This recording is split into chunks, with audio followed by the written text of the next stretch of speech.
market is the primary driver of economic growth, but believes there has to be government regulation. Democratic socialists take it further. They argue that capitalism is inherently exploitive. It calls for putting large corporations under public ownership. It calls for establishing state-run entity to institute here in New York City. You know, it's interesting because grocery stores, and we all know there's a pinch there, but grocery stores operate on a very narrow margin. They are generally not exploitative, especially in communities where there is competition. So there are concerns among the grocery store owners they may be put out of business. So there's a big difference there. There's alongside private insurance, the Democratic Socialists want to eliminate completely private health insurance in favor of a single payer government-run Medicare for all type system. This is a very populist approach by the Democratic Socialists, no question. When it comes to labor and wages, there are some differences.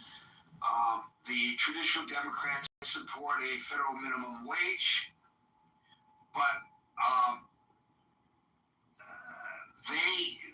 the Democratic Socialists would like double the amount of money that people would be guaranteed. Differences within electoral reform. You can read it all. I don't want to get into all the nuances. So the Republicans, of course, are seizing on all of this populist movement. And they're sometimes painting with a wide brush and interchanging the terms socialism and communism. And I think that's very emotive on their part, without question. And while we know that there are major differences in the definition between socialism and communism, if you read that platform, which is embraced by the AOCs of the world, she's on the stump along with Senator Sanders, supporting these candidates. There are overlaps. Communists, I think, share a baseline belief that capitalism is inherently exploitive or is exploitative. I've heard it pronounced both ways, and should be entirely replaced. I've always thought that if you're going to eliminate capitalism, that's a communist philosophy. Both the Democratic Socialists and the Communists believe in collective ownerships of large industries and utilities.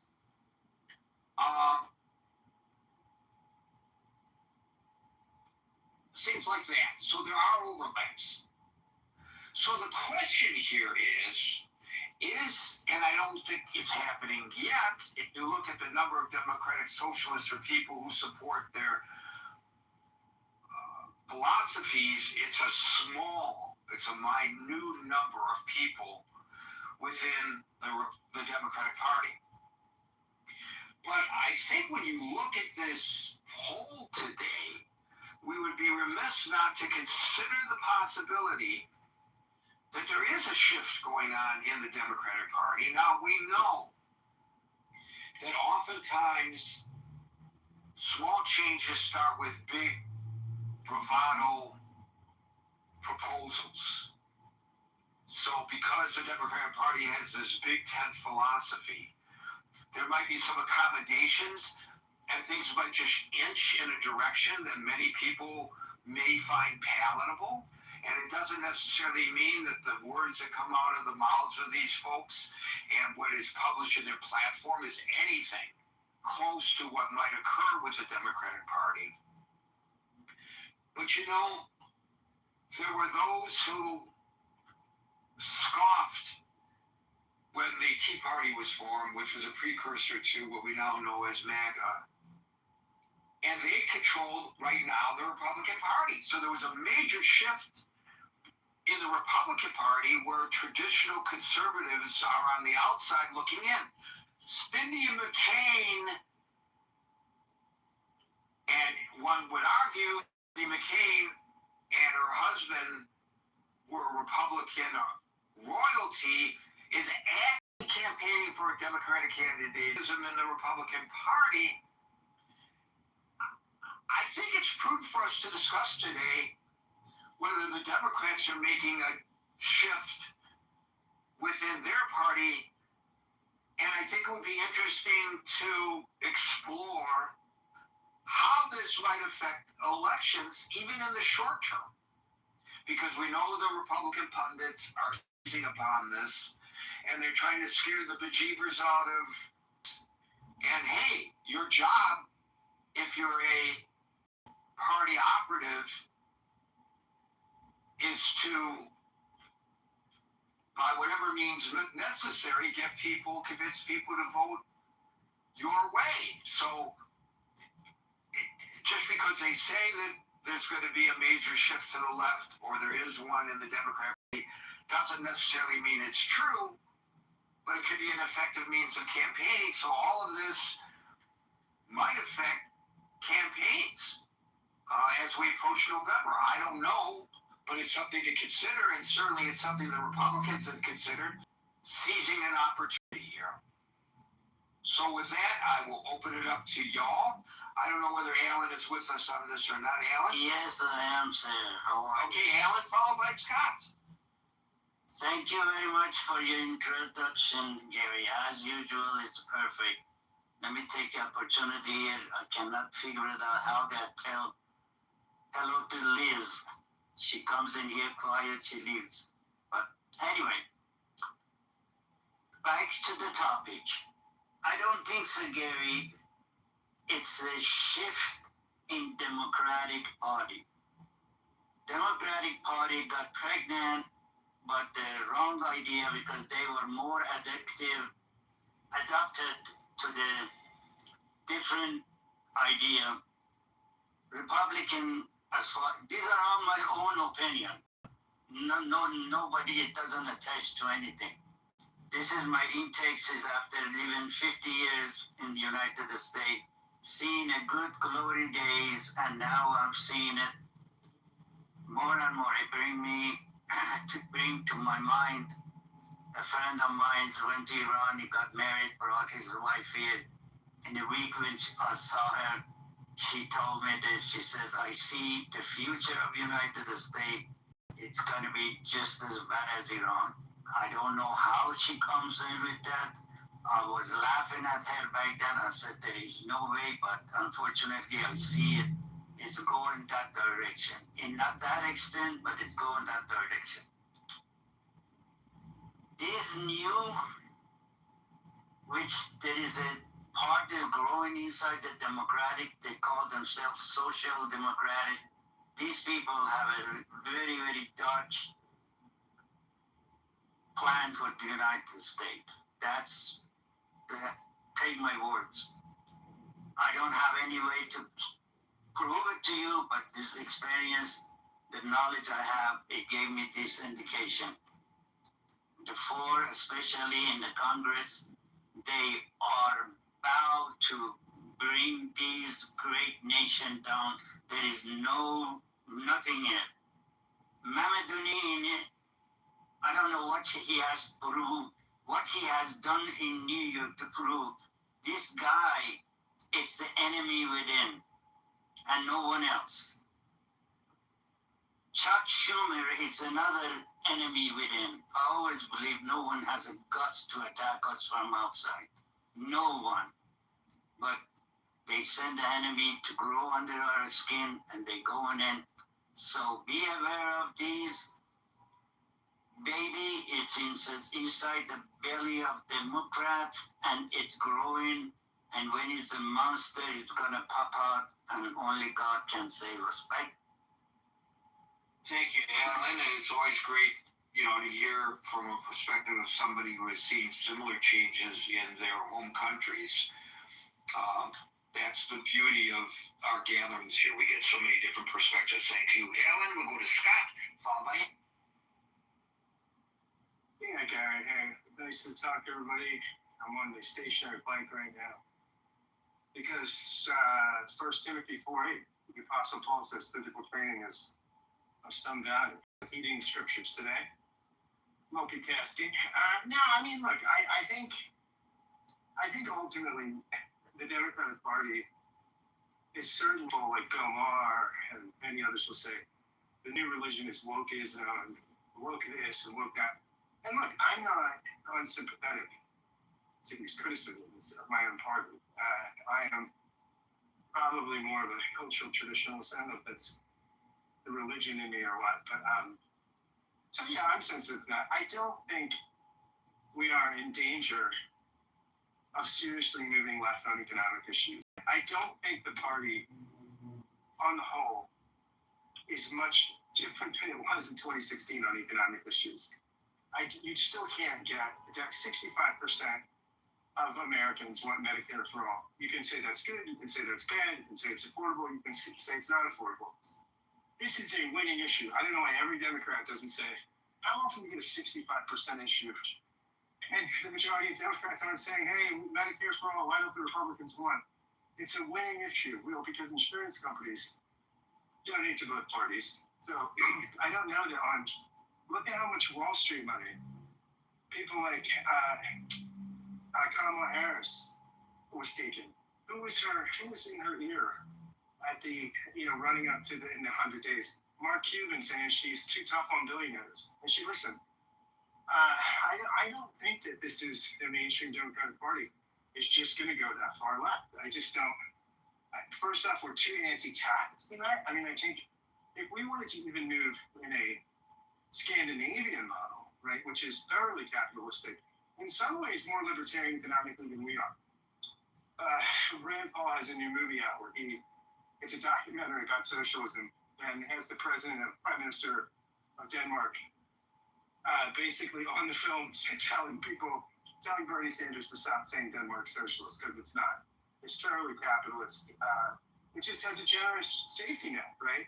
And you get things like free college. But people pay for that, right? I mean, the average Scandinavian, it's not like here where, Mitt Romney said 48% of people pay most of the taxes. It's still a progressive system there, but working class people and middle class people pay a lot more taxes in Scandinavia. And arguably they get more for it, right? But we're just not going to do that, right? We are not going to do that in this country. We are too libertarian. We are founded on the tax rebellion. We don't like taxes unless billionaires are paying them. And I'm not saying billionaires shouldn't pay them. I'm for progressive tax, severely progressive.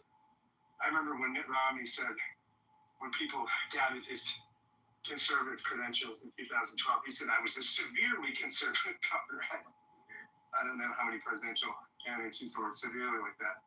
He also was had a penchant for using the term marvelous, which candidates don't use. But yeah, I don't think that we're in danger of that.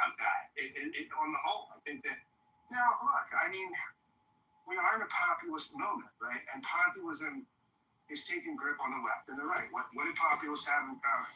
They're both, on the left and the right, they're both anti-establishment, right? They blame their own class. They often reject the establishment experts, although I think the populist right rejects expertise a little more than the populist left, but not really. It's just differently, right? When the populist right will say they're elites, the populist left will say it's all racist or gender-based, and some of these are legitimate critiques, but they'll have different reasons for rejecting expertise. They'll often both have savior figures, charismatic figures. I think the populist right has that more than the populist left in Trump. The populist left really doesn't have that. I don't know that Mamdani will be that. Both the left and the right. Look at the populism on the left and the right now. It's us versus them. There's a good guy and there's a bad guy, right? As opposed to non-populist, right and leftist politics, where you have people that are not populist, like Wes Moore and who's the governor from Utah? I can't think of his name now. But these guys get together. They don't play us versus them, right? But on the populist side, on left and right, it's us versus them. Both of them have a crisis mindset, right? The sky's falling. Both tend towards reductive, simplistic answers.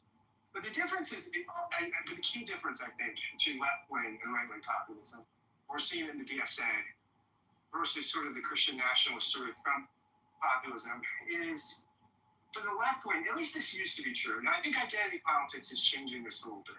But at least traditionally, left-wing populism, I think of Bernie Sanders as the archetype of this, defines people under economic class. You're either in the working class or the 99% versus the billionaires. Right-wing populism doesn't tend to top that classes. It tends to find people by national signifiers or cultural or ethnic identity or the native foreign American or citizen versus the immigrant and the outsider. But they have a lot in common. So I think, I think that I just don't think that left-wing populism can factor on as much in the Democratic Party because it's becoming the party of the elite, right? You know, it's funny that Trump wants to take away, the whole SAVE Act, right? Well, more Democrats have passports than Republicans, right? And the states that are lowest in passport possession are all red states, and the states that are highest, the cosmopolitan jet setters, they're all blue states. So I think when you have this elite class, the educated elite, who Trump is now winning. Trump won in 2024 the first time Republican in I don't know how long. Won people making under $50,000 a year. The Democrats are becoming the party of the wealthy elite, and I don't think those people tend to go for socialism. Now again, they'll be for social programs, right? But the losing liberals in New York and LA, they want their shit, and they're not gonna. I don't think the party is going to let the DSA that far off the leash, right? Again, Marshall spoke of this. You might get some election victories in deep blue districts, right? Like in Mondani or somebody. But some of this, too, is so cultural. Look at how much the friggin' DSA, I bet you the average Democratic Socialist talked more about cops and Palestine. Oh, my God.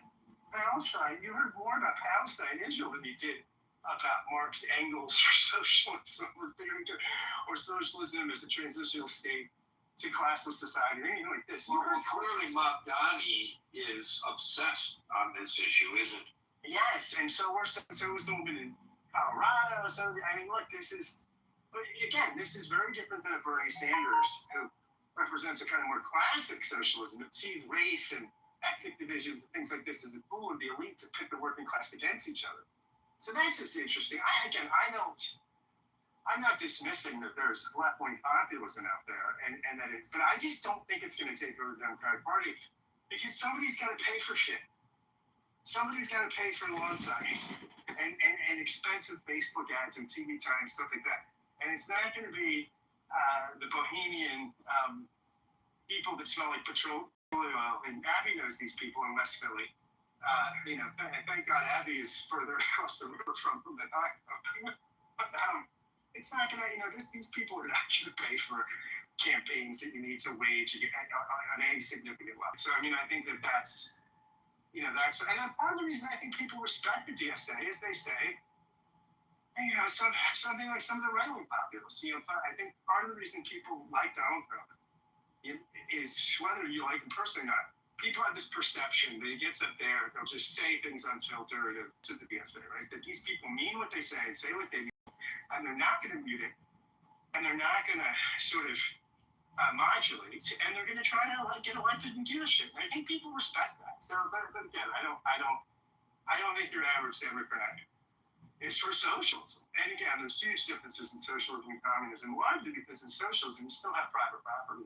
And you still have space for a doctor to make more than a teacher. You don't have that in communism, right? Each according to his ability and each according to his needs. So you work according to your ability, and then that's redistributed according to needs. So it's not, there's pretty big differences, I think, between communism and socialism. But there you go, Gary. I've rambled on, and Abby can testify to these petroleum people in West Philly. So thanks. So I think it's interesting you point out correctly that thus far, the Democratic Socialist philosophy is taking hold in areas where there's already a progressive base. But we are going to see people who run on similar platforms in areas that are atypical with regard to folks getting elected who have progressive philosophies. And I think that will be a better barometer, don't you, Scott? If they don't resonate and don't get elected in those, heartland districts, then perhaps your assessment is spot on. But if some of them do get elected, would that not be an indication of a significant shift in the public perception of government? Yeah, I think so. And Andy can speak to this, my buddy. But yeah, here in Pennsylvania, John Fetterman, if he doesn't get primary, because he's not popular with Democrats, but he's above water with Republicans, right? I mean, I think if he doesn't get primary, out of spite, John Fetterman could easily get reelected. They don't get beat through a lot of Republican votes. I don't think you put a DSA person or even somebody DSA adjacent, if they manage to beat Fetterman, they would lose by about I'll let Abby Marsh bank it out by about 2,000% in Pennsylvania. It doesn't play in Pittsburgh or even suburban Philadelphia. Again, maybe in West Philadelphia with the petroleum oil, but I don't think the appeal is beyond that. So is West Philly like the Upper West Side of Manhattan? It's sort of the hippie people that are not as into grooming as the rest of us. And you find some Marxists. There's a Marxist there. Well, maybe they're more like sections of Brooklyn than they are on the Upper West Side. Gotcha. Not familiar. Maybe I should take a trip out there to check it out. Thank you, Scott. We'll go Abby, followed by Chip. Okay, so a quick understanding of West Philly. It's where University of Pennsylvania is, and all intellectuals over the years, but a temple that's there with a rabbi that is an anti-Israel, very, very talking about it. I mean, it's got the whole community whacked. But not to talk about West Philly, but I didn't, or stay, as taking control. I did want to, you're going to be shocked that I'm going to talk about this, but I actually wanted to point out, as a Republican, I wanted to point out the good Democrats. And the Democrats, and I wish there were more, and that's the point I want to make, of the 15 members of Congress that signed a pledge, and it was called the Promise to America. It was put together by Tom Suozzi and Adam Gray. There were several issues. I mean, there's the signatories. You can Google and read them. Josh Gottheimer was a signatory. My Congresswoman was a signatory. And it was a statement from moderate Democrats. Basically, you can read it. It's not that long. I'll put it in the chat. But it was capitalism over socialism, and fostering a more competitive economy, safety and secure borders, and talking about having a proper immigration system and safe borders, fiscal responsibility, and free speech, but in embracing moderation and democratic pluralism, and rejecting political extremism. It goes on with other subjects in the Pledge to America. I think what's important is to see that it was only 15 members of Congress that signed this, and many might have been concerned in their re-elections how things will be perceived.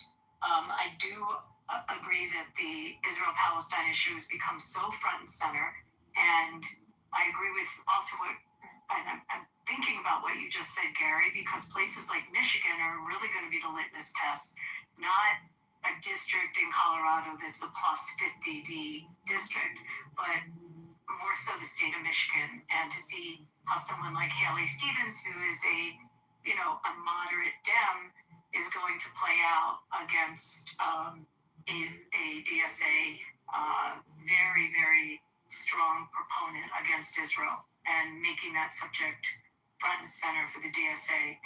I live in a state that our federal representatives, but for one, are all Democrats. Our 2 senators and our members of Congress, they are all moderates. And the DSA at one point took over our state party. At that time, one of our senators was up for re-election. She pulled her money out of the state party and said she wanted no connection with it whatsoever.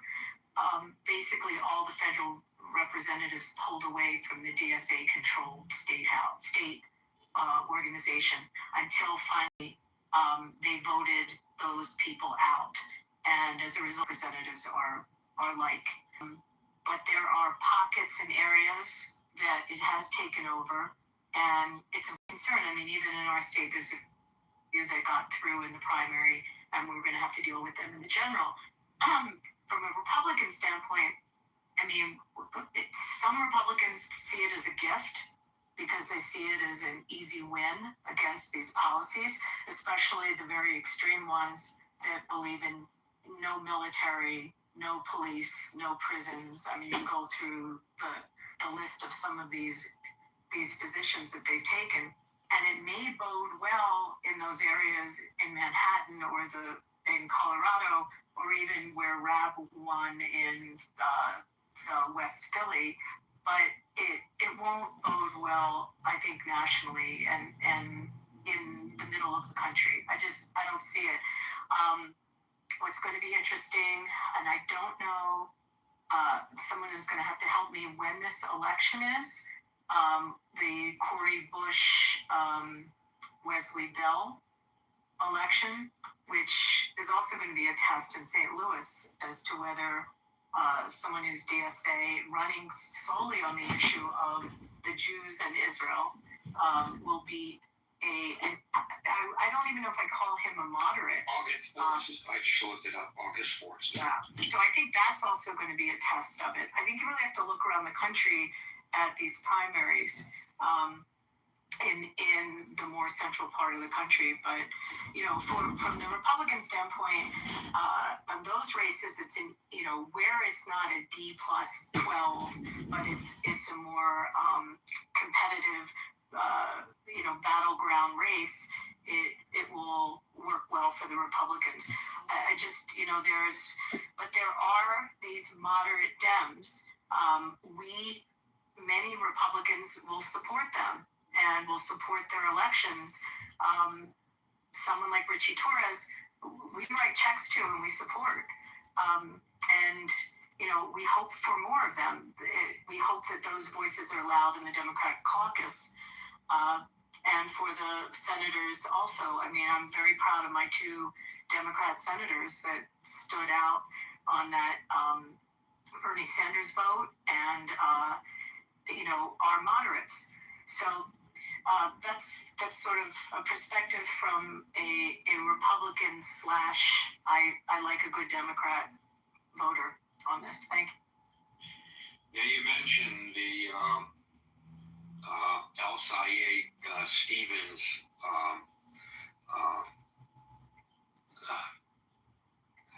Senate campaign in Michigan, and because I'm a native Michiganian, I kind of keep a close eye on all of that, and I gotta tell you that if El Sayed wins, that's going to be great for the Republican Party in terms of their campaign to convince voters that the Democrats have become radicalized. I don't know what the polling shows there. I was just starting to look that up. But it's a closely watched race, and it's got traditional Jewish Democratic voters in Michigan extremely concerned. No question about that. And it would be interesting to see that if El Sayed becomes the nominee, flip and become Republican voter. Jewish coalition. I've never seen this much interest with people that felt homeless from their party and have now shifted over. I mean, our membership is up, our conferences are selling out, and we're seeing it from all around the country. So there's definitely a shift, and we obviously saw it in the last cycle with the percentage of vote in the swing states. But for sure, that is happening. I have a friend who is a volunteer lobby for AIPAC, has been for many years, and he's a solid Republican, but he acknowledges to me, he has in the past anyway, that when he goes up on the Hill, you get uniformly uniform support for Israel from Democrats and Republicans. That's starting to change. Now, some people might say this is a reason to embrace the Democratic Party, but you know, a lot of people who you and I know think otherwise. Thank you, Abby. We'll go to Jim, followed by Steve. Hey, Garrett. Thanks a lot for bringing me up. I was thinking about that, and when you read the citation at the beginning, I start feeling a little bit anxious because about this time recently, the party did that, and Kamala came, and I like Kamala a lot, but I felt like moving too far to the left alienated our center folks in the Democratic Party, of which I'm one of them. It didn't alienate me. It annoyed me that they waited so long, and I was afraid that there was some foretelling of what was going to happen because of that.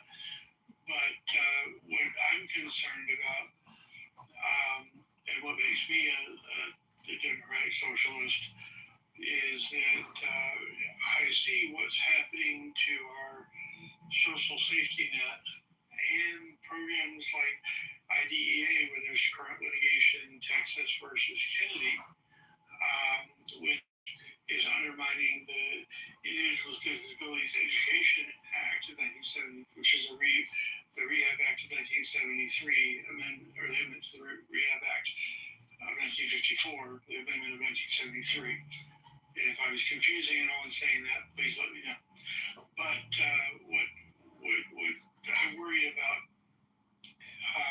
is that if we go to AOC, I've heard people go off about AOC, but when I've seen interviews with AOC, she didn't sound crazy to me. I know there may have been some performative things that as a man who's born I may have missed, and there may have been some other things that happened in Congress that I didn't quite understand, or may have been blown out of proportion.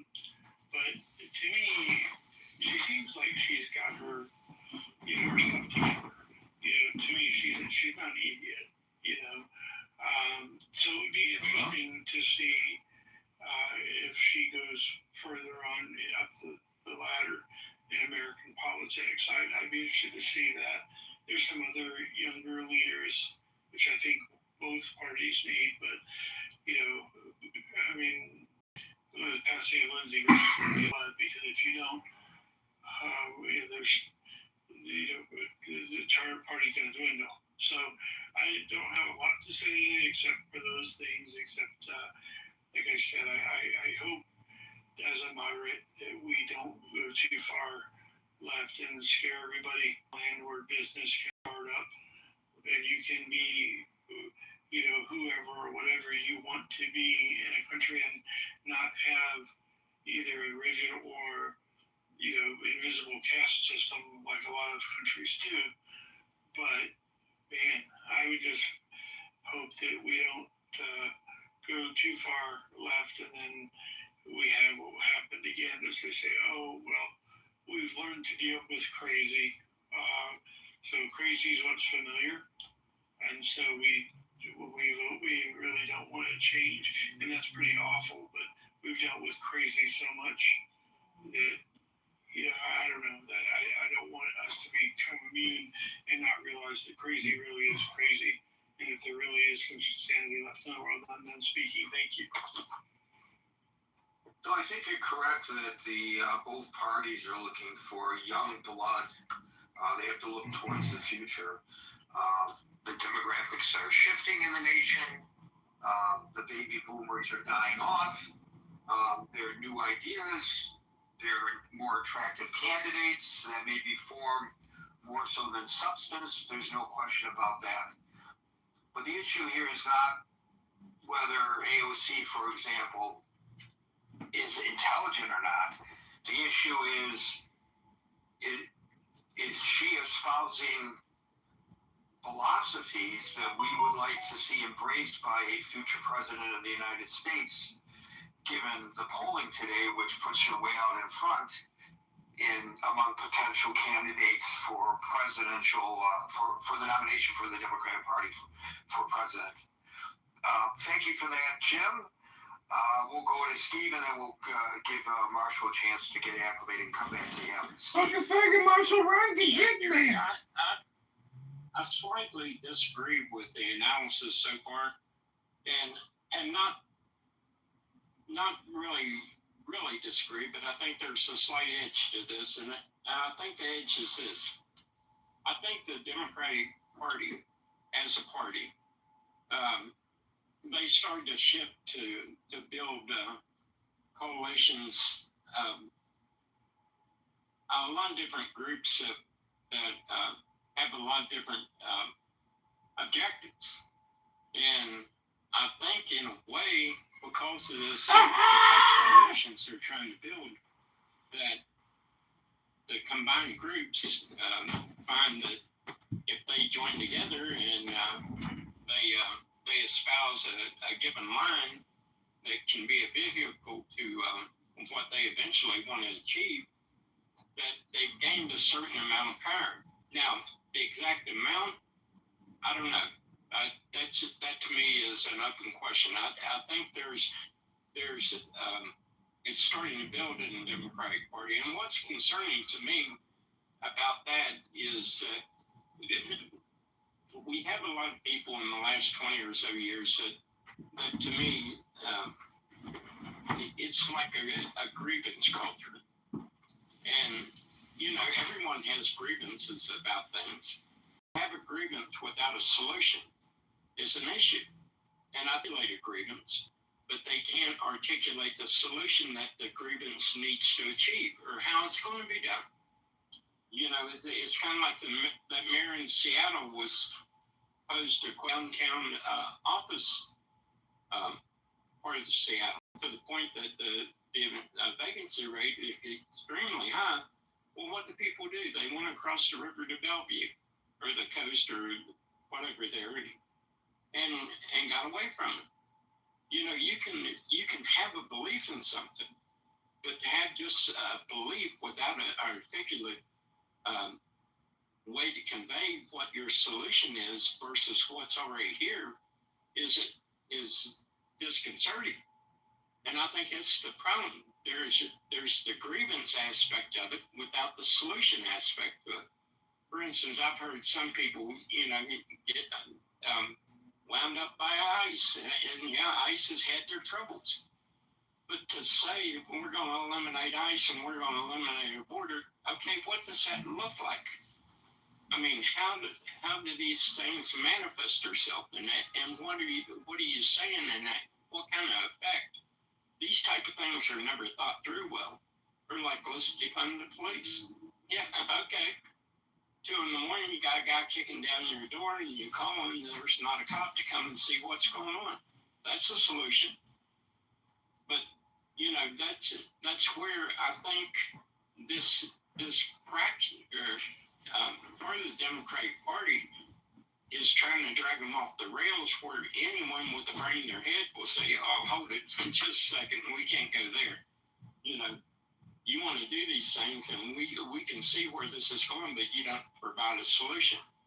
So I think there's the inherent danger is we got a lot of people that's getting into politics with pick your grievance, and they articulate it well to the people that feel like they're part of that group, and they'll nod and they'll say yeah, but there's never solutions. Never solutions in a way that's meaningful or can be put into a budget or can articulate what's that's going to mean to society in general. And I think there's your problem.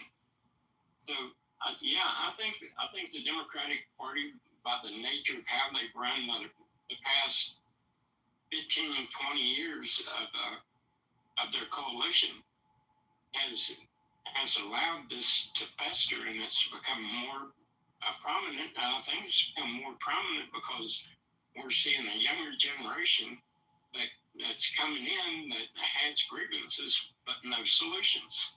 So there's your problem, and I'll leave it there, Gary. So Steve, you mentioned numerous times that they don't have solutions. They just cry about the problems. But it sounds more to me like that's not really what you're saying. I think what you're arguing is they have solutions. You just don't like the solutions they come up with. Well, Gary, I mean, a solution that doesn't work, do you call it a solution? Like, for instance, the lady in Seattle that's the mayor that laughed about imposing a tax on the millionaires and the people in the downtown. Well, she proposed it, she implemented it, and the devastation on real estate values in downtown Seattle has just been unheard of. Now, you call a solution that brings economic. Thank you, Steve. We'll go to Marshall, followed by Les. Hey, Gary. From my particular observation post from the outside looking in, yeah, it looks like they're encountering what the Republicans encountered when we moved right. It seems like they got a hard left turn in their party. So I don't know what you do with that, but it does seem like they're facing that. How does that, if in fact is the fact, or even if it's just the perception, affect elections? It means that on the party primary side, they'll probably have more folks who are progressive, and that may mean that they wind up against either moderate Republicans or Trump folks. And in the case like my state House rep, a MAGA guy against a DSA guy, you're going to have the extremes versus the extremes, and that doesn't seem like it'll help anybody. But yeah, that's what it seems like it'll do. So let's put it on a very personal note. You campaign professionally for Republican candidates in Texas. Would it be a gift to your candidates, theoretically, if their opponents were Democratic socialists? Yeah, actually it would. They would be, the DSA has some pretty crazy ideas. So yeah, that would be a gift to us. I'd like to see that in the Rio Grande Valley. I don't see how those kinds of policies resonate to where a candidate such as that can get nominated by the Democrats down there. But, you know, we'll see. As I said earlier, before you jumped on the stage, there are some candidates in some areas that are not typically progressive strongholds that are running on Democratic Socialists of America philosophies, even if they don't call themselves DSA members. And, that'll be an indicator if they're successful. It's one thing for someone in the West Coast or Portland or Seattle to get elected on these policies, or here in New York City. It's another thing in Tulsa, Oklahoma. Well, Tulsa may be an exception too, but the rest of Oklahoma. And, you know, it'd be very interesting to see if any of them are successful in their political endeavors. Thank you, Marshall. We'll go to Les, followed by Gary, also, let's just look at, what if we had a Bernie Sanders Democratic social or social democracy, I mean, however you frame it, I mean, however Bernie would frame himself on a given day, of 2016, or either of the cultural left, the same way, right? And so it wasn't about, or you know, Fetterman was close to Sanders for a while, you know, as far as that sort of left-wing populism. Or Plattner, you saw Plattner didn't do it, found that he was crazy. Left-wing sort of Israel, I think that stuff, the cultural politics, which are traditionally a part of a socialist agenda, right? So I think the non-identitarian, non-sort of cultural leftist socialism might do better than you think in the heart. I don't know whether Plattner's a good example, because Bernie Sanders is because how he resonated nationally. I think progressive politics is fairly prevalent in Maine, right? We also have an expert consensus. Well, I don't know Maine though. Maine's as Abby still. Maine's even increase, right? So I don't know. But Planner was a left-wing populist for sure. Isn't the bigger question, Scott, who called him out within his own party? I mean, one of the other issues is when there's the bad egg, do the Dems call it out? The ones that in them, like stupidly, like Elizabeth Warren, etc. But when they have a bad one, I've seen Republicans call it out. I cannot remember the election. It was a Senate election. It might have been Louisiana or Alabama. Maybe it was Alabama, where someone was running and there was issues with him. I don't know if it was with molestation or something like that. It was, I'm blanking on his name. It'll come to me. And you had the Republicans removing themselves from that. The general RNC separated themselves from him, and Republicans called him out. One of the questions is, when there's the Plattners and the extremists, look at who's endorsing and who is saying this is just wrong. They did call out the woman in Texas that wanted to put us all in concentration camps. I mean, I think that was a good thing. The majority of them called that out. But have they all called out Plattner? Right, yeah, no, I mean, that's a problem. And Plattner maybe is a bad example, but I will say Plattner, before we knew how problematic he was closer to sort of Bernie Sanders economic populism than he was to say, I think, Hillary Clinton's, economic strength, right? I mean, I think that's, and again, it would be interesting. Steve Bannon has said this. Steve Bannon said, he was disappointed that Hillary, basically the Democrats sort of put the finger on the scale for Hillary, because he wanted to see a left-wing versus right-wing populist, right? And had Bernie gotten the nomination, you would have seen that, right? You would have seen two populists against each other, a right-wing brand and a left-wing brand, right? Whereas what we got was a right-wing populist, at least rhetorically. We could talk about how populist Trump has governed, and that could be issue by issue, but at least rhetorically in the campaign versus, one isn't far behind, right? But again, the problem is we have this left-wing populism that's so culturally alienating. And I think if you had Bernie's left-wing populism in 2016, it would speak to the heartland. I mean, again, Fetterman wasn't far from that when he got elected. Bernie was campaigning with him. But Fetterman wasn't crazy culturally, right? So, these are the issues I think. That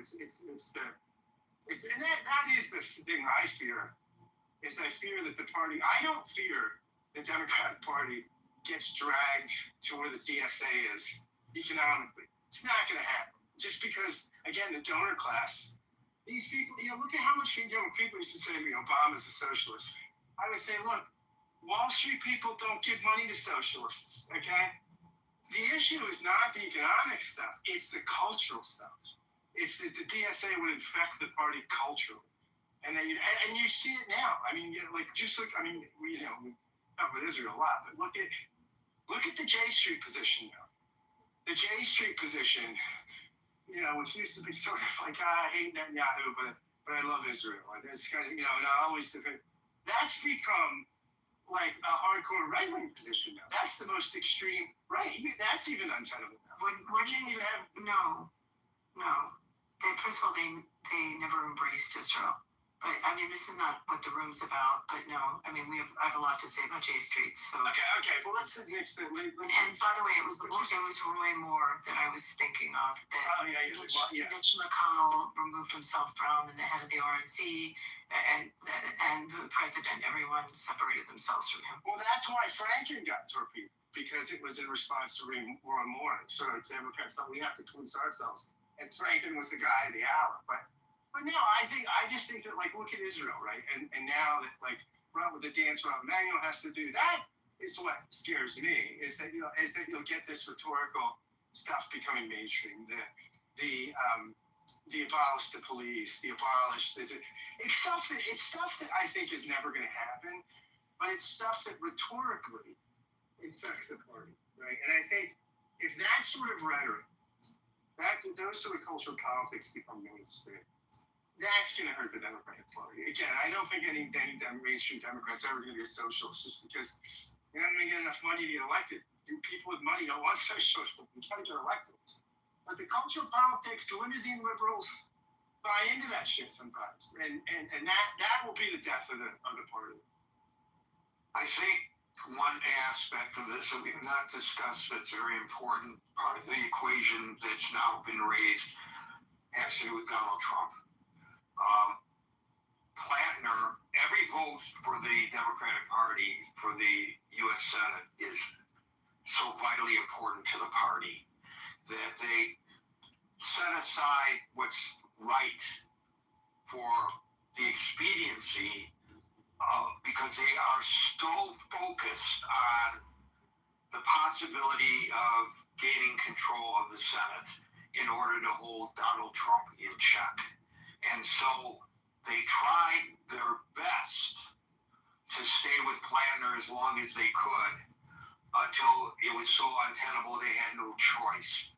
And then they scrambled to determine who would be a palatable candidate who could, in short order, become the nominee and then potentially the successful candidate in that race. And so many mainstream Democrats crazy. And I saw an interview with Joe Crowley, the former district, very powerful member of Congress. He wasn't paying attention. And he was interviewed yesterday about Al Said, and they said, and the interviewer asked him, well, I mean, how can you support a guy like this? And he said, look, Democrats have to keep their eye on the ball. Well, you know, Republicans learned this lesson, right, Gary, about power.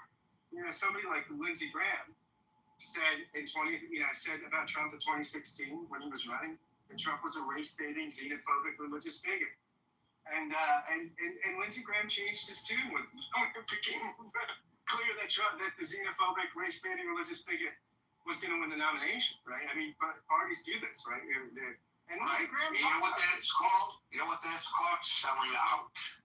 Well, when I saw Joe Crowley on television yesterday, that live interview, I turned the TV off. I said, this guy's a sellout.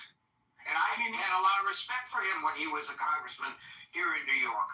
What a sellout. You mean you can't stay true to your values because the overriding issue is making sure that you regain control of the Senate to put this horrific President Donald Trump in check?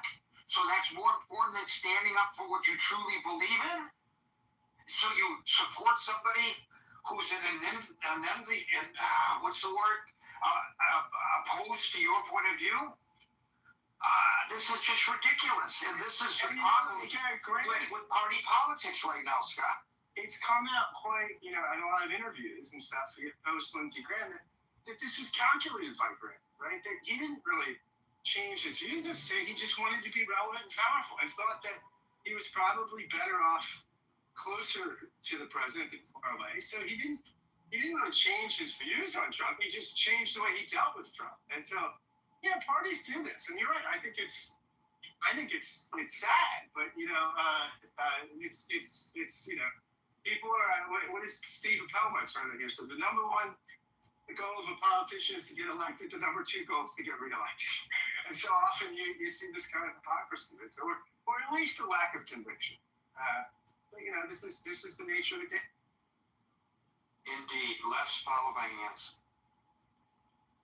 So I think Mandami is probably the most famous of the Democratic Socialists. And first of all, what got him elected too was that he was media savvy, and his mother is the famous director Mira Neer. So he knows how to present himself and tell a story. But that only takes you so far. you got to do the job.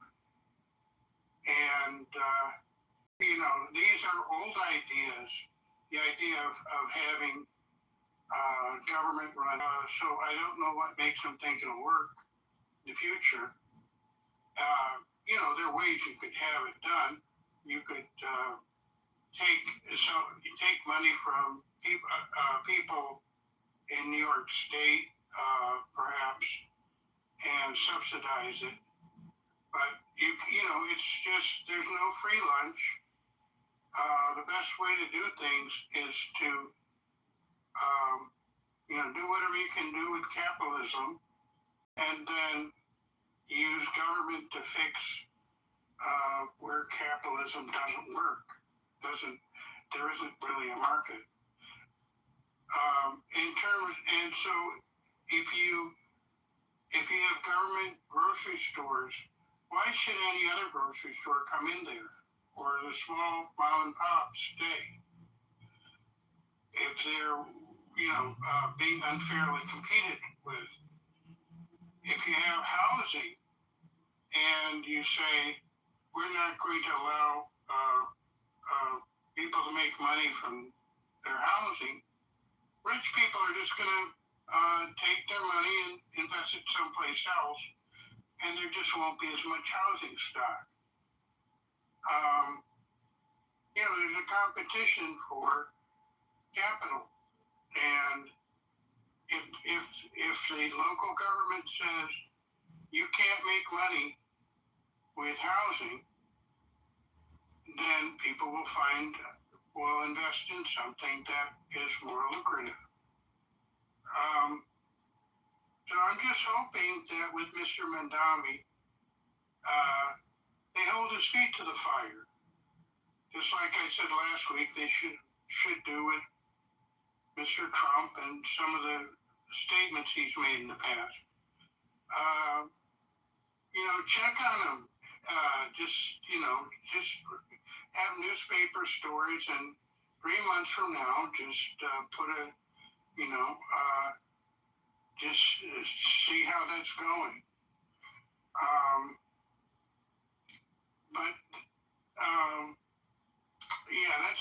That's my only point. That can tell a good story. He's got some very old ideas that haven't worked in the past that he can make exciting because he knows how to deal with the media. And that is a positive thing for a politician to have.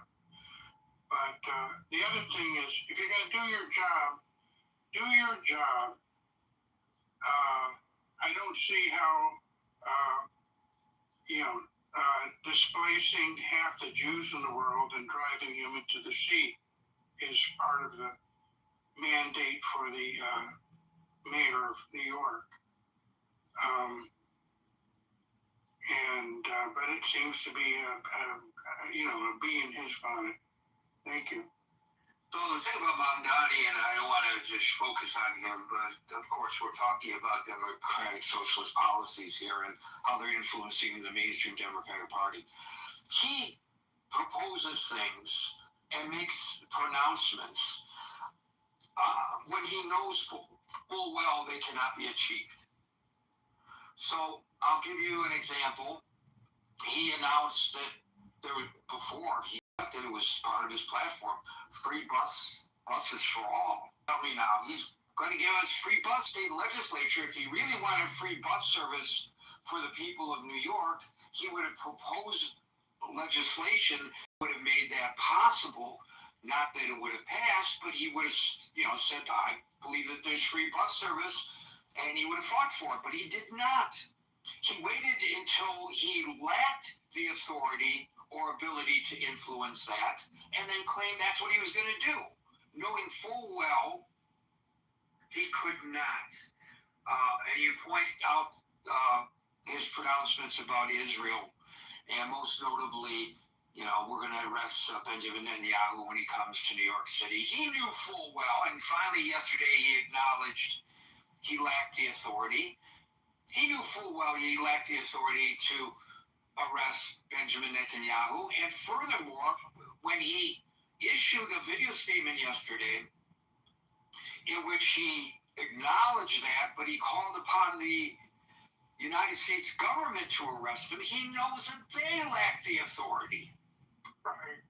They lack the authority because he's going to be here for the UN General Assembly, and the agreement between the United Nations and the host country is that anybody credentialed arrives and leaves along with their family members unimpeded. That's the agreement.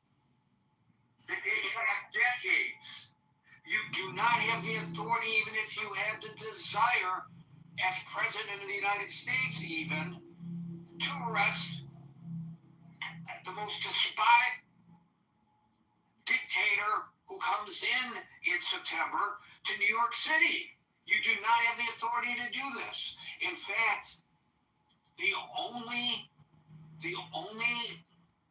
restrictions that the United States government can put on a UN credentialed diplomat is that you can require that they not travel beyond 25 miles of UN headquarters. That's Right. part of the agreement. But that's all the authority you have. So this is all nonsense, and he knows it's nonsense, and yet he espouses it.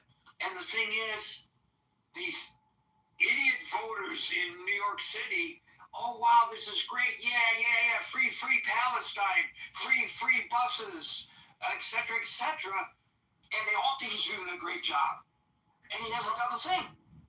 Well, let me give you a story I heard. A politician dies and goes to heaven. Okay, I know that sounds improbable, but stay with me. And St. Peter says, we're feeling in a generous mood today. You get to choose if you want to go to heaven or hell. And he says, where are all my friends? And they said, well, he said, they're in hell. Well, let me try that out for a day. Well, first he tries out heaven for a day, and they're down the escalator. And he spends a day there, and they're all having a great time. And he gets to play golf with all his buddies, and it's just, he has a time of his life. But he can only stay there for one day, and he has to go back to heaven.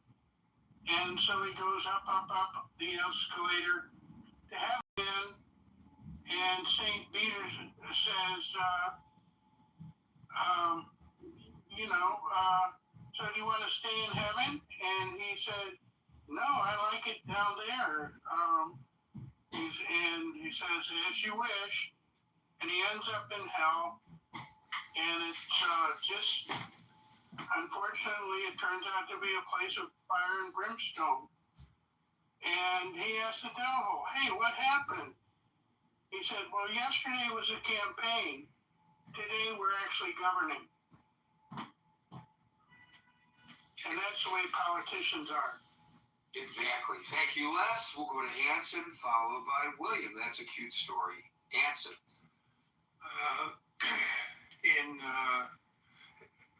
Ever since 9/11, we started with Bush too, and we had a 8-year administration that was to the left, to the right, but not radically so.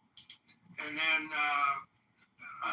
in come the left-leaning Democrats, but there were not too many screams about socialism and all that stuff. And then in 2016, we all know what happened, and that was a sharp lurch to the right.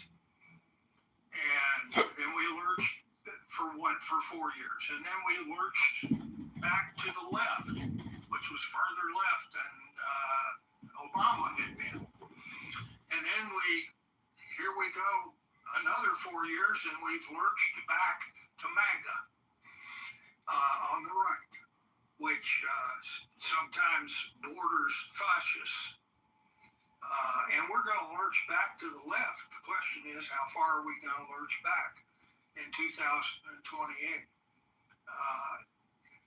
Where they at least have some fringe elements that talk like and act like communists. Communists versus fascists. I wonder who would win a Stalin and a Hitler election. But my point is, we've been lurching. We have not been smoothly governed, peaceful and progressive, and always on the upward slope of improving the lives and conditions of America. We have tried to put dotted lines and lurch to nirvana, make America great again. And then we're going to lurch in the absolute opposite direction, and government is going to take over. Government's going to run society. They're going to nationalize companies that are going to have government-run healthcare, government-run blah, blah, blah. All that is lurching. And those swings from one election cycle to the other have gotten, in my view, bigger and worse since 9/11. I have always considered myself right of center. And I have not been able to vote for a presidential candidate for the last 3 elections. I had to write them in because I couldn't stand either one of them. Who do you vote for if you've got a Democratic Socialist and you've got a Trump or something even worse than Trump, as opposed as in opposition? Who do you vote for? I don't know. I'll just vote, I guess. So the choices, and Scott said something that I thought was profound.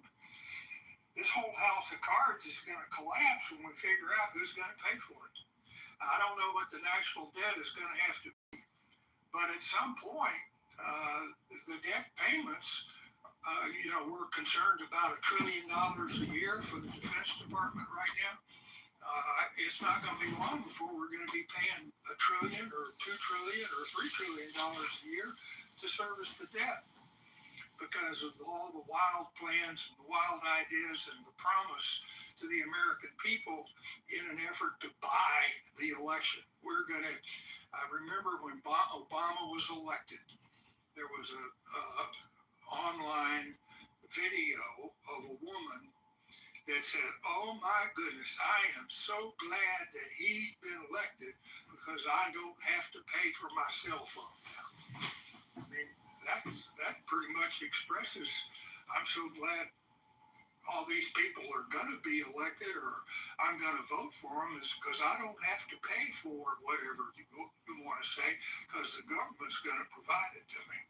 Well, who's going to pay for it is going to be the ultimate test, Scott, Gary, and everybody else in the room. And I'll be long gone when it happens. But if you go back to history, you'll find out what happens to the empires when they can't pay for it any longer. And we're headed in that direction. I don't see any improvement. Thank you, Hanson. We'll go to William, followed by Dave. Hi. So I think there's one fact that people are missing, and that is that the Democrats really are a big party, and there are people who have joined us from the Republican Party. People like David Jolly down in Florida, Joe Walsh, Jeff Duncan from Georgia. There are people that have joined, people like George Conway, and they're welcome. George Conway didn't win the congressional race up in New York. It's his first time running, and he's got to get his sea legs as a Democrat if he's serious about running. But he did run, and he was welcome, and nobody gave him a hard time. but he just didn't win that congressional race. So that there's a moderating factor of a lot of people who were Republicans who are now joining the Democratic Party. It's not, I don't know what the percentages is. I don't have statistics, but I think that is more frequent than what you're going to see in terms of Democratic Socialists. Democratic Socialists may win in a congressional district. They may be popular in certain neighborhoods. You look sort of at the individual districts and see where that flew and why. As for things like minimum wage, if the idea of raising the minimum wage is not a radical, it wouldn't be a living wage. So if you double that federally, that's not a completely radical idea. As far as Medicare for all, Medicare doesn't pay for everything, and people have to buy insurance to supplement the Medicare. So that the insurance companies really are still in the mix. It's just that, if you want expanded services, you may have Medicare paying for certain basic things, but you've got to buy insurance to cover other things or go out of pocket. And that can be bankrupting for a lot of people. So they buy insurance for the most part. So, you can expand Medicare or make basic Medicare benefits available up and down the food chain or at an earlier age, and that would be a gradual expansion. Where's a lot of the tax deficit coming from? The tax breaks for the ultra rich really does cause a shortfall in the budget, and so you might see some moderate Democrats suggesting, well, maybe we shouldn't give the ultra rich, the top 1% or the top 3%, these super big tax breaks. Maybe there should be a graduated tax that takes into account that some people have more than they can spend in 100 lifetimes. But that's not like putting a tax on everyone. It's just making people pay more of their fair share. The idea is of a moderate Democrat to raise the Medicare contribution levels from 500,000 now, where it cuts off.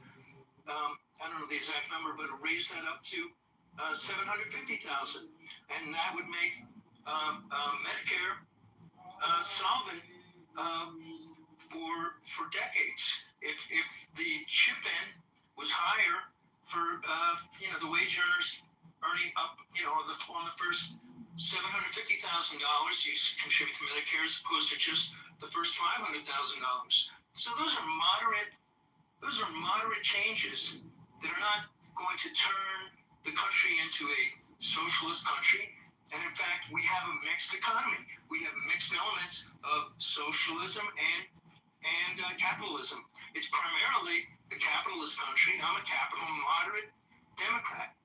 And, Scott is right about the grooming in West Philadelphia. You might have some people with bad grooming, that don't represent the party as a whole, and they certainly wouldn't fit in on the Upper West Side or Harlem or anywhere else in Manhattan. And I'm not as familiar with Brooklyn, but maybe there's a place for them there. But it's not. It's there are people that are on the fringes, but there are more centrists also joining the Democratic Party from the Republican Party because they didn't have a place in the Republican Party because they're alienated by MAGA. So I think Republicans coming in may offset the Democratic Socialists. I have no statistics to back it up, but that's just an observation. William, whether your assessment of what has become MAGA, I think I'm correct in saying that it actually began back in the Tea Party days when that was first brought to our attention in the public realm. Whether your assessment about them not taking over the Republican Party was the same as your assessment that the Democratic Socialists are not going to take over the Democratic Party. I don't see them as being broadly popular. They may take over some congressional seats. They may take over some individual Right, states. but that wasn't the question I asked. I All right. asked you whether your assessment of the Tea Party / MAGA at its inception was the same. Did you reckon that they would never take over the Republican Party? I didn't actually have an opinion on it back then, one way or the other. I just saw that they morphed into MAGA, and then they included QAnon and some other. All right. So, how is this different from that? It's different because if you look at the individual proposals that are being made, and some things, like if somebody's profiling, if somebody's blowing hot air and making promises like Mondami that he can't keep, then that's gonna detract from his appeal in the long run if he promises stuff that he doesn't have the power to happen in the inception of the Tea Party / MAGA movement? Well, It's the exact same thing that's happening on the liberal wing happened to the Republicans. Literally almost verbatim. I don't see it being the wings of each party are becoming more popular. I don't see the wings of the Democratic Party taking over the center. I don't think that they have. I know you made that point, but that wasn't the question. But thank you for it anyway. Why do you? I asked you the question several ways, and you didn't actually answer it directly, and that's fine.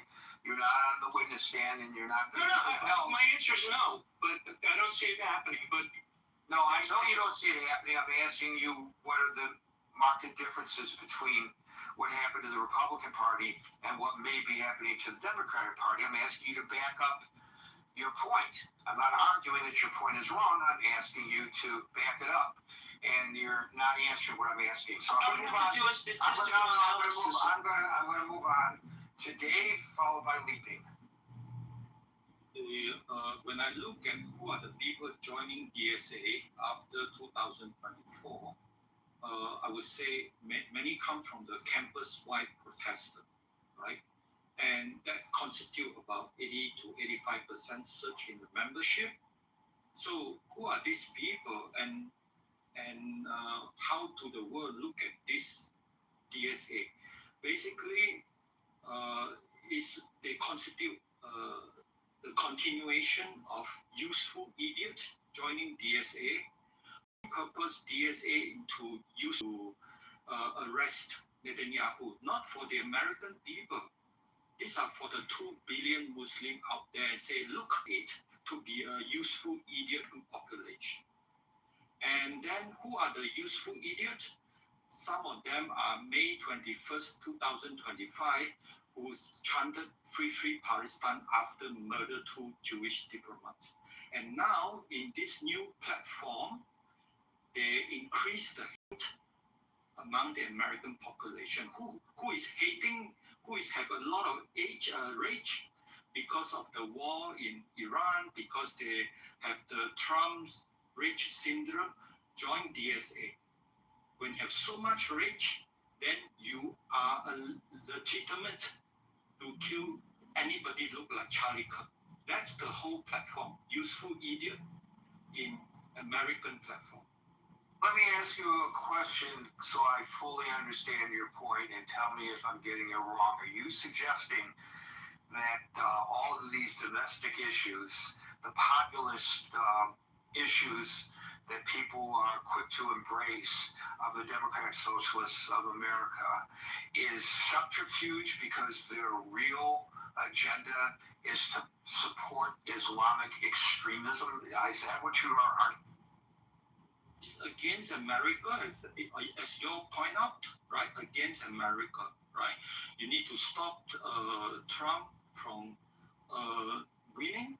You need to keep on putting pressure on Israel, and anything that make Trump look good, like ICE and everything, lump up all this agenda into DSA, and continue to force no war, peace immediately, and then the war will continue in the Middle East. So who will win eventually? Who will be losing eventually? The American. So again, am I going too far in my questioning about they are really supporting Islamic fundamentalism? That's not the point you're making then, right? Or is it?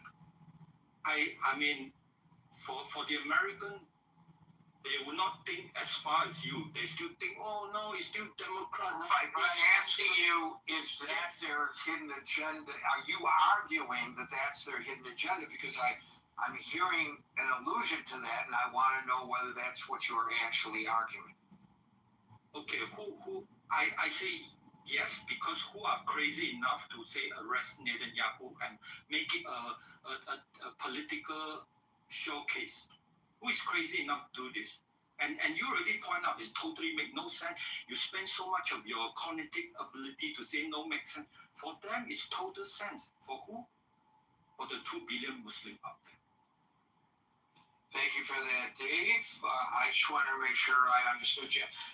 Leaping followed by Edward. Hey, what's up, Gary? What's up? Leaping real quick is my Native American teacher's name. Sleeping Bear Yoda. I was a digger. Just call me Greg, though. That's my legal name, Greg. First of all, I'm a centrist. Left, right, a little bit of both. Socialist, they had no reason to be. I mean, even way out to the left, majors, some of them man sparked this so-called movement, and just like I can't remember his name, the person that said it was just going to be certain boroughs, certain districts, that's all it's going to be. People are making a big to-do out of it. I think what we ought to be worried about is going either to the extreme right or to the extreme left. That's why I try to keep consider, if possible. Sometimes you have to choose the devil over the next devil. What I think is 2028, everything will change, but it won't go to the point of democratic socialism.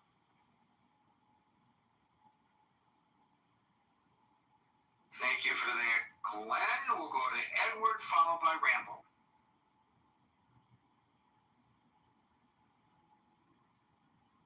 Mr. Edward, you there? Edward. We'll go to Rambo. Hey, good evening, Gary, everyone. And listen to the conversation. Is there a question that you want me to onboard on, Gary? Well, the question is the Democrat Party taking a hard turn to the left? What do you think? I think it's fractional. I think they don't have motion. The Mandamis of the world don't have enough volume at a national level. I think the Mandamis will exist in regions like New York, and other places, in other cities. But by and large, I don't think that politic is going to take a hold in middle America.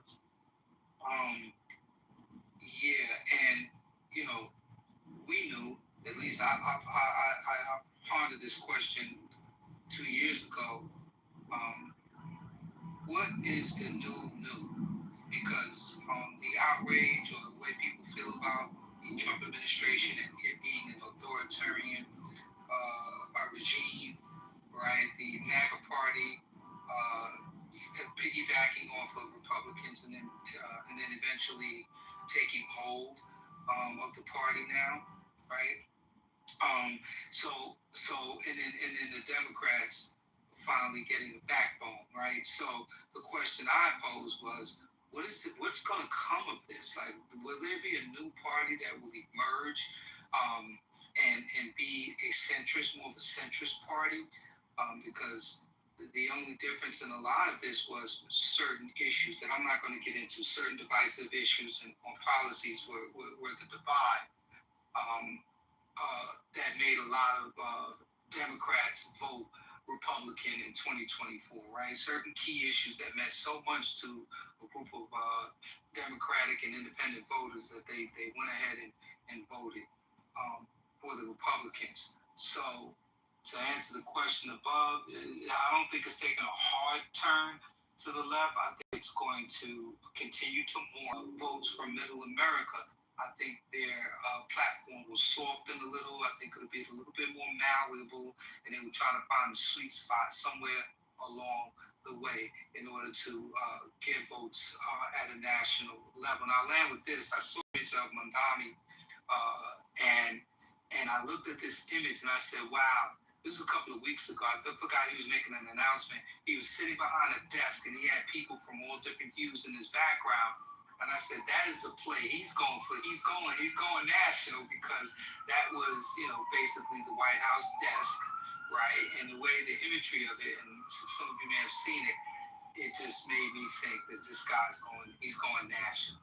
So that's my contribution. I land. So assuming, Rambo, for the moment that your assessment is accurate, that these are just little outlying anomalies in communities that are more receptive to the message. Clearly, the Republicans are already trying to convince the voters that this is the direction of the Democratic Party as a whole. How do the Democrats counter that argumentation? I'm glad you asked that. I know when I reacted and I said that, because I remember the next day after his victory, the sudden rush by Republicans on the news circuit. They saw a threat. Republicans and MAGA Republicans saw a threat, and they're so good at seeing a potential threat and responding to it with new talking points for its members. And so the word communism is a trigger word.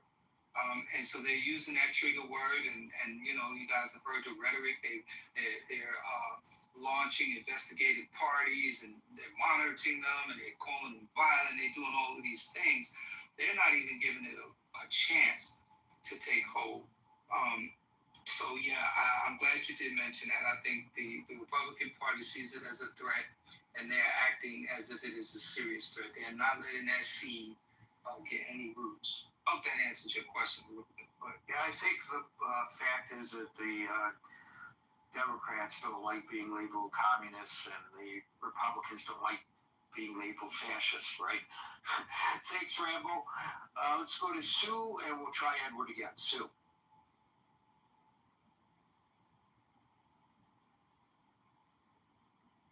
Hey, Sue, you there?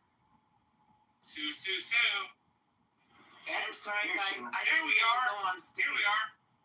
I didn't mean to go on stage. Sorry. That's okay. Well, you're here. Edward, are you there? To see you happy. Now we can hear you, Mr. Edward. How you doing? Hey, Mr. Best day of my life. Good to see you. Good to see you, Mr. Edward. Yeah, I do personally think that they've taken a hard left for several reasons. Number one, when you say you want to take away our borders, you want to take away the police, you want to change capitalism, you want the public sector to own, like what they're trying to do with the rent thing in New York. I just think that they're gone left. They're not a political party, but they're a pretty big body of people that's changing the way we see, whether it's the state constitution or the U.S. Constitution. They're pretty far away from it. That's just my observation of the things I've heard. And what effect do you think, Edward, they have on, in reality, the Democratic Party, and secondly, with regard to perception about the Democratic Party? Have a big effect, because obviously some of the strong Democrats have been there, have lost their seats, which is very sad. Obviously, they're still not pro-Constitution, pro-America. And I think the perception, and this is where young people come in, especially young people, they're fond of socialism, they're fond of all these different things, because most of them probably were given the illusion in the last 40 years that America or colonialism has been a problem, you know, versus them being responsible. Like, I ask young people, my son's 41, my daughter's 35, I always ask them and their friends, what do you hold to be self-evident, right? I don't think asking a Democratic socialist or a Democrat, what do they hold to be self-evident, is very hard for them to answer that question, Gary. And I think that perception by itself is that they think that there's a government body that's going to bail them out of something, which doesn't exist at all. There's nobody coming to our rescue. So that's how I see it. Thank you, Edward. Folks, we're here Monday through Friday at 5 o'clock New York time. So until 5 o'clock New York time tomorrow, for the next edition of the Critical Thinking Forum, everybody be safe, be well, and peace out.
pointing.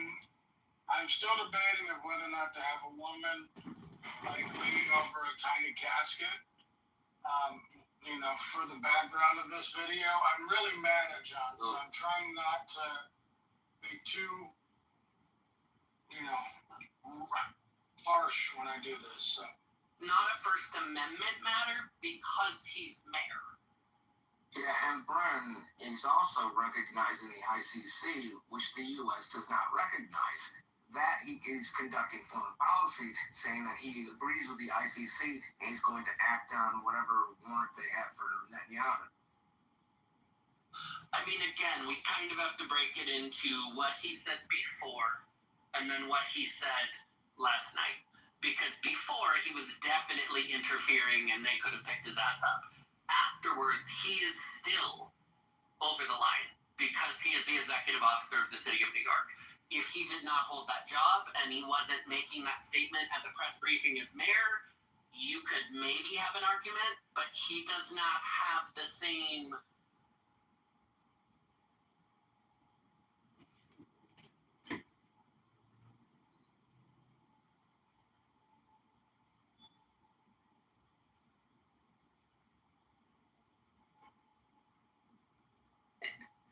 That's the crazy thing about it. Yeah. Yeah, well, Florida.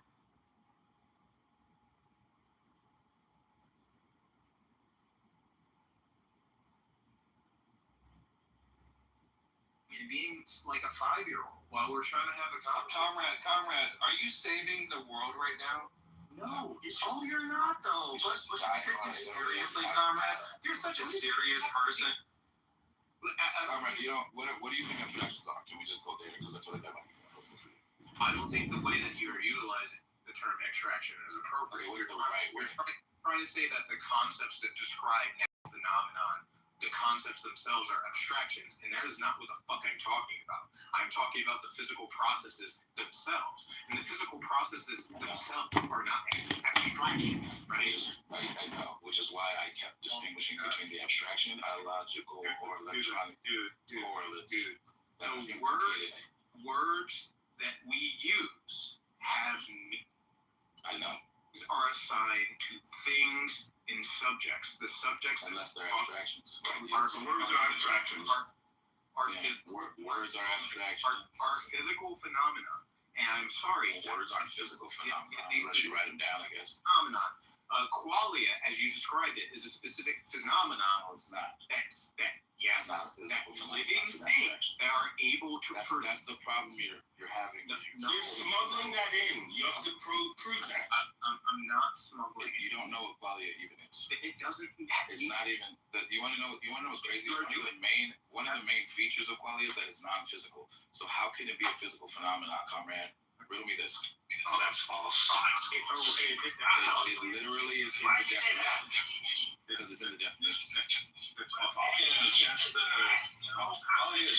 hold on, Leon. Qualia is just the what it's like part of your subjective experience. Nowhere in that definition does it mean. I don't care about the abstraction stuff. The thing that I'm disputing, I don't know why you keep undertalking. I'm not fucking comrade. Okay, you're not correcting shit. You're just fucking wrong. So what I was gonna say is the qualia is the what it's like part of your experience. Okay, there's nothing in there that dictates that it must necessarily be non-physical or physical. Okay, that's so what's it like part is physical. That makes sense to you? Really? The what it's like part is physical. What about that tells us that it necessarily must be non? Yes. So what's it like? This coming from the guy that did physical. How much does the what's it like part weigh? How big is it? How extended is it? What color is it? No, it's a causal physical. It's an abstraction, guys. Like, it is not a fucking abstraction. Okay, so then why is that in the definition? Okay, why is it in the definition? Oh wait. It's not in the definition. What are you talking about? Where's your definition? You want me to read it? It's in the chat. Are you going to read Stanford Encyclopedia of Philosophy? Because I've read that. Exactly. It doesn't say that. Exactly where it that's is. That's one interpretation of what qualia is. So that's what your different definition. You haven't provided any definitions. The fuck. You want to read it to me or not? Go read it. Tell me where it says Alright, cool. that the definition of qualia. Okay, well you can just wait until I'm fucking done, Black, or you can do what happened last time and I kicked your ass out of the fucking room for being a scumbag. Alright, I don't know. This is not your house, bro. Okay. Go ahead and read your definition, and if it doesn't say that qualia is necessarily non-physical,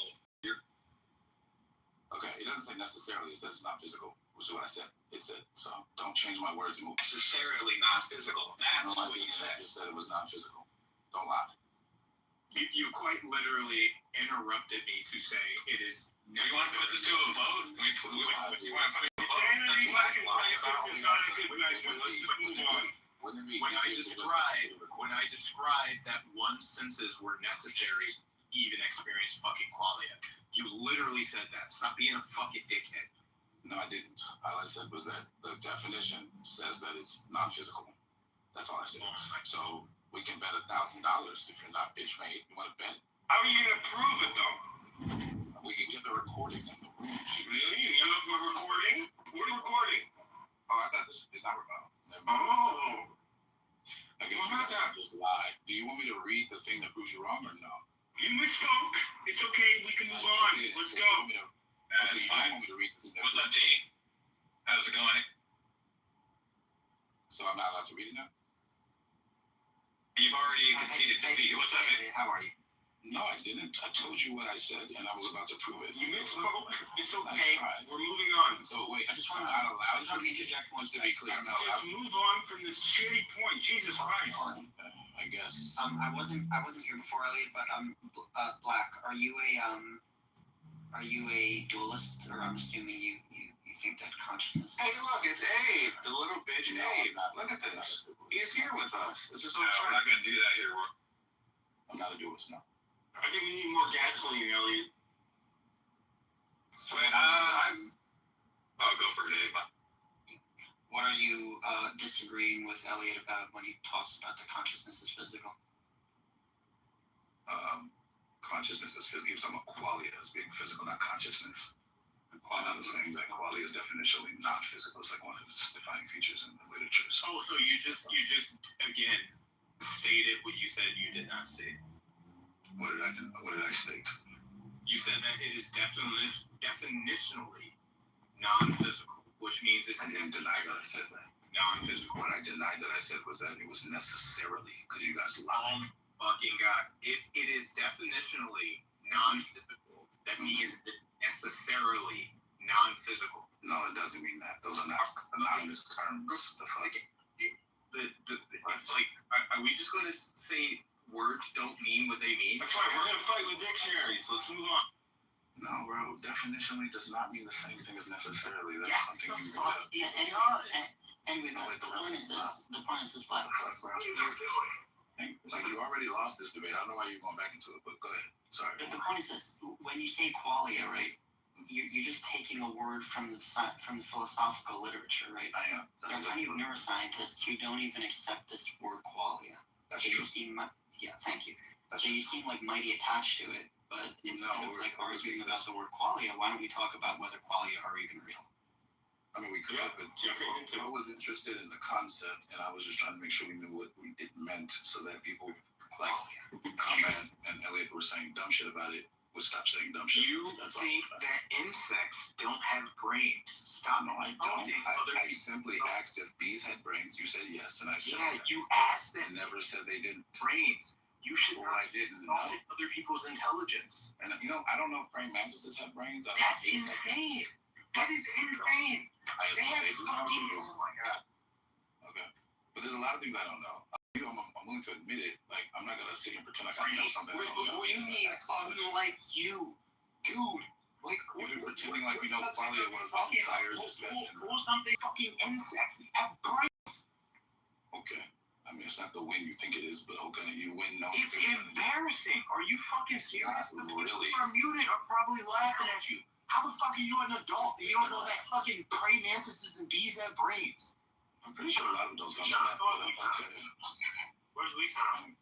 You didn't know the jellyfish. Yeah, Wisdom needs to come up on stage. Please, Wisdom. Please save us with fucking idiot. You do now. No, I didn't. What the fuck? All right, bro. Can you guys just give it a rest? Can we hear from Abe? Abe is actually a very level-headed person. Abe, what else did you want to say? Yeah, let's let somebody else talk to himself. Yeah, because what you're saying is fucking dumb. You want to talk about the meta and shit, okay? But Abe doesn't want to. You don't even know what I'm saying because you don't know what I'm talking about. But that's fine. You're just wasting time at this point. You're wasting everybody's time by continuing the stupid discussion. Let's hear from Abe. I said let's hear from Abe. I'm in agreement with you guys. You just fucking cried. Listen, like Abe wants to talk. Yeah, and you're still talking. But wow.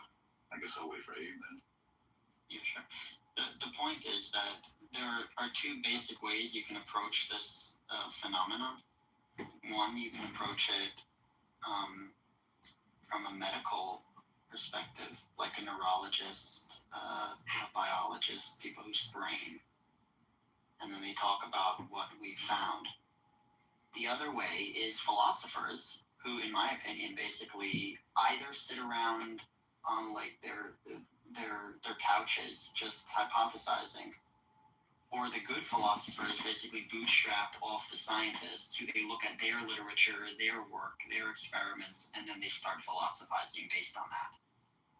So what I'm trying to point out is there's an asymmetry here when it comes to delving into consciousness and qualia and all the words that you seem to like about this.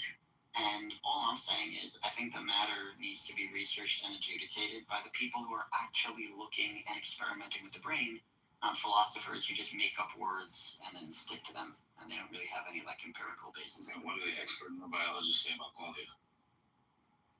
Expert biologists don't use the word qualia. Exactly. Well, we have Wisdom down in the audience. If only he would come up with some, please. Wisdom's above the riffraff, word. They need to invent a word, because if they don't invent it, they basically have nothing to do. Scientists invent words too, but okay. But no, the inventing biology doesn't mean anything. Like scientists do it too, biologists do it all the time. No, scientists, they make up words when they are well motivated on the basis of empirical findings. That's when they make up words. Philosophers just make up words just to be able to. Some of them, not the scholarly ones, but you're not wrong. Like there are a lot of philosophers who are bad. No, I'm not wrong. They are. But you have a pejorative stereotype of philosophers that's not true. Actually, most of the modern philosophers don't do what you're saying, but it's fine. You just like science over philosophy, which is fine. I get it. It's your preference, and I don't even agree that much because I think a lot of philosophers are full of shit, to be honest. So why did you get taken in by their bullshit that you're like reading about qualia? The irony is that Bro started the stuff about qualia, not me. The fact that you came in here and blamed me without knowing what happened is kind of awkward and not very scientific. Is it? I'm not rude. I'm just saying that you talk about qualia. I was talking about qualia because Bro wanted to talk about qualia. Okay, but do you think qualia are real? I don't have an opinion on whether qualia are real. Actually, I was just defining it in the literature because that's what Pro wanted to talk about. Synesthesia makes me think it is real, and even more weird than we realize. It's something I had discussions about when I don't know, bro. It's existential status or whatever, like metaphysical status. Now, if you had to bet your money, do you think qualia are real or that consciousness is? I mean, I guess it would depend on what you mean by it. The thing that I think is obviously real is like people have subjective experiences of things. That's kind of what people are getting at when they say qualia. So other than that, I don't take a position. I don't know. People say weird shit about qualia that I disagree vehemently with. I don't want to be tied to that shit. So that's about it. That's about all I have to say about qualia. We also have some other people join the stage, so if somebody else wants to. Let's have. Yeah, I just wanted to. Thanks, I just trying to raise Could you just say one thing?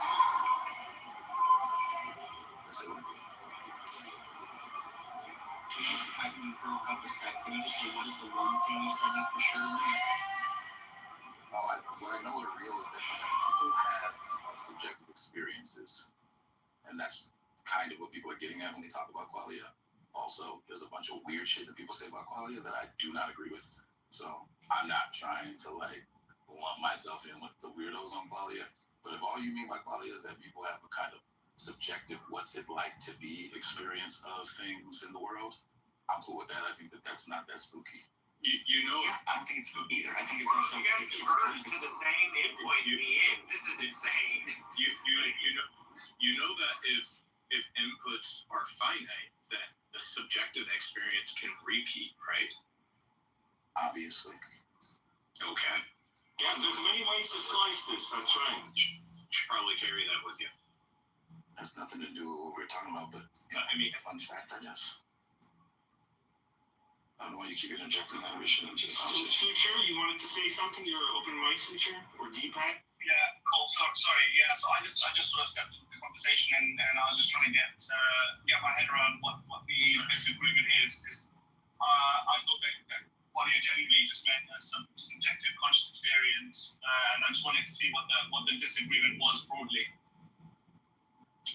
Well, I think that what T brought up is that it could be the case that there actually isn't any qualia, that there's stuff like relativism, there's what else is there?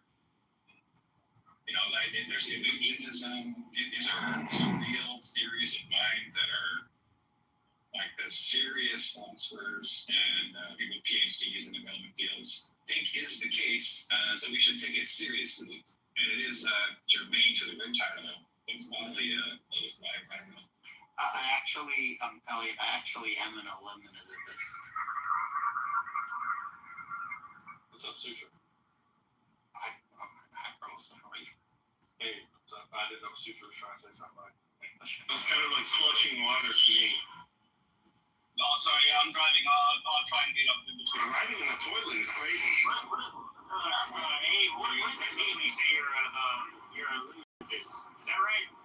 Yeah. Like about consciousness, about what? Can you have that kind of position about what is that? Can you talk about what that entails? What was it? Is it eliminativism? I'll talk about because so eliminativism is basically just like it's the idea that our common ways of talking about things doesn't actually correspond to scientific, reality. So I'll give an example. In the olden days, people used to use the word angry. So like if you were in the 13th century and someone said, I'm angry. So we understand kind of what that means. But the word anger, it doesn't apply in the layman's terms, the way they use it.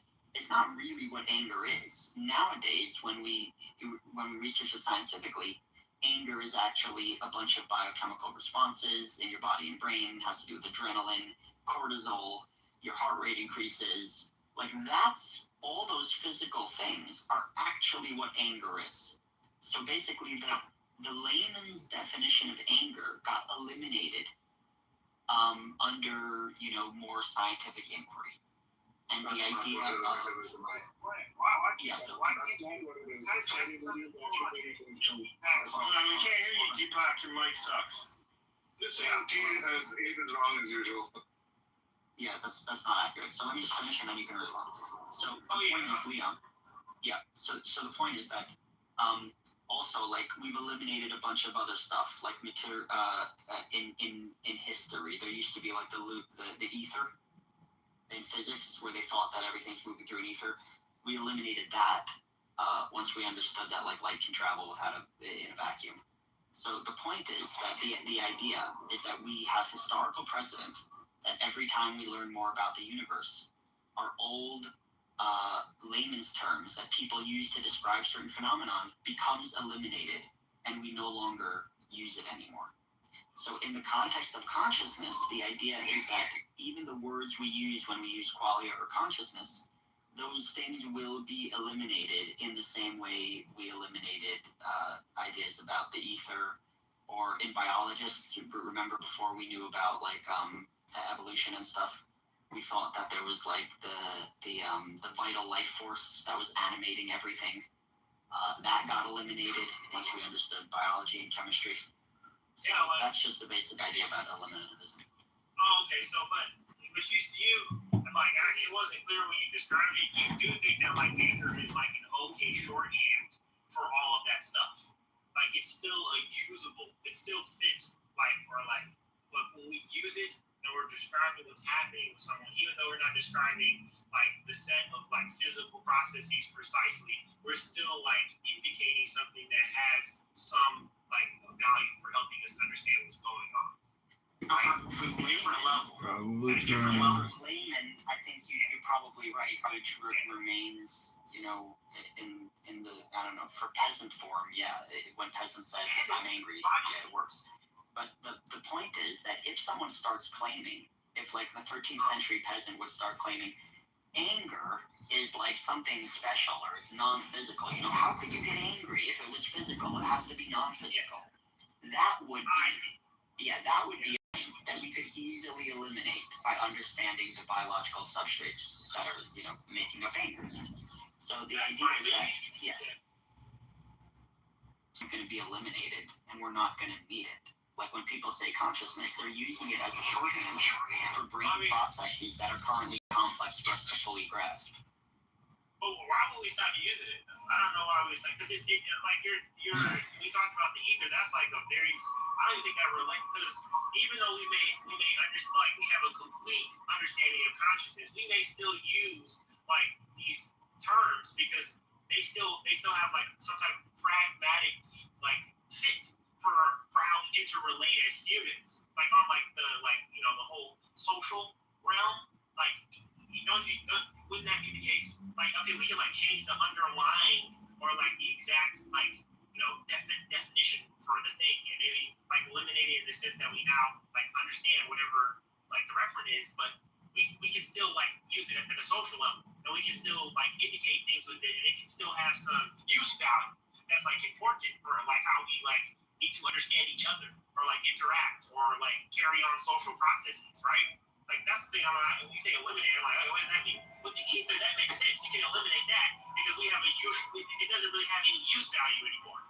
What's its use value? It doesn't have a use value. You replaced it with something, with, when I say, to be Michelson Morley or whatever. Is that what to be fair? To be fair, Leon, when I say eliminate, I'm not saying eliminate from everyday usage in language, even though it might be.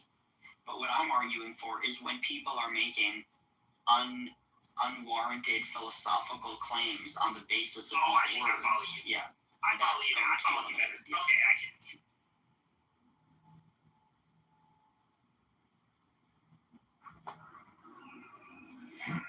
So I'm just trying to understand this better. Maybe it's my lack of understanding, but when you say that we understand anger, so we understand that anger is caused by various hormonal states and a release of things like adrenaline, like you talked about, epinephrine, raising cortisol levels, and various biochemical reactions in the brain. But even if we were to recreate those sorts of things, and those sorts of things are similar in other emotional states, right? Love you, baby. Reactions are very similar in states like anxiety. So even if we were to recreate those specific biochemical reactions, we wouldn't be able to recreate the emotion of anger itself, right? So I was wondering how you get to that point. When you say recreate in what? In your own brain and another brain? What do you mean recreate? So, we understand that, the emotion we feel in anger is rooted in various biochemical reactions, which are very similar to other states. So the biochemical processes which produce anger are very similar to the biochemical processes which produce anxiety. So what's the thing which differentiates those, right? If you have the same biochemical processes, which then the output is a actually palpably different emotion, how do you account for that difference? That's an interesting question. What's the cocktail of neurotransmitter proportions and signals and all these other dynamics? Yeah, that's an interesting question. Up to what multiple is it unique? I guess is an ancillary question to the room. How similar can colors be? And when you throw something in like synesthesia, what happens then? Because in my perspective of sorry, go ahead. I say I have synesthesia, and I mean, there's only one color I see that does not occur in nature, and I don't see it outside of the fucking hallucinatory, reactions that I have to stimuli. But I mean, okay, I happen to have, visual translation that I can't describe to anyone else. Okay, that's fine. Sure. I guess we can say that as an aspect of qualia. But who is to say that the manner in which my brain is physically configured has only happened in the sense of myself, right? So if we say that, then, it is quite possible that somebody else also experiences this weird gray blue glowing string when they hear a specific sound, right? That can't be described because there's no point of reference in the universe, right? Outside of themselves. But we can't prove that, right? It's just whatever. There's a limited amount of ways that my brain can interpret things, and because of that, it's probable that somebody else out of the billions and billions of other people may also experience the same. Yeah, I mean, all I would say to you, Suture, is that the brain is like incredibly complex, especially when we compare it to like other organs in the body. It's by far the most complex organ, by far. So the point is, I understand that it's going to be difficult to fully understand the brain, because like for us to fully understand the heart, we kind of fully understand the heart. It's like pretty simple. It's made out of like muscle. It pumps blood. It oxygenates it. It's fairly easy. We've mapped it all out. Whereas the brain is not just like hundreds of billions of connections in a neural network. They're like constantly changing, and they're like rewiring and reshaping, and like it's not even a static organ in the same way as the heart in many ways. So yeah, of course it's going to be difficult to pin down when you say, okay, how much like neurotransmitters or dopamine fires before someone's like relaxed or happy versus the cortisol when they're stressed or angry or something. I don't know, these are good questions, but all I'm saying is we do have the basic architecture to understand your brain and what makes people angry, to some degree. The fact that we can't yet like quantify that in a predictable way, I think that has to do more with the complexity of the brain rather than like some idea of philosophy that consciousness is qualia or non-physical or something like that. Yeah, and the room chat posted a study from 2025 that actually addresses this, and they found something like, hey, if you don't have this rod length for your vision, you literally don't have that pattern. And that pattern is unique up to a detectability in fMRI study. So I think it still comes down to why. So if we go away from color, talk about sweetness. So why is the molecule of sugar sweet? Shouldn't it just be nourishing or energizing rather than have this particular? It's probably similar. I don't know if it's exactly the same. It's probably similar. And how similar or how unique that is, it might be an artifact of language at this point. It could be an illusion, but I think there's something accessible about it being a universal experience. So that kind of speaks to the mystery of the nature of ability to consciousness and matter. So it's a good room topic.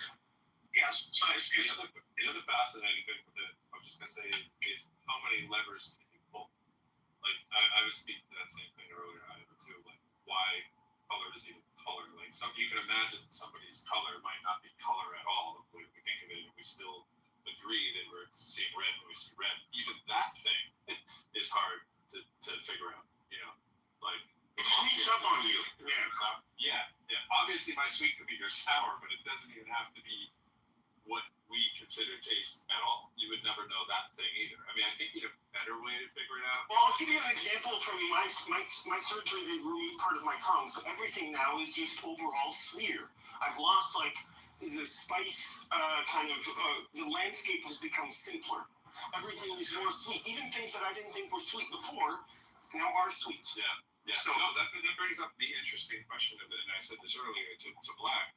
It's like when you lose color, we're colorblind, and we're basically in shades of gray. What is the shades of gray for every sort of quality of thing we're talking about is very interesting. And what does that tell you? You know, like what is the base condition? What's the 0 and 1?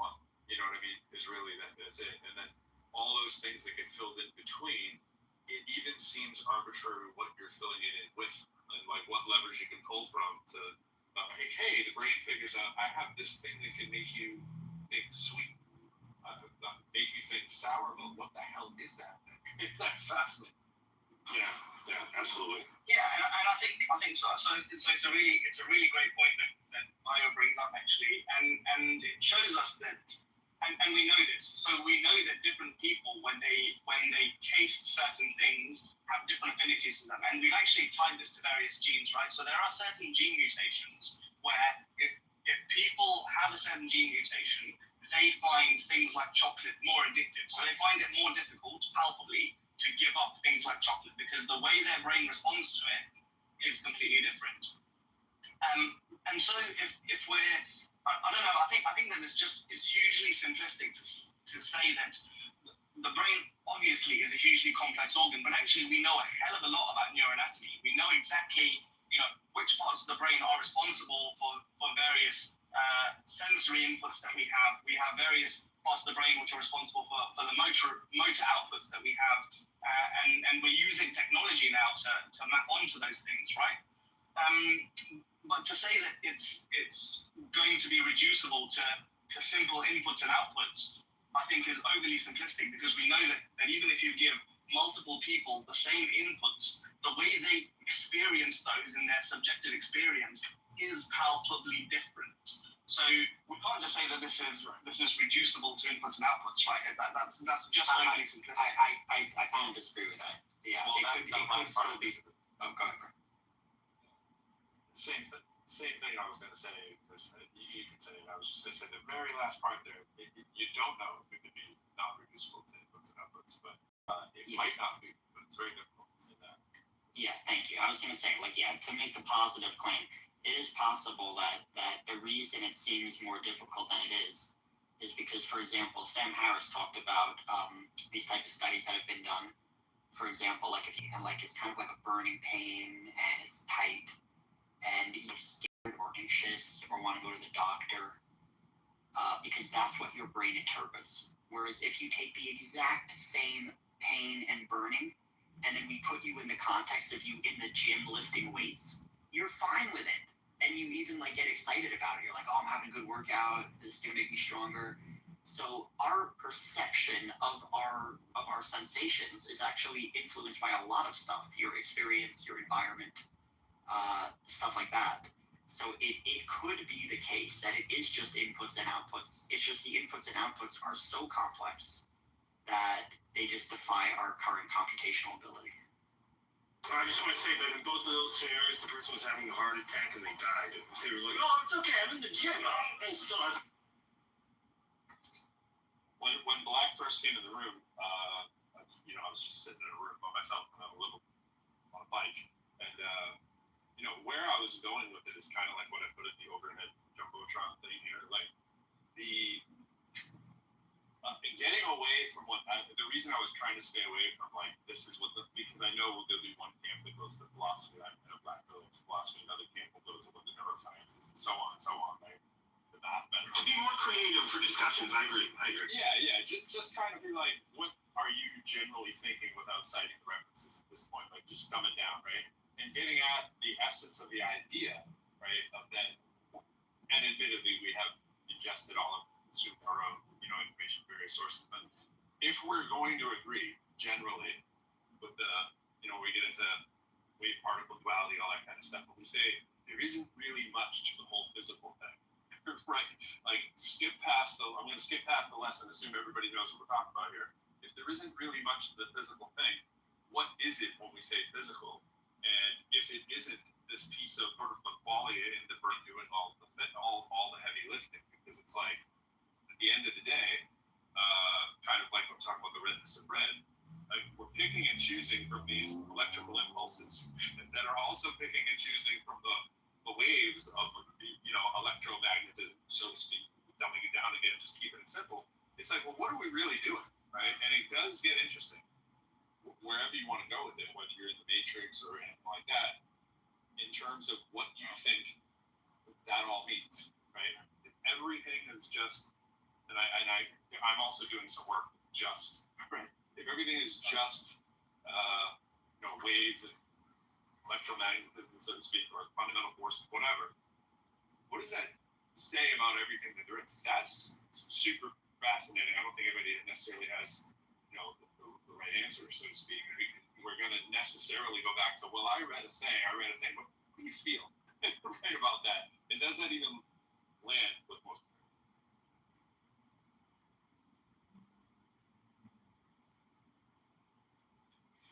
Sorry, my reception is bad, but thank you, bro. I guess the point I might have, you broke up for me, but just about the point about the different camps.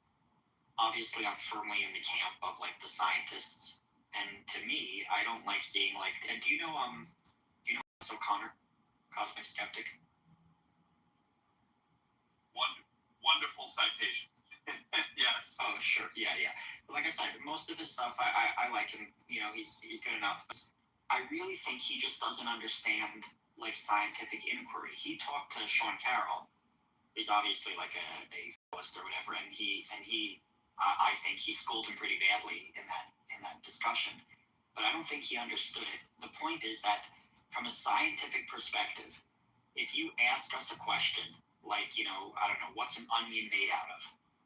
And we say, oh, well, here it is. Here's the first layer. And then we peel back the first layer and the second layer. And eventually we get to the center and you keep saying, yeah, but what is it? Like, what is the onion made out of? At a certain point, when we've explained all the relevant physical variables, there is nothing more to say. And I feel like philosophers who are intent on like there being a mystery somewhere, they're just never going to be happy because they're always just going to say, but what is it?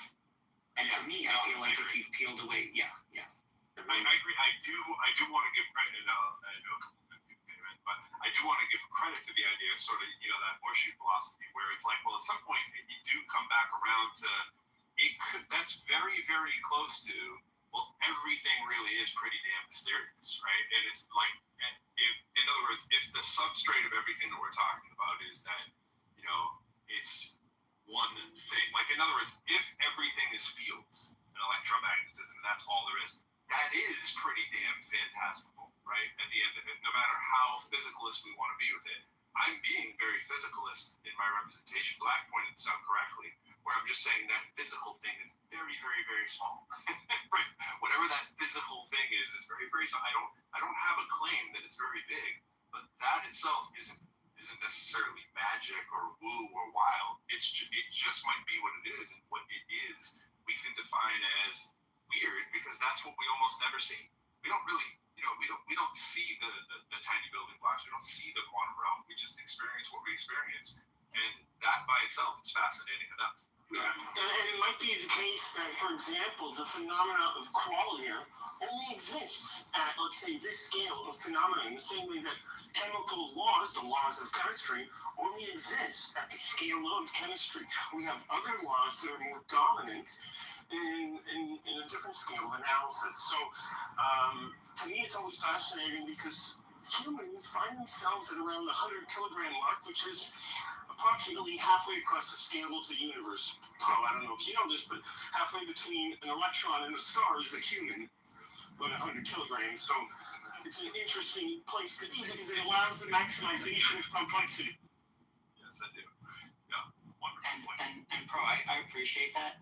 I've had like conversations with some other friends who are like kind of religious.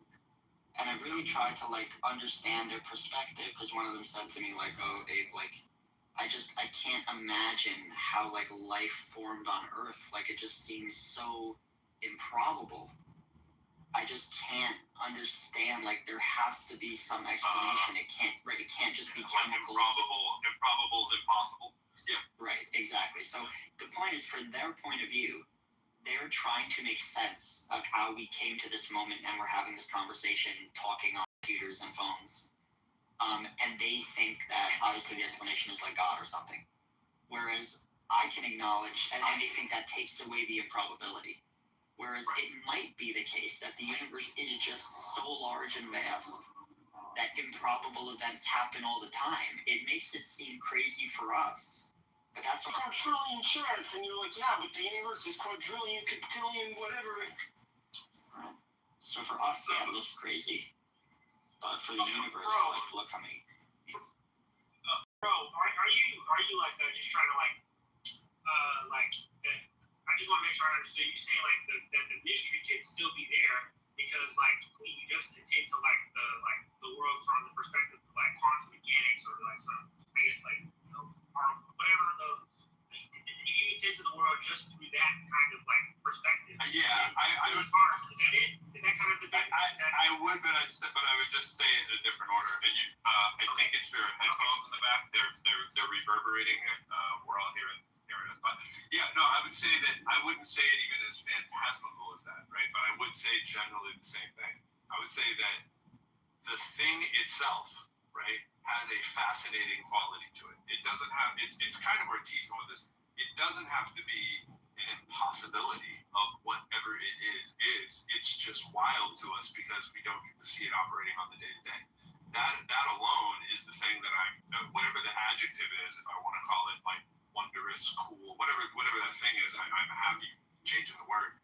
But that thing in itself doesn't have to be magic, right? But it can feel magical. And if someone wants to call it magical, cool. If a spiritual person wants to call it spiritual, cool. I don't happen to be very spiritual. At least I don't think I am. I'm not religious. I'm not spiritual.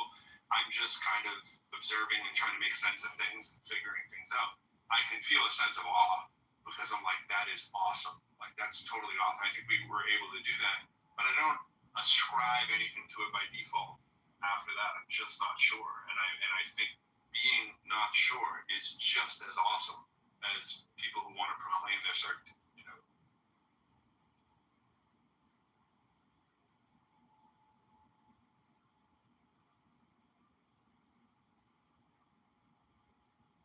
What's going on? What's up here?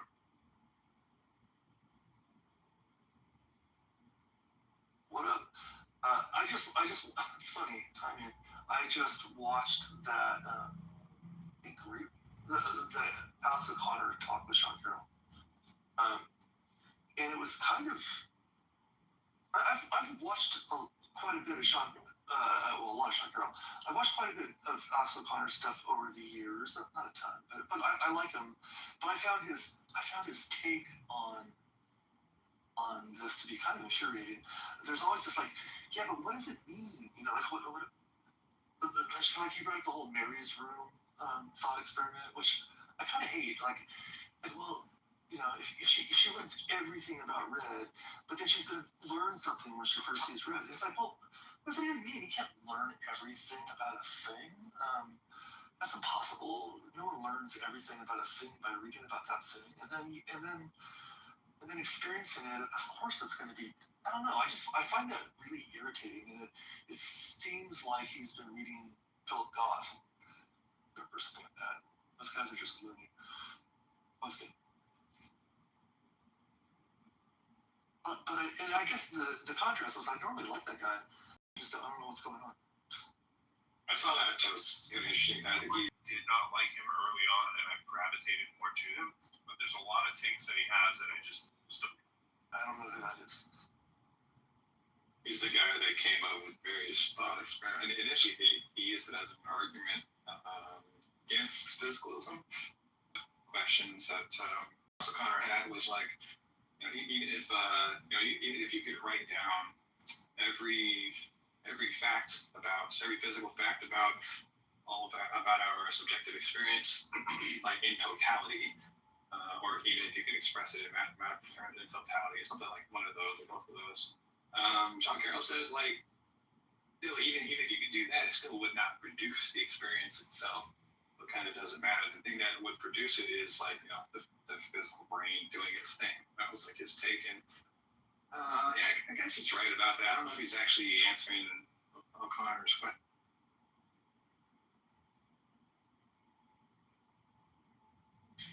Hey, what's up, guys? Sorry, I'm just kind of working, but I've been listening the whole time. And damn, Abe just left because I was talking to Abe about this yesterday. Do you guys know who Castrop is? With a K? Bernardo? Yeah, I just mentioned him. I am super. Well, I think he's a dick. He comes across as a dick, and I think his ideas seem just like baloney to me. So, okay, and it's funny you use the word baloney, because he wrote a book. I use that word on purpose. Oh, okay, good. So I saw a podcast like a day or two ago between Bernardo Kastrup and Graham Marby, right? The Graham Marby is like this Australian like atheist philosopher, and it was really interesting because the beginning was really awkward because you had the host introducing both of them, and he introduced both of them as naturalists. Graham Marby, he's a naturalist. So, and the topic of this debate / discussion was like regarding like physicalism versus like idealism. Because Bernardo Kastrup defends like this version he calls analytic idealism. Now it's his own right. It's not the idealism of like what's this guy's fucking name?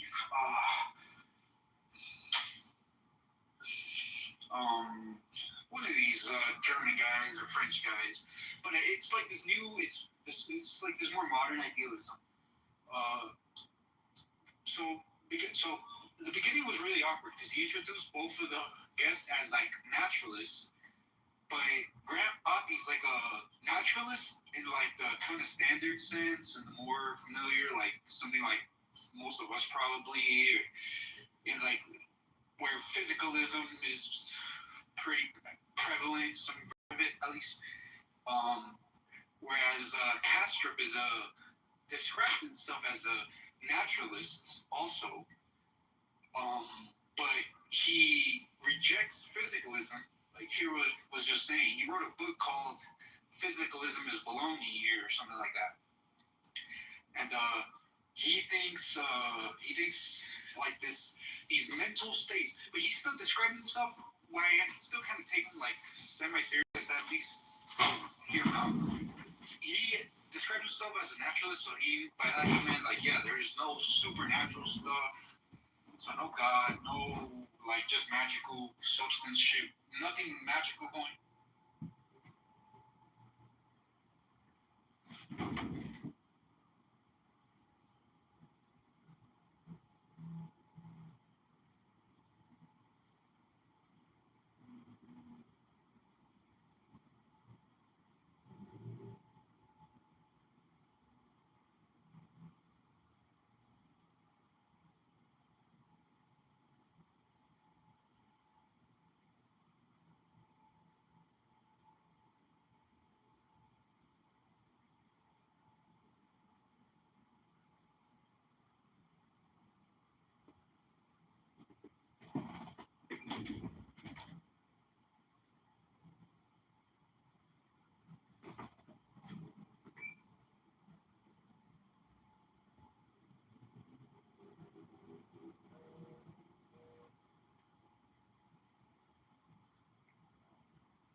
World is not physical in it of itself. Like it's not. If you can see the world in it of itself, it wouldn't be this physical shit as we see it. How we see it is through obviously our senses and like what this guy Donald Hoffman calls like our like his inner works. Exactly, his analytic idealism So Both there's those no guys- supernatural shit. So Both those guys have been on Clubhouse, and I've talked to them. Yeah. Well, I know I they found like these these rooms. Which was kind of fun. Yeah, I remember. Donald Hoffman's at least kind of a nice guy, but Kastrup really strikes me as somebody who struggles with mental health issues and is just doing this whole thing as like a hobby project to try to figure out his own weird shit. Well, no. So look, so his like analytic idealism is basically saying that like really well. So he's doing the Donald Hoffman shit that the world just appears to us physical. It's not really actually physical like it's how we think it is. That's just how it appears to us. Don't you kind of think like, well, duh, like yeah, the nature of reality isn't just the way we see it. Like obviously, like bees see the world, And the reason I'm bats see the world, like everything sees like fine, but like Hoffman goes a step further and says like no, what you see is wrong. Like well no, what you see is like extremely limited, but the idea that it's wrong is to me is silly. Well, yeah. So they're very related. But this whole fucking preface I just did was because so during this podcast, Kastrup spoke like 75% of the time. Bobby maybe spoke 25% of the time, because I was just like Bobby. I was just dumbstruck by some of the shit he was saying. Like he was basically posing this. So like as an argument for his idealism, he was posing like this like dichotomy, which I'm trying to think about. Thank God Benjamin left. Quantum theory shit and multiverse and many world stuff. Like how some versions, some interpretations of quantum mechanics have this many world shit.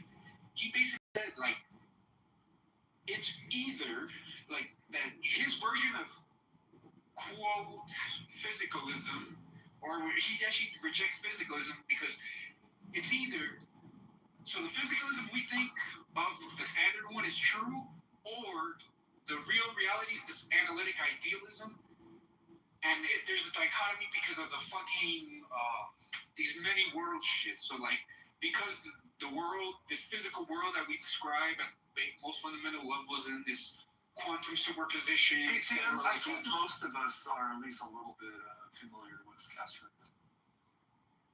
No, but do you guys? Are you explaining anything to anybody here that we don't understand? No. So So it's. Are you sure? Alright. Well, do you guys agree that? Because I'll look for the video right now and I'll play a little clip. Do you guys agree there's some kind of like a dichotomy between it's either the world is physical, but there's like an infinite number of realities, many world shit, or he's correct and there's only like the real version of reality is this idealist version. Is how he understands it. He made this dichotomy. I don't know if many worlds necessarily has to come into it, but it certainly could. And he even called out Sean Carroll and said some physicalists have bit the bullet, and like Sean Carroll, he starts laughing at Sean Carroll, and he's like, Sean Carroll just freely admits, yes, there was like infinitely many universes and things like that. Hold on, I think it's a different conversation about whether there's many worlds or not. But if you want to see something fun, look up Kastrup and Tim Modlin. I don't know if you saw that. He was on Kurt John Michael, and it lasted like 5 minutes. It was like 30 minutes. No, it's 30 minutes because Tim Modlin stuck around and kept talking to Kurt. But Kastrup kind of left in a huff. Yeah, it was really, I really enjoyed it. Are you a Modlin fan? Am I? I'm gonna look for like the clip of when he tries to make this dichotomy. See if you guys understand, because it left me just like it left Grandma like dumb shit. Do you guys like Modlin? I do, or I did, but then at some point I don't feel like, where are you going? Like he doesn't quite seem to. I mean, but I often get frustrated because I feel like he starts off somewhere interesting and then never gets there. But what's your objection? Curious. Similar. I feel like there's not a lot of substance whenever he's actually speaking. Then like sort of common knowledge. That's just kind of the only thing I feel like a lot of cooperate. I hate to agree with Benjamin because the ire of Benjamin is the mother. I feel like he's always reserved and he's never gonna say the thing that matters. And it's like, come on, bro. Like it's sort of the reason I said it's sort of like with you. It's like it starts out like it's gonna go somewhere. He never gets it. Just like, all right, you told me nothing new, and I didn't need to watch you or listen to you or read. Yeah, Donald Hoffman's interesting for that reason because he's actually like trying to use new vocabulary and all these other things and making predictions. So his most recent stuff with the at least reality as being like a headset. Everybody has a different headset. I was like, oh, that's interesting. So it's an interesting problem because I like Levin a lot.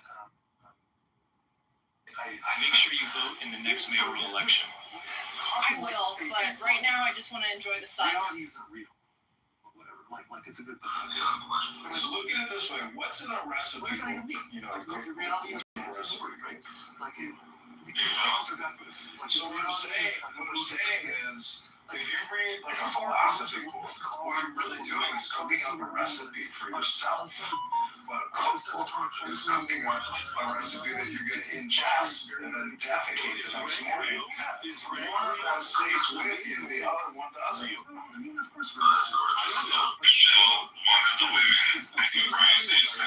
there's a difference between what you call red and what somebody might sense as red, or somebody, if they're colorblind, they'll have a different for example. There's a lot to say about it, but red is red.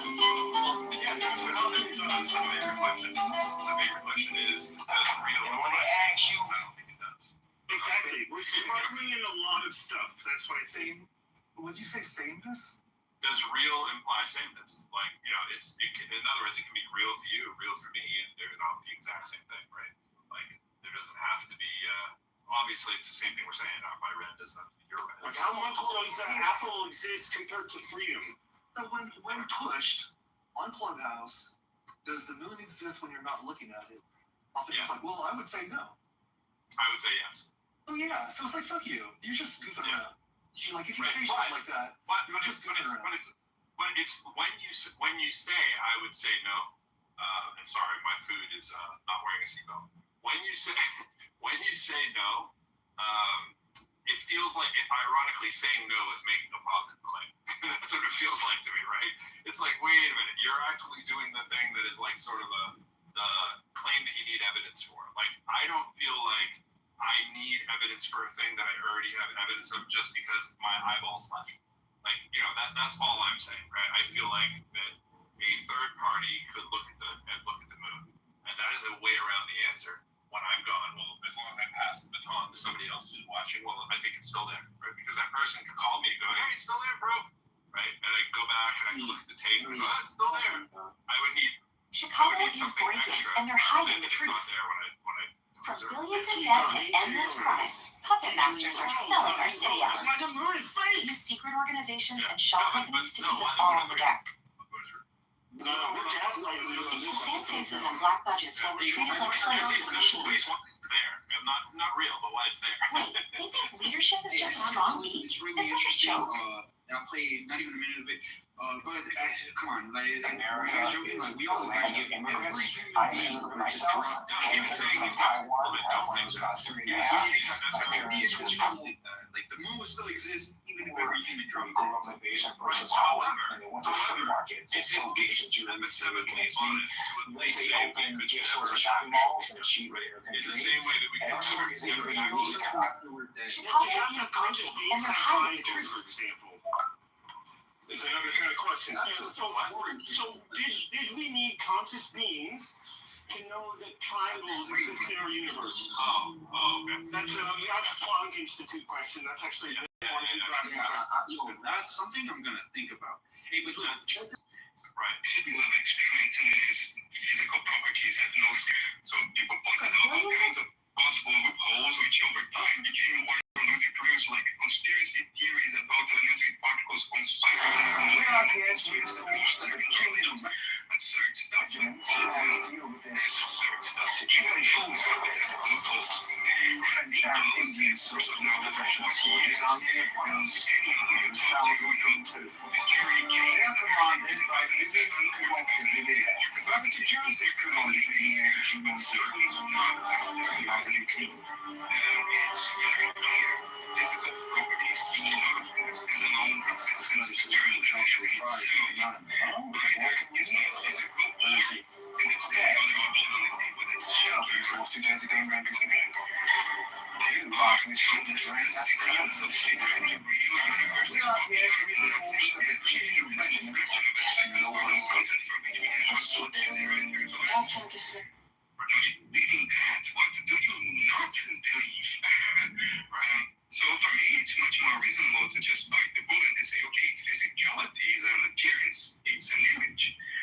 Even we observe the world through instrumentation, we still have to perceive the outputs of instrumentation. So satisfying. Okay, like I agree with everything said. You cannot escape the implication. Yeah, I don't. No, I do. So, wait, I'm just saying, here's why. You cannot escape. Let me finish this point. Let me just finish this point. You can't escape the implications of that reality. The reality, I'm not saying that the reality, we could never, it's like saying escaping death. We can never escape the fact that those implications are 100% real for us in our everyday lives. The only way that you can do the disclaimer if that is not the case, because again, it's where I started the room. Like, when we say physical, we are literally talking about fields and electromagnetism, basically, right? We're talking about fundamental forces.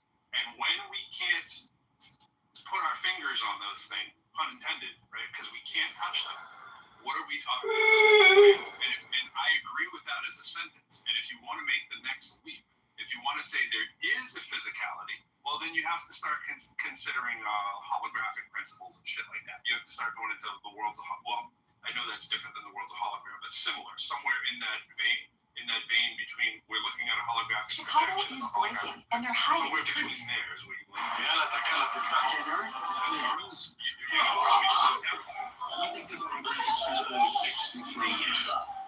My question is more whether you accept his dichotomy of it's either physicalism is false. I don't even have to accept that there's physically trillions, billions of fucking physically real human beings. I don't think that's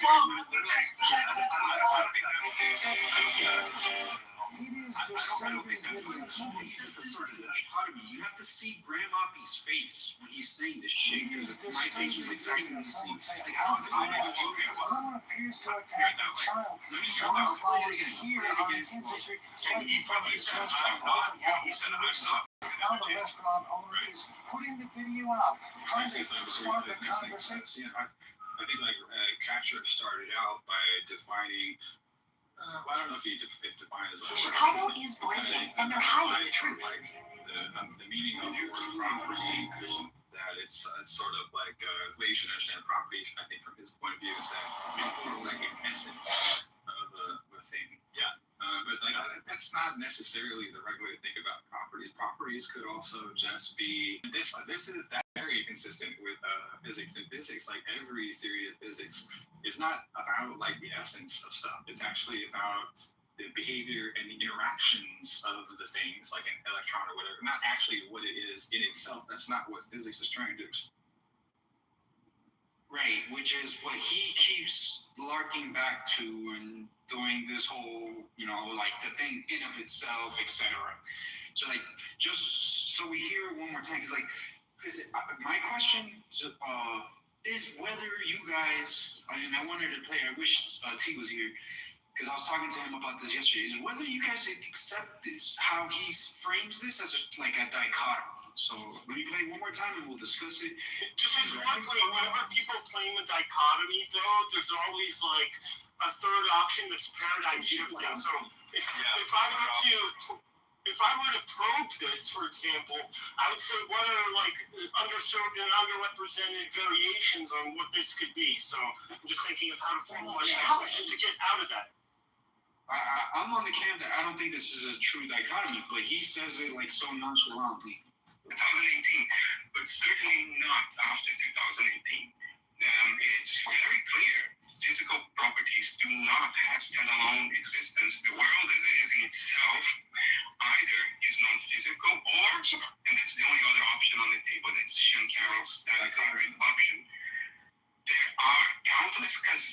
a physically real universe is popping out of nothing every infinitesimal fraction of a second for no reason, for which we have absolutely zero empirical evidence. Now, if you believe in that, what do you not believe? So for me, it's much more reasonable to believe The only way else that way. Yeah, but it's a hybrid. And then take a look.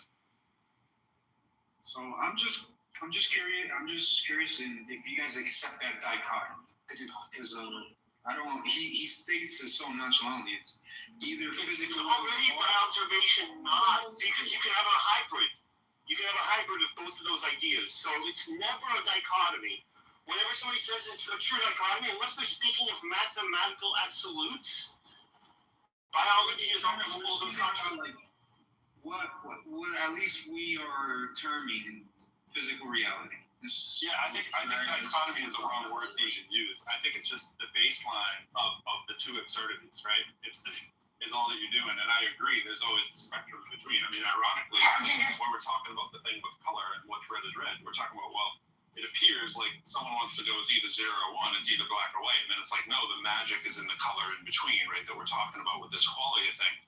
But you can get to the point where you say, well, is that qualia just a mapping? Is it just 0, 1, and for everything? So I'm in favor of the idea that it could possibly be that there only is a binary for these kind of options, but then we apply that qualia into it. That's kind of what I'm saying. You can go to the weirdest thing possible and the most normal thing, well, not even normal, the truth, right? And then if you want to say that there is something that I haven't seen, right? And when he's going to the, objects popping in and out of existence, obviously we're talking about, the countless shades of gray there is between wave particle duality, and what the different, epistemologies are. That's fine. So it's talking about like superposition and things like that. But in quantum mechanics, there's also this concept of decoherence, which is when you have you have a region of space-time in superposition, right?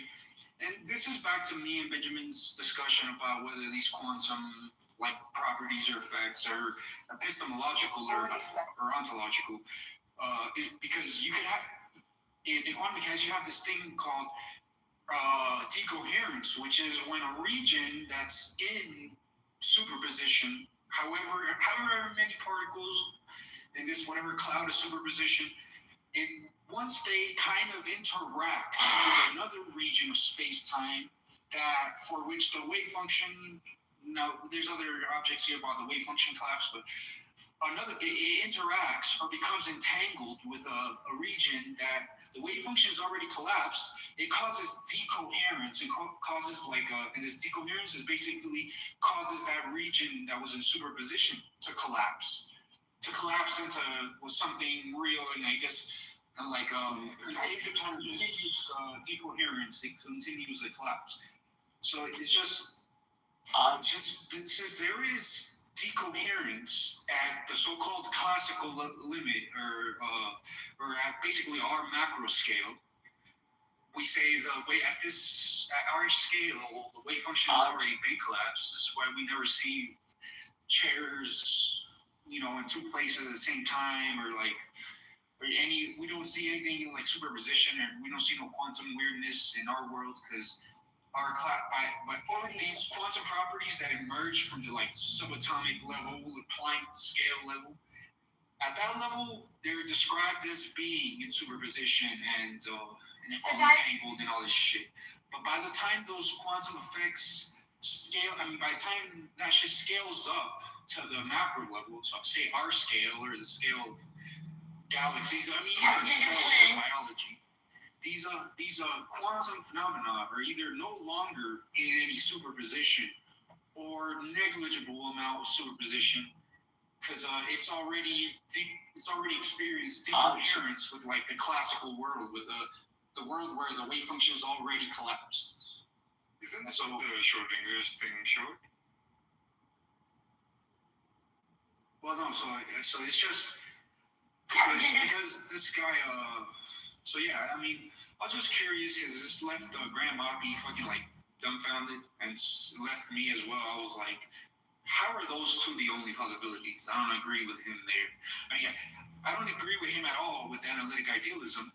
It's funny because at the beginning of this, or in some of his other podcasts, his like intellectual like life story is almost the inverse of mine.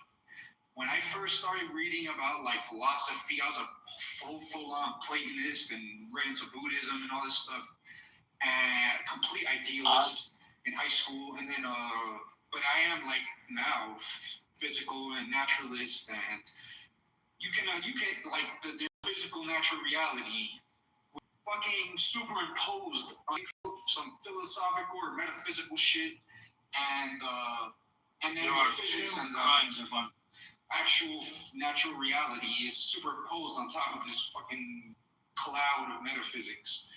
And so, because he started when he was in his 20s, dude, he worked at CERN. Like he was a physicist. No, he was I don't know what he did, but he's a computer science guy. No, I like to imagine he was just really an IT guy. Because he's often presented as a physicist who worked at CERN. Like, well, I mean, lots of people. He's never talked about what his actual role was. He's a computer science guy. I'm just going to assume he did IT. Now, the IT requirements for CERN are probably pretty intense. So that's not really like a slight. I just wish he would be like forthcoming about what he actually did there. Because he uses that as a badge. He uses it as like a for credit. Exactly. He doesn't really talk about what he did. And so I agree. That's weird. He uses that as a badge. He uses that the way the flat earthers use. Well, I used to be a glober, but now I like see the truth. But now my brain is as flat as this table. Fucking like I used to be a glober and this and that. I've seen the light. He kind of does that. He kind of does it where I used to be a physical material. But now I see the truth. Like I used to think, but now my brain is falling out. He criticized Tim Mullen for not being a real physicist. Like, he's not a real physicist. What the fuck? It's fair. It's a fair point. Tim Mullen is not like a PhD physicist, but he's got his bachelor's in physics, and then he went on and did like philosophy. I forget exactly his rank, but he's got some physics under his belt, and he has more physics as far as I can tell from their resumes, but I don't know for sure. But I agree. He uses like he always talks about him working at CERN in his 20s and stuff to like imply, well, I used to be a physicalist and all this stuff, you know, but now I've become enlightened and now I know. Bro, he was inside the temple and he saw what was going on, and it was crazy. And he oh my God, yo, T, you there? Yes, I'm back. Hey, Sam. So, dude, I'm having the conversation with these guys that I was having with you yesterday about the Castro and Grand Moppy debate and we're talking about this, how I tell you how he poses some weird dichotomy that like had my jaw on the ground. During the video, you see Grand Moppy also dumbstruck, like couldn't believe what he was hearing. About this guy says like it's either physicalism is false or we live in a multiverse. Remember that? Right. Yes. I brought up. Yeah. So I brought up. I played it twice. Sorry guys. I really want to play this for T, just so we can get like a sense of what the fuck, and then we can all talk about find either let's spot like right now. I was just using the concept of decoherence as a possible way out of this so-called supposed dichotomy, but. Okay. Explain. Break it down. Okay. Yes. Here's the trick. When voting became a right, it is no longer at that point. It is no longer a privilege. Does that make sense to you? When you invite people to vote and say, oh, simply because they have a right, drag people that are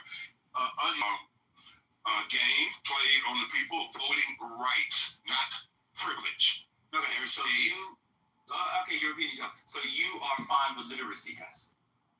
Absolutely, because there's too many people going down there voting to their own demise. I got you.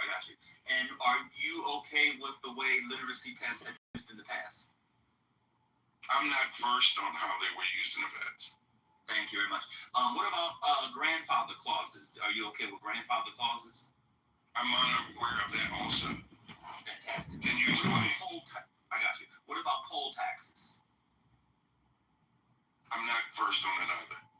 Fantastic. All right, let me go to another thing in Texas politics. So And Texas has about 4 million or so black people in it.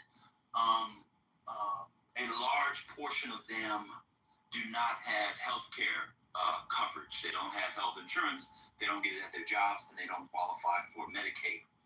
Texas is a state. Texas is a state that did not expand Medicaid under the Affordable Care Act. That leaves hundreds of thousands of black Texans, indeed millions of Texans generally, or maybe a million or more Texans generally, without coverage because they're in the Medicare, the so-called Medicaid gap. Do you support expanding Medicaid under the Affordable Care Act? If so, why? If not, why? No, I don't. Okay, why? I think expanding Medicaid gives too much power to the government over your health. Okay. In a society of haves and have-nots, you cannot trust people in power to control your health decisions. I think, and to add to what you just said, Texas ranked #1 with young people, children that are not insured. Texas is the #1 state in the nation of children that are not insured. Now, this is a slippery slope. Excuse me? No. You're proud of that? I didn't say no, that you're saying that. I didn't say that. No, I'm asking. I said, no, I'm not. Oh, okay, keep going. Okay. No, I'm not proud of that. That's unfortunate.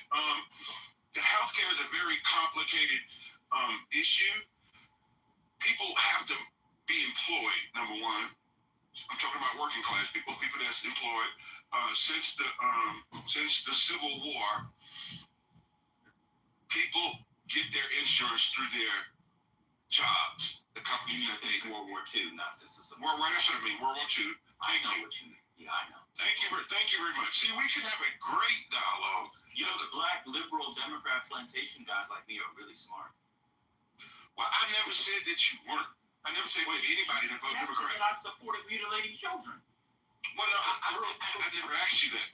No, let me finish here. I'd like to. No, Trent, let him go. Oh, okay. So here every day, let him speak. He's responding. I'm sorry. Okay, so, go ahead. No problem. The healthcare issue is a slippery slope. Is very complicated because on one end, expanding healthcare, you would have to raise taxes because that, at the end of the day, that is what's paying for it. It is people that have to go to work that's paying for the healthcare. So you have to tax people that work to pay for Medicare, and then you have to withdraw money out of their form. Nationwide, I think President Trump's idea of giving the money to the people so they can buy their own private health care was a genius idea. I think that is the way we should go because people can control their own decisions. They can own Obama. You can keep your doctors. He said that 1,000 times, and we know that ended up not being true. Okay, but yeah, it's best. Let me finish. Let me finish. No, but that's just keep going, bro. Keep going. Obama said he was wrong. No. But I'm talking. Bringing inflation down. Okay. President Trump said, rather than giving these subsidies to the fat cat insurance companies, why not give it to the people? And then what will the people do with the subsidy? That's their life. That's their health. And if they want to buy insurance, if they're wise and buy their health insurance, good. And if they're foolish and take it and use it for something else, that's their business. At the end of the day, that's their decision. It wasn't the plan. So the plan I don't know it in detail. I just gave you a summary. No, but that summary, the problem with the summary is it wouldn't just give you $800 a month, and if you wanted insurance, you could. If you wanted insurance, you couldn't. What it actually was going to give you money that you then had to use for insurance, and they would have probably done it for the tax code. So they were not going to do the tax code. So what would have happened was it would have gone to the fat cats anyway, but by not giving it directly to the fat cats, they would have been able to raise the price. It would have actually led to more expensive healthcare. But that's only the people on Obamacare. That wasn't like me or you who gets it from our job. So if the American healthcare system is so Trump, who you supported, said he had concepts of a plan. He was president from 2017 to 2021. They're president now from 2025 and still to the present, ongoing through 2029 January. When are we going to get Donald Trump's healthcare plan to bring down costs and accessibility for Americans and to get better outcomes? And I say this in light of, we spend more on healthcare per person than any one other country in the developed world. That was messed up. In the developed world, and yet our outcomes are among the lowest in the. When do you think we'll get Donald Trump's healthcare plan? Well, you would have to ask that question to the House and the Senate, because they don't want Donald Trump to succeed. Can't you see the play? Nothing that he brings up, these people, they don't even want to pass the Save America Act, which means only American citizens can vote. They don't even want to pass that. So we need to get the insurance. He wants to get this done, but you have to see that he's fighting against both houses, right? These people do not want, and that's my point. Senate, Brother Johnson. I think it's split. What party controls the Senate? I think maybe the Republicans are in favor of one seat. I don't know. Who controls the Senate, Brother Jonathan? What do you mean, who controls the Senate? You mean what party? Democrat or Republican? Republicans. Who controls the House, Brother Jonathan? Republicans. Okay, so does the White House have an Office of Legislative Affairs? I'm sure. Okay, so when they wanted to do the big beautiful bill, did the White House, where's the bill, forget the House and Senate, where's the bill from the White House on Donald Trump's health care bill, which he said in 2017 he would have? Well, listen, just a couple of months ago, he tweeted out on Truth Social that he wanted a health care plan for Americans. And he suggested... Where is his health care plan? It's been 10 years. Okay, listen, one step at a time. The Save America Act is still stalling. They're still stalling that right now. No, but before the Save America Act, in the election against Kamala Harris, we weren't talking about the Save America Act. He said he had concepts of a plan. This is yes or no. Have you seen the concepts of a plan? Yes. Okay, I just laid it out. I just laid it out. In summary, he wants to get the money to the people rather than the insurance. That was Obamacare subsidies. That wasn't for me or you. Okay. Oh my God. It's called Trump Care. What about Trump Care? What is that? I just told you what it was. Okay. He does not want to give the money to. It doesn't matter. Oh my God. He does not want to give the money to the insurance companies. So what's he? Okay. So what would it do for me? I don't have Obamacare, so I don't get any money. Of course you would. If the bill came into play, of course you would. So that's what I'm saying. Who gets money? Right now, it's negotiation period, right? They're in negotiation period, right? First things first, Save America Act. We have to get past that so we can move on to other pertinent issues. I got you. Right. I got you. We'll come to Save America Act, and I'm going to do that after this, but I want to do one other thing, go back to the first term. So we all knew Donald Trump as a business, like a construction guy. Real estate. Yes, I was looking for real estate. Can you name me what Donald Trump's signature, he's not 2 terms, what is his signature policy or achievement in rebuilding American infrastructure, either electronic, fiber optic, or material, that is to say roads, bridges, etc.? Does he have a signature bill that he can point to? No, he's brought it up. It was in the Make America Great presentation, to rebuild the infrastructure. But again, he's fighting against both parties. One second. Hold on. Let me say this. Let me say this. He's fighting against. We say Republican and Democrat. Yeah, but he is fighting. To be very truthful, he's fighting against both parties, and they call it the establishment. Okay, he's fighting against the establishment. That is who's holding the American. Okay. But these things that you're saying, these things that you're asking me. My question. So are you saying the establishment is against an infrastructure bill? The establishment customers against anything that Donald Trump proposed. So then why did they pass? Okay, cool. So why did they pass the big beautiful bill? Look how hard they fought. They didn't. What do you mean? Look how hard they fought? They had control of. They did it through reconciliation. It passed the House very easily. Once again, no, it didn't. No, it did not. The House very easily. The House. The House. It passed the House very easily. All Republicans voted for it. So you're telling me? I just want to know. So the reason why did Donald Trump propose an infrastructure bill to Congress? Yes. So this is the last question on this. Then we'll go to the Save America Act. Why was Joe Biden able to do an infrastructure bill? And we know he was dead. He was pooping on himself. Why was Joe Biden a better leader of politics in his party than Donald Trump is of his? In other words, he's a better puppet. Donald Trump can't be controlled. He's a better puppet. You're not listening. Oh, so you're saying an infrastructure bill for bridges, tunnels, and roads is from being a puppet? Yeah. Okay, got you. So down for this. Let's go to the Save America Act. Which part of the Save America Act do you think is the most important part? The most important part of the Save America Act is American people, number one, getting rid of the paper ballots, and American people producing. Getting rid of the paper ballots? Yes. You want to get rid of paper ballots? Yep. That's in the Save America Act?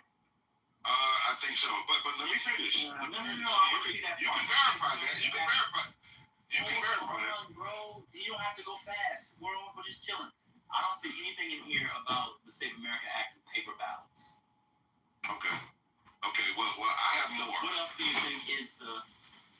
Did you mean mail-in ballots? That's what I'm talking about. Correct.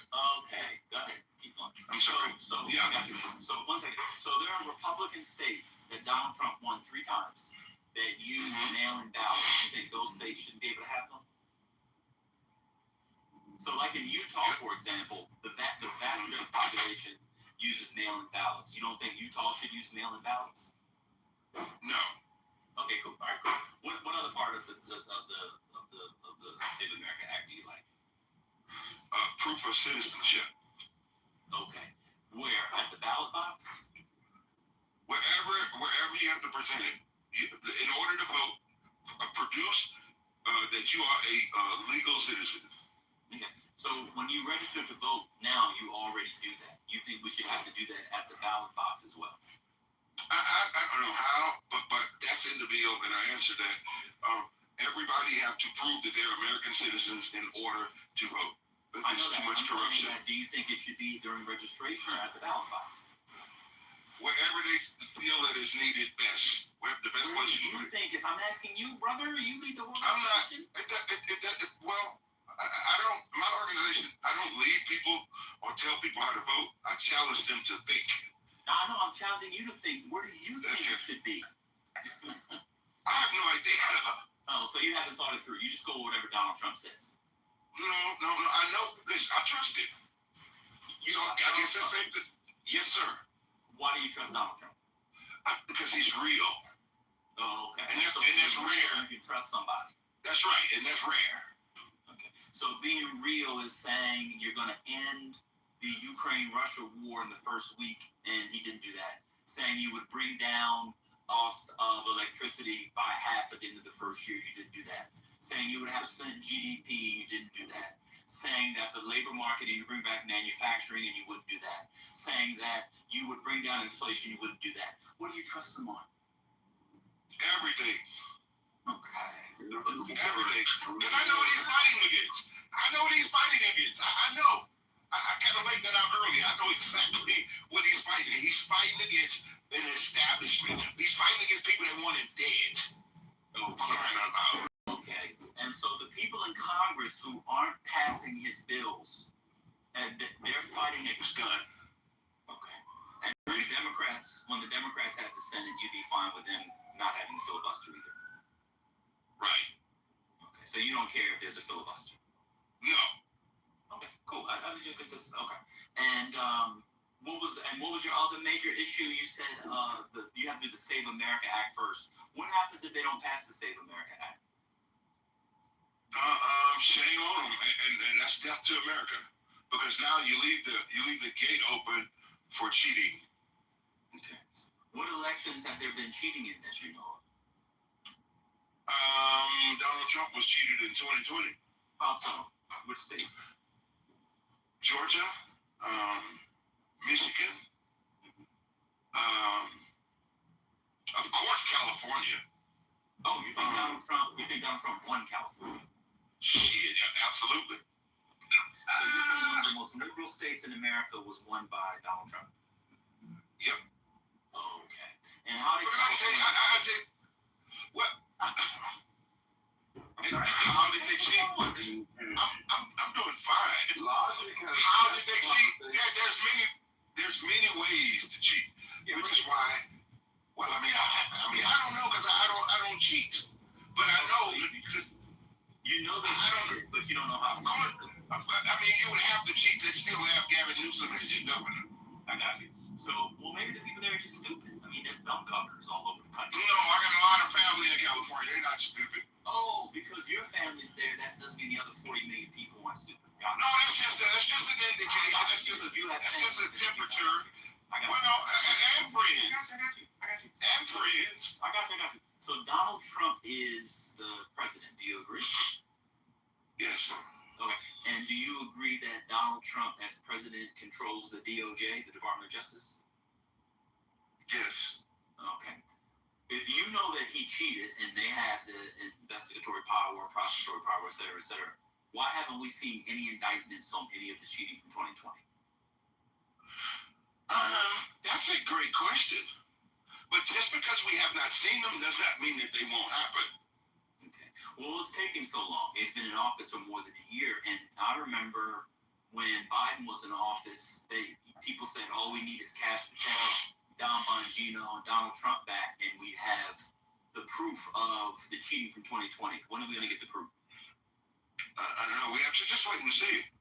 Oh. I can't give you a definite date. So I understand, but if the cheating was so widespread, why haven't they even indicted one person? Maybe it's on the horizon. It's on the horizon. I got you, cool. And then do you think that the Democrats changed votes? Of course. Okay, so people voted for Trump, and then the Democrats then changed to Biden. Yes, and let me say something about that. Those of you that are on social media, you have to hit the invite, and these glitches like that. See, so why if that happens, and then it erases it? Yeah, yeah, it's possible, very possible. Okay. So do the machines have paper audit trails? I'm not sure. Okay, so when you hit invite on Facebook, is there a paper audit trail? I'm not sure about that either. Okay. So then if there's a paper audit trail, wouldn't the DOJ be able to subpoena, get the paper audit trails and see the votes were changed? Possibly. Okay. I think they have this evidence. I think they have this. Oh, so what do you think they're waiting for? The midterms? I have no idea. Possibly. Okay. Possibly. Did you support Doge? Absolutely. What did you like about Doge? It exposed the corruption. Because it corrupt millionaires. So how is it possible that you become a millionaire, on $174,000 a year? So the corruption is okay. Hold on. Yes, I'm very serious. There's a lot of corruption. When people vote for you on emotions and vote for you because the culture suggests that they do. Doge. I'm just. Okay, and I'm Doge. So you said Doge exposed corruption, like in Congress. So Doge showed the corruption of Congress people? What are you talking about? I mean, corruption everywhere. These NGOs, these nonprofits, yeah. The corruption is widespread and it's bad. I got you. So Doge is now officially over. It's done. Who got indicted as a result of the fraud, waste, abuse, and corruption from Doge? So we know they did a thing, but even though they haven't given us any proof of it, you just leave it without proof. They did give us proof. Donald Trump said so. No, they did give us proof. What proof did they give? Pam Bundy exposed everything What is So I mean, I don't recall, but she had receipts. I'll tell you one thing. They said that there were people who were collecting Social Security from others who were dead or didn't exist. Okay. That's correct. One second. Pam Bondi was the Attorney General. That level of fraud because of Social Security is punishable by decades, probably, in federal prison. Question for you: did Pam Bondi indict any of the people? Because she was a DOJ. No. Okay. Why didn't she indict anybody? I don't know her reasoning, but she did. So they exposed fraud and just allow people to keep the money. I understand. So we have to let it wait. Inflation. Do you think Donald Trump's done a good job on inflation? Excellent job. Excellent job. Are you drinking or smoking or doing drugs? Wow. Continue on, man. What are you doing? We keep hearing snorting. Continue, please. Oh my God, bro. Come on, man. What's going on? What are you doing, bro? Are you talking to me? Yes, you came on here. You getting fucked up? No, I'm listening to you, man. All right, cool. Okay. So, he's doing a good job. So if he's doing a good job, why is inflation higher now than when he took office? I don't know. So then how's he doing a good job?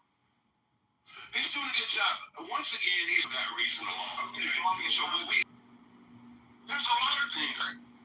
No, I can't. No, this is like a cross-examination. So, this is no questions. Of course, they're basic questions, but they're coming up. Yeah, they're coming in rapid fire. You go ahead, Joe. And what's your organization called? It's Urban Conservatives of America. We're rebranding to Urban Conservatives United. Okay, so Urban Conservatives of America. So you're unable to answer questions about Voting Rights Act and civil rights, about the economy, about, you said it wasn't a war. What questions do you feel? Do you want to do like social issues? You want to talk about welfare? Do you want to talk about welfare? Real quick, in all fairness, we did tell Jonathan this would be an hour. We are now 40 minutes over that. I just want to, I want to be fair to Jonathan a little bit. I just want to be fair to him. Okay. So he has an organization that is about like getting people to his organization. I'm just a random dude who gets fired from his jobs, according to Gerard on the app, but he doesn't have the stamina. Cool. Do you want to do the welfare and social issues? Are you against welfare or the 60s? Do you want to talk about that, Brother John? Am I against welfare? Yeah. No, I'm not against welfare unless it's for retired people and widows, but able-bodied people, no. Okay, so you were saying something before about welfare in the 60s. What did you want to talk about on that? Well, we'll talk about this, and I got to get some rest, man.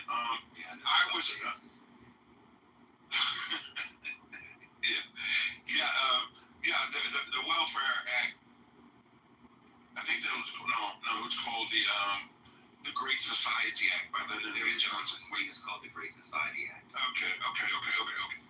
Well, 69. Right, and he also said, I'm not annoyed. You sound like you're annoyed. You're using foul language now. So I'm not the one annoyed. Stop projecting. It's you. Yeah, I apologize. Well, thank you. Apology accepted. But anyway, I think government dependency is a form of slavery.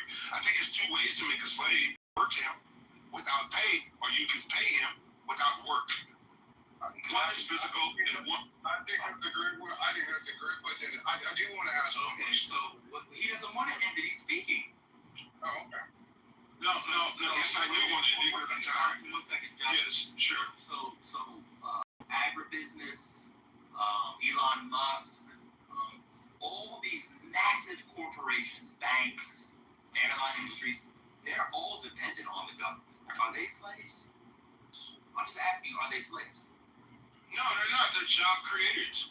Everybody's a slave to something, to answer your question. My husband leaves me, and I get food stamps to supplement my working. A lot of people who work at Walmart, they get food stamps to supplement. That person's a slave because they're getting food stamps to supplement. No, I think you missed the point. I did. Break it down. Yeah, you did. Listen, it's not about people who work. It's about taking people out of the workplace, right? Hold on. Listen, please. Let the man finish so he can go to sleep. I think a handout is a difference from a hand up. A handout cripples you and makes you dependent, and that is the game. And that's all I'm talking about. I'm not against welfare for people who need it temporarily, but I'm against welfare for people who want to make a career out of that. The community, the black community, through generations, has been what we, not we, and when I say it in a general sense, have passed down to our children. Government dependency. And that needs to stop. All right, we are God's creation. Hold on, please. I don't know okay, but per capita, right? I said what percent of blacks are on cash welfare? I don't know the numbers. So what would you guess? What percent? I have no idea. It's high. It's high. Say that. Then why are you going around spreading that? Say that black people. What about me? Hold on. Please let me finish. Can I finish? Let me finish, and I can bring clarity to this. 1 second. Sure. There you go. You have an organization dedicated to urban conservatives. And one of your main points, because you had these nice lines, that was clever quips, was about hand up, hand out, all these kinds of things. And you're telling me you don't know what percent of blacks are on welfare? I have no idea. What would you guess based off of what you think about the dependency and the generational transmission of black assistance on the government from the Democrat plantation? What would you guess? It's in the high teens. It's thorough. This last one was taken under Donald Trump's administration. Is that good source or you don't believe it? Listen, most of those news outlets are liberal, but listen. News outlets? I said from the census. Did you graduate high school? Listen, they're liberal too. Wait a minute, they are liberal too. Yes. Okay. Yes. Last question for you that you can go. Sure. Did you graduate high school? Yes. Okay, cool. I'm done. Nice to meet you. Nice to talk to you. Hope to see you again. Okay. What does graduating high school have to do with anything? What are you calling me dumb? Yeah. Are you calling me stupid? Yeah, you done, girl. You done. Yes. I'm calling you a idiot. Okay. Have a wonderful evening. You too. My God, the stuff that. Oh my God.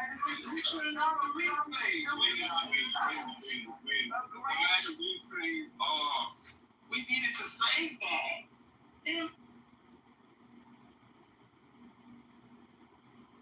Trump is not doing a good job.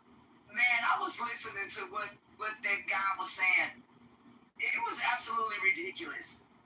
And somebody gave me a skull face in the chat. Who gives a damn? The guy is horrible, and his policies are horrible. And people are dying in wars they shouldn't be in. Hey, man, you can't sit up here and have 20-year-old people, 18-year-old, young folks losing their lives because Donald Trump wants to play Russian roulette with others' lives and not his or his friends. So I have a problem with that. You can't get life back. You can't buy it back. You can't tally it back. None of that. And at the end of the day, God has a place for people like that. You know what I mean? So you can't sit up here and walk two lines at once and straddle the fence. You can't do that. You can't serve two masters at once. You either serve the people of this country, amen, or you serve yourself. Donald Trump has done, amen, and sit here and grit and serve himself. Those who sit here and say he's doing a great job, where the hell are you? I gotta ask Trent a question. Trent, are you there, sir? Trent's not on stage. Hold on. Trent, I said on welfare, cash assistance. Sorry. Because he's talking about people that don't work. So you could be working and be on SNAP. See, what you're trying to do is you're trying to prove me wrong to defend your friend who didn't know what he was talking about. I have the number, it's 2.5%. Okay, you're going to do something. I don't understand him. Is that right? And it might be for the best. Get underwater. This man promised us. You got no signal, bro. You got no signal. Can you hear me now? Hardcore black matter. Divine, can you hear me? Yeah, go ahead, brother. Yeah, okay. Yeah, no, and so to your point, yeah, I was looking at total government assistance, which includes SNAP and other benefits. Like if we just took in welfare, yeah, you're correct. Yeah, no, so, and to Devon, to your plug, you said that you wanted to speak to hardcore MAGA conservatives, and that's it. Oh, maybe it wasn't you. No, it wasn't you. But this, Jonathan and Alexandra, and I applaud them for coming in. When I was trying to started, as I said, many of you could not even have an effective conversation with MAGA, and this was proven right because Alexandra couldn't even stay. I get that a lot of the things that she said may have been offensive to some of you, and to people on the other side, a lot of the things that you say are just as offensive. Stop there. One second. The lady came in and started by talking about how she liked Donald Trump because he was a straight shooter and didn't hide stuff. But with me, she melted down. It was too much. I didn't say anything about that lady. I said I was trying to understand black people have voted in a group from one period and then they switched voting for a group for the other party in the other period. I'm trying to make my way up. They get into their talking points. I don't care. I'm not into bathrooms. We're not voting on bathrooms. That was your friends that did that. I didn't say anything offensive to those people. The lady said she was a teen mom and he was a crackhead. Believe me, I have scores and scores of jokes and much more to go. I held all those in. Hello?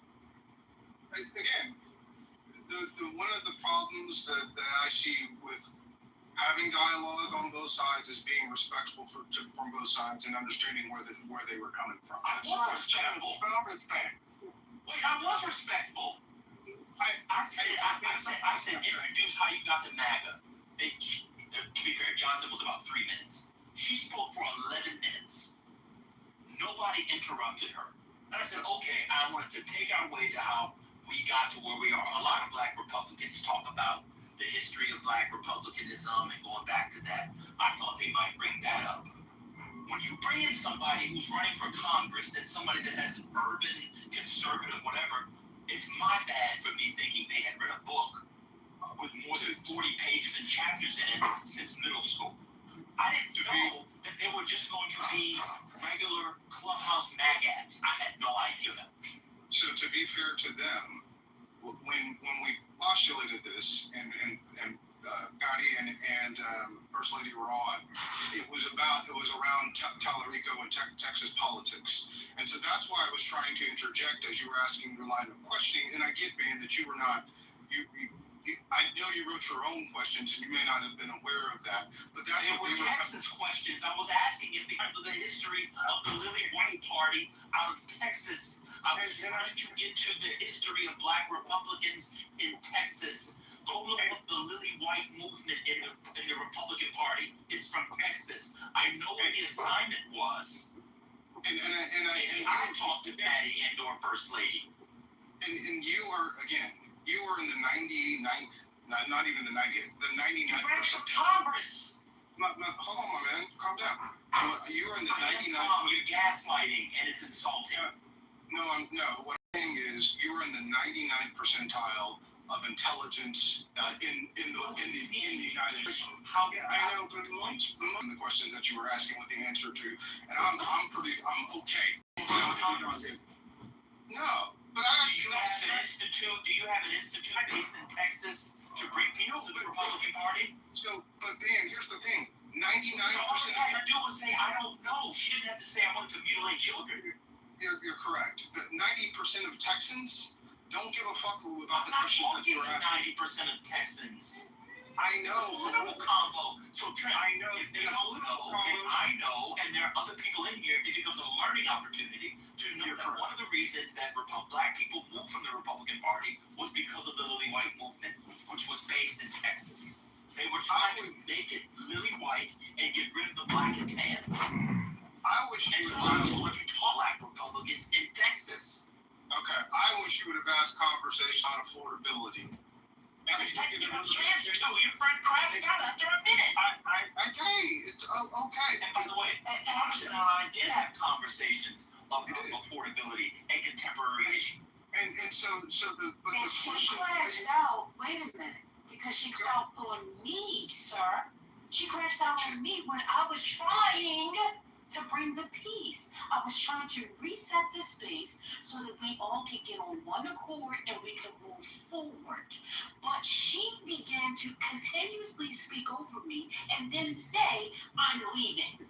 So please, just stop. We're not, I don't need to have a conversation with you. If you want to just go, then please just go. Because how you were recapping this story and how you're trying to make a play as if we did something wrong to them, when we let them speak for minutes on end. And then when and you're doing it. Maybe it's a Texas thing. Yeah, they're really dumb in Texas. Correct. The blacks in Texas are dumb. I don't get it. I don't get it. It's simple. The conversation we got off on the wrong start for whatever reason, but we're here now. Jonathan, he did stay. Thank you for staying. Thank you for, Jonathan. Trying to edit the conversation. And that's it. That's all. That's it. That's all. That's it. There's no need for you to try to tell somebody that they did something wrong and all this stuff. Whatever. Let's just keep it moving. Go ahead. Yeah, do you mind if I respond? Thank you. So listen, again, this is what I'm talking about. Well, I don't think you were disrespectful. And again, it's the first time using Clubhouse, and it is difficult if you don't understand like the nuances. It is difficult. It is difficult to have a conversation with people who you feel are attacking you. And I know that I again.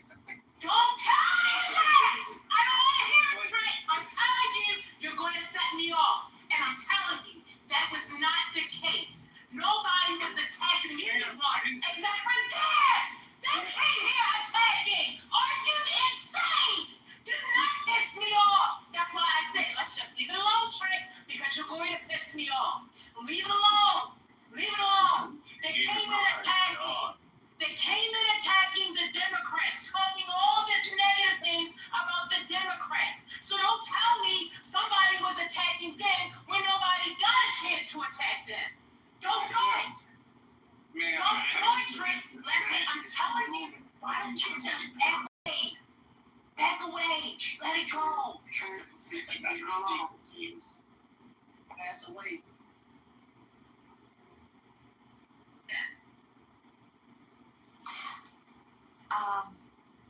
Is there a free moment for me to make a comment really brief of government position in a state, and in particular in Texas, to have some sort of organization here in the state, to be in a room full of people, a little too out of peace, and you don't know who in that room is from your state and from your area, and you comport yourself the way those two individuals comported themselves, embarrassing.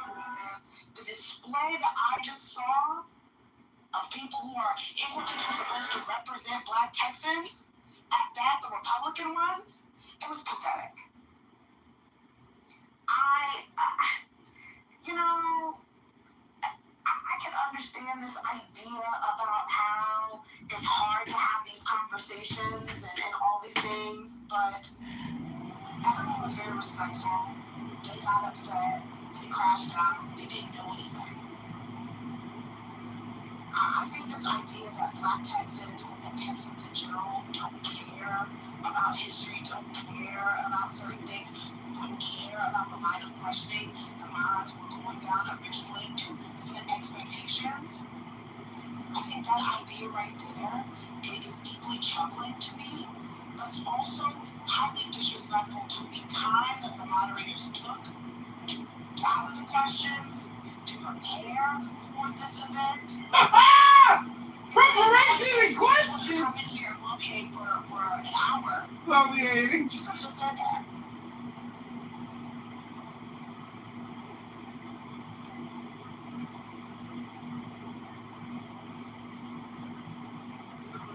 to be mean as hell. And nobody should be upset when they're fired back upon again. They're rude as hell. And a lot of them denigrate people. They say horrible things about them. I had a Republican in another room call me stupid. Somebody else called me slow. I said, I don't really give a damn. Because half the people they look like trash here and want to talk about somebody while they dumb asses got Stephen Morris. One second. Yeah, one second. Everybody, welcome to Politically Correct. It's another top of the hour. It's 9 o'clock here on the East Coast. Hope everybody's doing well. Just want to do a quick reset. Of course, shout out to Penny and First Lady for trying to have this discussion today, for making the time and making the space for us to come together. And yeah, shout out to Trent for bringing some people in here. It's not what I expected.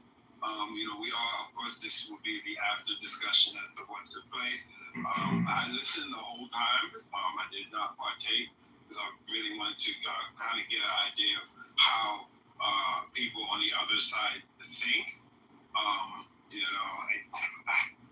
I mean, we all witnessed it. But I just think we just need to take a moment, all reflecting on what happened on this day. So, welcome to Politically Correct. This incredibly important historical day of notation. The floor is open, and of course, if there's any breaking news, please drop it. One second. If there's any breaking news, please put it in the chat so we can go over it, take a look at it, and see where we're going to go from here. Appreciate you guys.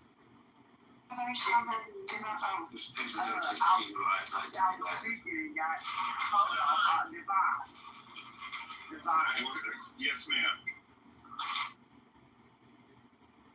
Okay, so we're gonna go to Tira. I heard you come off mic first. Go ahead, Tira. Yeah. I got something to you, please. Thank you.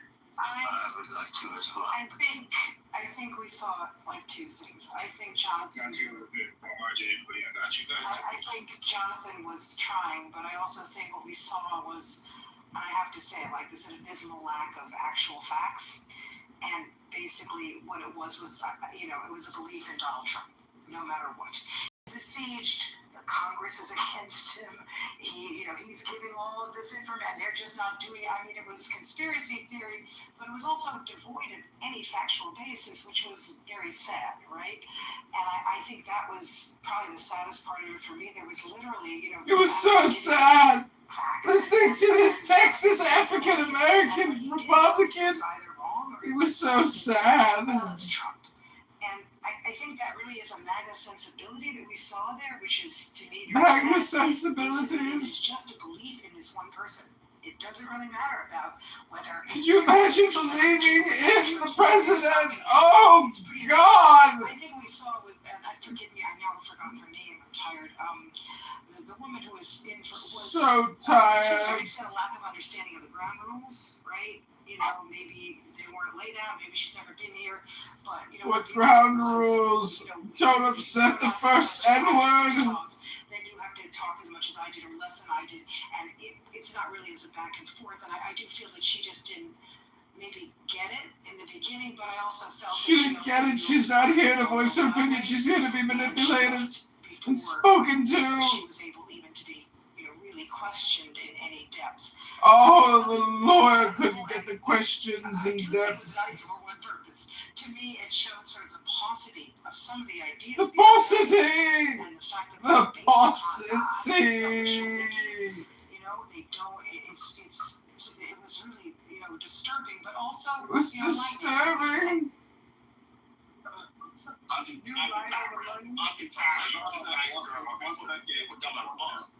One sec. We gotta go RJ to Odie. Go ahead, RJ. I just want to say I've learned some valuable things today in Clubhouse. Earlier today, and I'll try to be short, but I got a bit to say.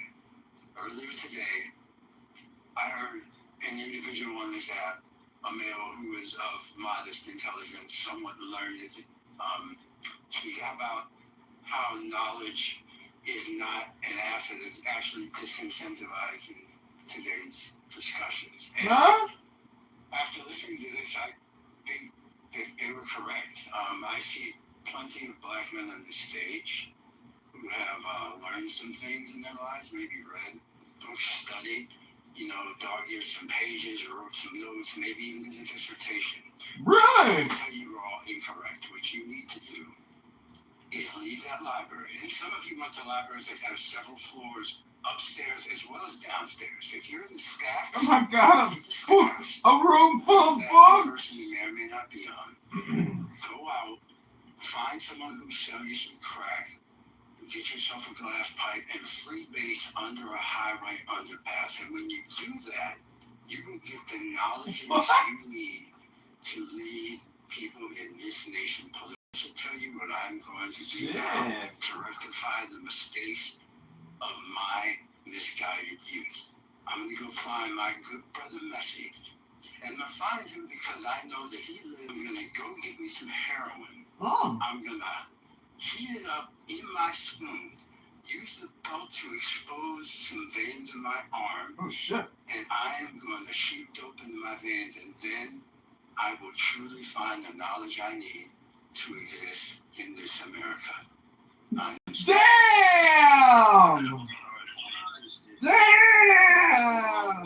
One second. We're gonna go to Odie. Go ahead, Odie. Thank you, RJ. Love when you come on stage. Odie, it's on. Thank you very much. I'll be quick. I know France is not here, but I would have loved to have asked because the way Pence spoke about these two people, he spoke as if they were some intellectual coming to tell us what we never heard for or what they are maggots on the app don't say. Then I must give it to Ban. I don't know why.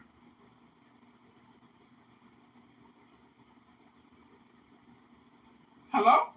Is it me? No, I can't hear. Odie, we can't hear you. Odie, you went out. Is your earpiece die? Odie going once. I'm here. Odie, somebody clearly stated that Trump won California.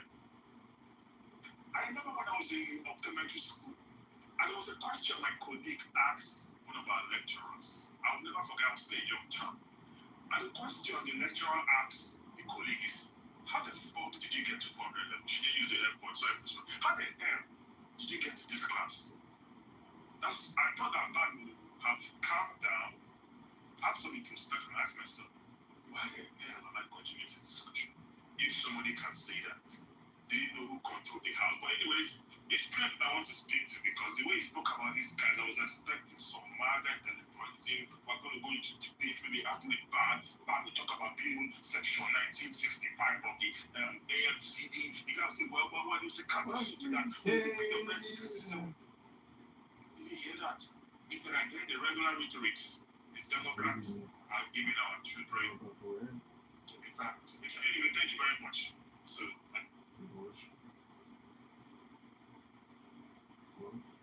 Request of Johnny's. We just can't know about the rape, after the abortion, submission. the blow. That's all I don't know what to say. But again, I said it. I love when RJ comes on stage because man, that was an uppercut and a right hook for your ass. Yeah, let's go. Yeah, I don't know, maybe I'm biased, I don't know, but... Yeah, you biased, bitch! You fucking biased. To tell us a little bit about yourself. That was done. He said his little part, she said her part. Then we said, okay, how did you become a Democrat? How did you become a Republican? What was your walk? He gave his story, she gave her story. In them giving their stories, in the midst of that, they were coming down on the Democrats and saying all kinds of different things. Now, normally, y'all know the people in this space would have gone mad and would have interrupted them. Not one person came off like that. They felt attacked. I don't know. I missed that part. I understand there were some questions asked, and this to that.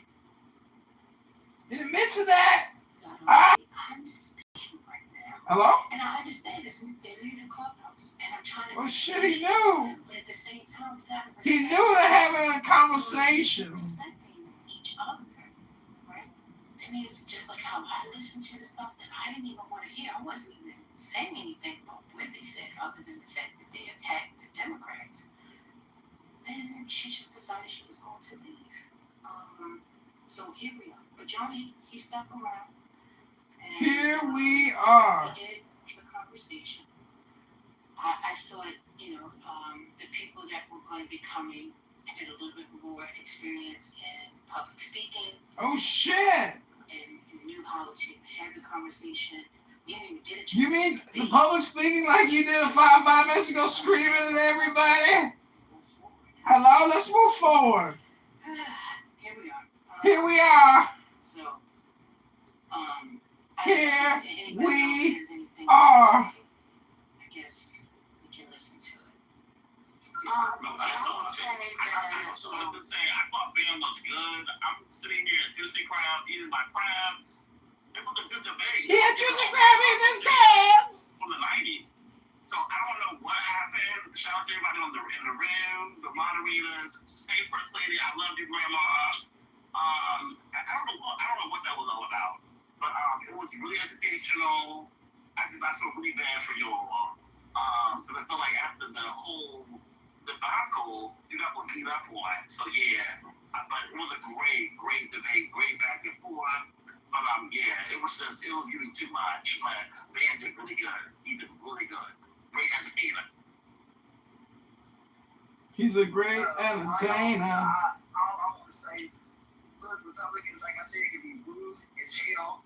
And when we speak unlike the classic, educated Democrats. Their lives, and they do, like I said, they denigrate people. They talk about people without remorse. And again, they don't want their projection alert system has been activated. And some people are disrespectful. You know what I mean? To others, they think Ashton.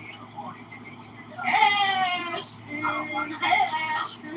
sure as hell don't like his policies, what he's done, how he's affected the economy, and how people have died. I guess how people have died. Oh shit! Trump has killed people! I'm saying it's this kind of magic. You're saying it's that kind of magic at the end of the day. You never know. I might be president. Hello?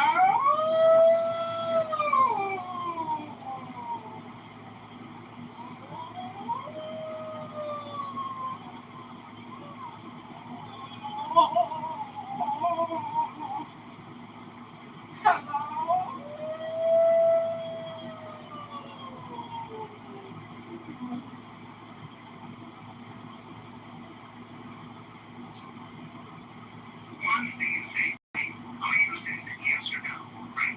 So the state has no way of knowing it's the fundamental issue. And so while we have all these systems, we're not pumped.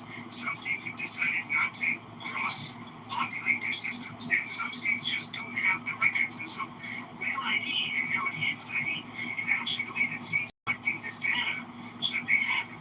And people say, well, doesn't the federal government have it? The federal government has some of the data, but not all of it, and states have to be willing to have a two-way connection between the federal government to use their system. The problem is that, the federal government says, hey, we'll give you access to our citizen verifying system, but you got to give us access to your system so we know who's voting in, whether it's Osama or Biden or Trump.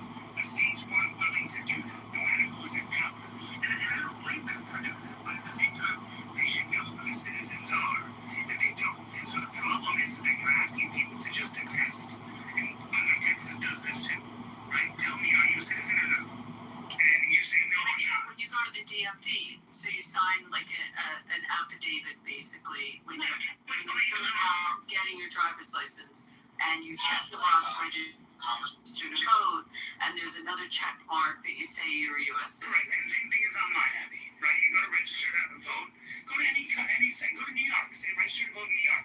Click on it, and it'll ask you, it'll fill out all the details at the end, it'll ask you, click here, are you a U.S. citizen? Yes. If lying to this is a perjury or whatever is a felony, blah, blah, blah.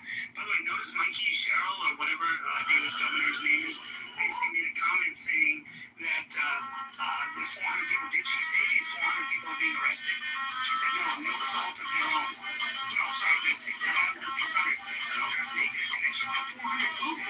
She didn't say we're investigating them, we're putting charges against those 400. She didn't say anything. But 400 of the 6,600 people apparently voted.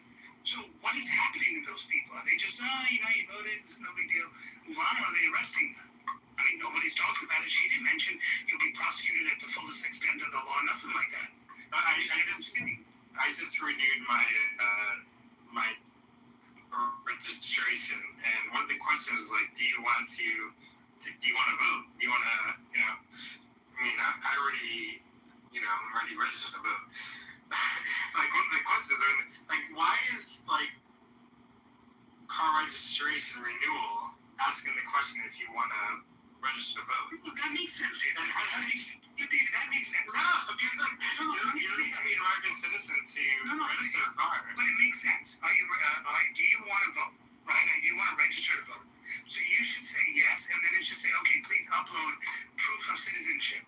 Right, whether it's your passport copy, whether it's your, your driver's license, sorry, not your driver's license, your birth certificate or whatever, and you upload it. Now, the system has your data, and now you say, okay, and then they can, and then when you go to vote, you don't need voter ID. You go to vote, they pull up on their iPad when they check you in. There's a copy of your birth certificate right there, and they go, okay, yeah, this is him. Okay, is this you? They'll ask, is this him? Yeah. Okay, you go in and vote. No, when I voted, the last time I voted, they just try to match my signature. They don't check my ID or anything like that. Oh, I didn't even have signature match. My signature. Yeah, mine was just signature match. They didn't check mine didn't even match my signature. I put a dash, and then I told them, I went in, I said, you want to see my ID? She said no. Asked me my address, gave my name and address. She called me up, and then I put a dash in the signature. That's not my signature. And then she said, okay, here you go. I said, do you want to check my signature? She goes, no, why? Is it not you? I know who you say you are. I said, no. She goes, okay, then you're good. I said, but using my license, my signature is different. She goes, well, you know who you say you are? I said, no, I'm White Sam. She goes, okay, well, I don't need to see your ID. That's okay. I'm like, we should move forward. That's regarding Minnesota's oversight committee. Yeah, we have ID girl, and yeah, I'm pretty sure if we had an actual audit, you'd see how bad the fraud is in Minnesota. Thank you. If any of you have ever been an election judge, what King Knob just described is the way that the process goes down. If you're using a Dominion voting system, the voter comes in, they give you their name, address, or some other identifier. You pull it up on the screen on the little computer. If it matches, they're good. The error that I detected is that people go to the wrong polling station, and then you tell them, hey, you can't vote here. You got to go to this location. But I never saw individuals wanting to cast ballots in Chicago without identification. And when I lived in California, I voted for Roseanne Barr for the Green Party versus Barack Hussein Obama, and I didn't need an ID or anything. It's just an absentee ballot that doesn't count unless there's like a runoff or something. So that was my experience. You're saying Illinois has where you have to vote in your county, you can't vote anywhere in the state? You have to specifically vote Correct. in your polling district in Correct. Illinois? Correct. It's it's on your card. Not that way anymore. Yeah, it's on your card that you get after you register that tells you the precincts, the polling number, and where you're supposed to vote. We can vote anywhere, but I know in Texas you have to go to your polling station. The other thing that we're trying to push is using the jury role. When you register to get your driver's license, you go into the jury pools, and when you get called on jury duty, whether you go or you don't, you have to sign another affidavit that you're a U.S. citizen. So it's another way to cross-check the list. Some people have affirmed 2 times that they're U.S. citizens. I mean, there's different ways to try to check for citizenship or to get that affirmation. But I was trying to, who remembers that? Is David still here? No, he left. So David, wasn't it really close when Murphy ran in Jersey? Yeah, it was 200. Right, so those are significant votes. Yeah, I agree. For sure. I mean, we're looking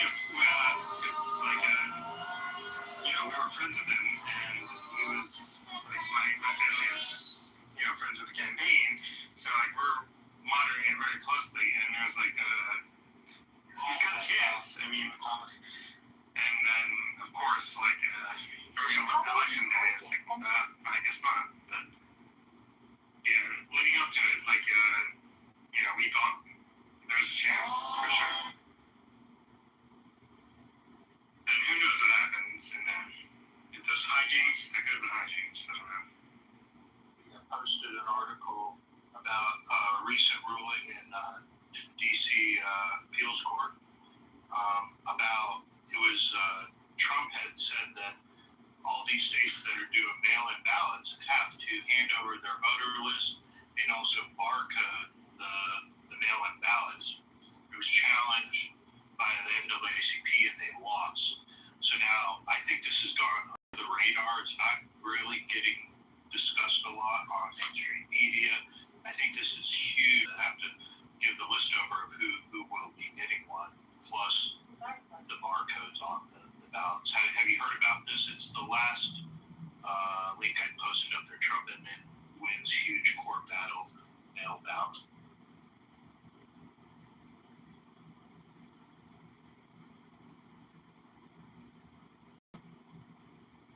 We have some huge breaking news right now. We have some big news right now. We have some terrible breaking news right now.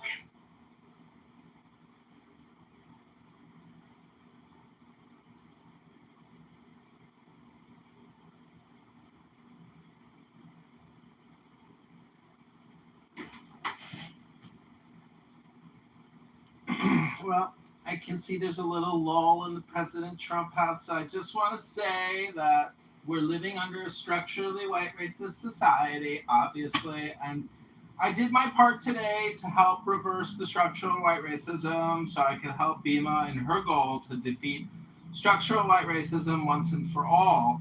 And I listened to a politically correct band. He talked to a African-American Trump supporter in Texas, and he absolutely harassed and harangued, cross-examined, and abused this African-American conservative Republican black man who also probably believes in structural white racism, the establishment, as he put it.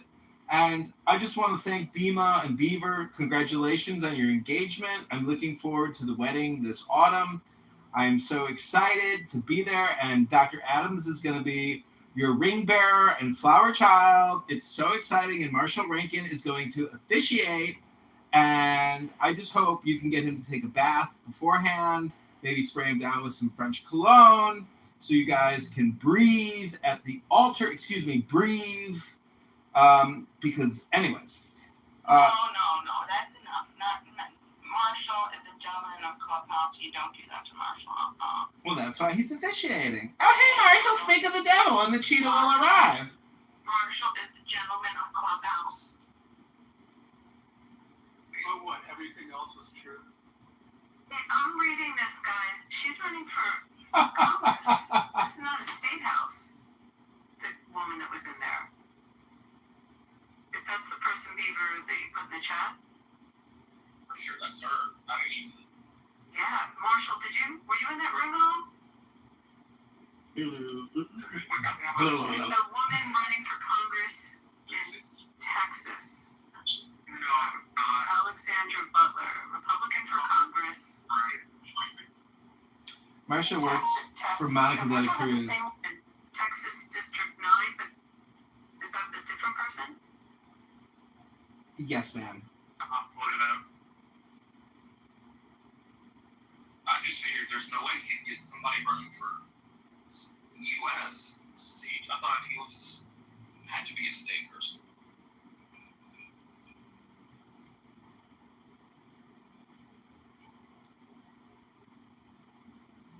I don't know, like the last Washington Post polling data shows that the Dems only lead by 3 points in a generic poll. So, I mean, the Republicans could hold on to the House and obviously the Senate. So I wouldn't be worried at this point, but there's still plenty of time left. It's near Houston, the area, I think. Yeah, the U.S. Constitution is used to represented by Al Green, Texas 9. So she's running for Al Green's seat. Wait, Beaver, that's who was in the room? No, I think it was Alexandria Butler running for Texas House of Representatives, District 146. Maybe I'm reading this wrong.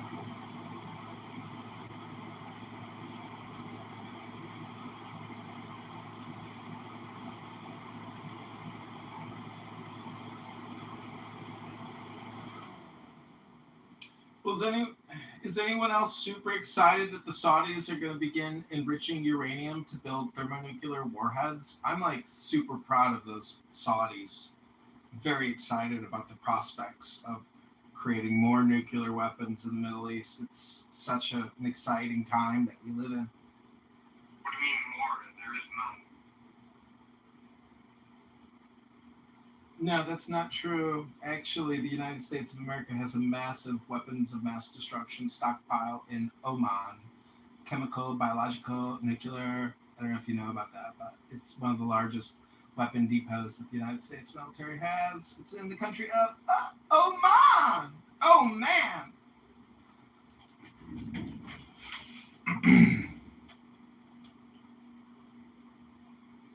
Oh, she ran prior for that seat, but now she's running for the House, the Texas House.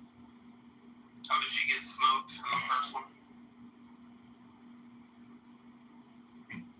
Well, don't the Republicans have like a super majority in the Texas State House anyway? So does it matter? I don't know. Abby, I'm getting all of my accessories for my horse, and this horse, the brush kit, one of the brush kits, the grooming kits, it's called Abby. It's funny. I know, Abby. Do you have a name for the horse? Yeah. His name was Beaver, believe it or not. Beaver, like Justin Bieber? No, Beaver, like my name, Beaver. Are you I got a question. Tiger is calling. You promised me that you would.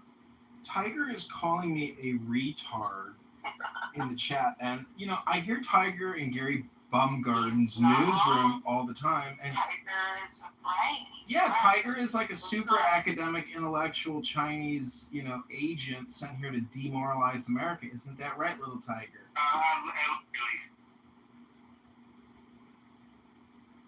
Oh yeah, Gaddy. I got my horse. Yeah. Oh my gosh. So, I'm so excited. His grandsire is some beach somewhere. So, he has the fastest standardbred mile on record. There's a whole documentary made about him.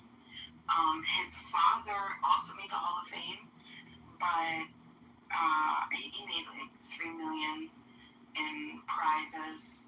But he's not so I guess he's not so fast. He's very laid back, like lackadaisical.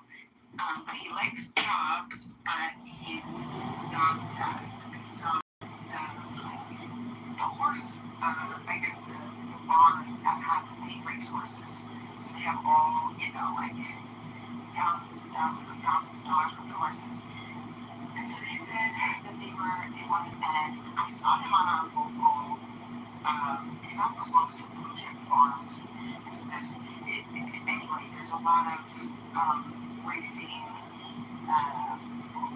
big things that come through. And so I was just on one of the pages. It's like a local horse showing, like Christmas piece. I saw him, he was just so beautiful. So we messaged her, we started talking to her, and then she told us his price, and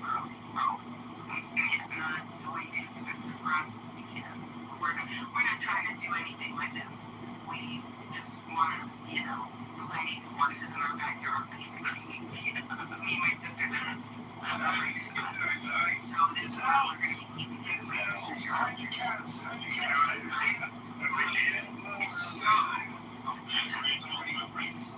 she messaged us. I actually slept on it, and she messaged me, just like, we love him so much. He's such a sweetheart. And we just love women and the money. And so just tell us what you can afford.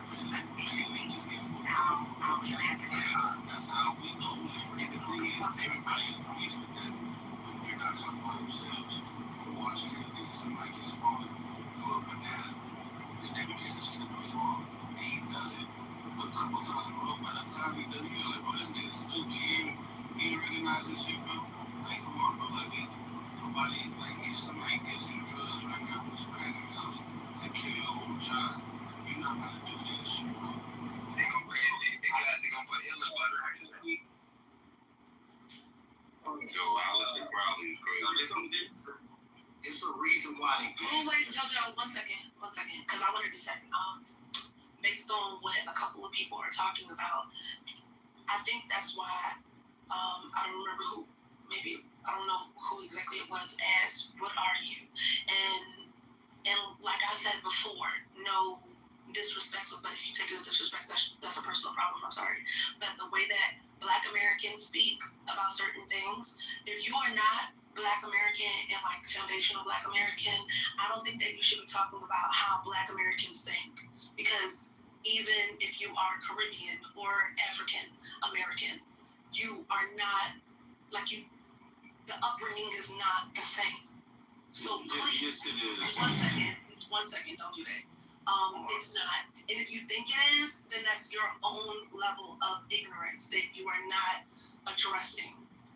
And that's okay in other, in other spaces. What if you're white and you got a doctorate in black criminology? One second. Wait a minute. Oh, no. I wasn't finished. But, yeah, Alistair, I don't even know who you are. I never met you before. Most of the people out here, I've never met him. So, like, His name says it all. If you know Alistair Crowley, the person, his name says it all. okay, then I'm gonna let you stay there for a second. But if you do choose to be obtuse about the way Black Americans have been treated systematically for centuries, then I don't think that, like, you should be talking on this stage.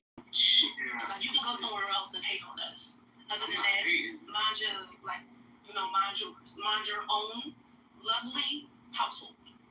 Right. Hey, Cass, I just want to let you know, bro, you better, don't be, tread lightly, bro. I'm sure, I'm just saying, like, some people say that, right? I completely did this, and they're very nice horses. Have you gone to a horse shop? Did you ever go to Yeah, I went for 1 year with her family. Yeah, back when I was here. You ever date a girl uglier than a horse with a face uglier than a horse?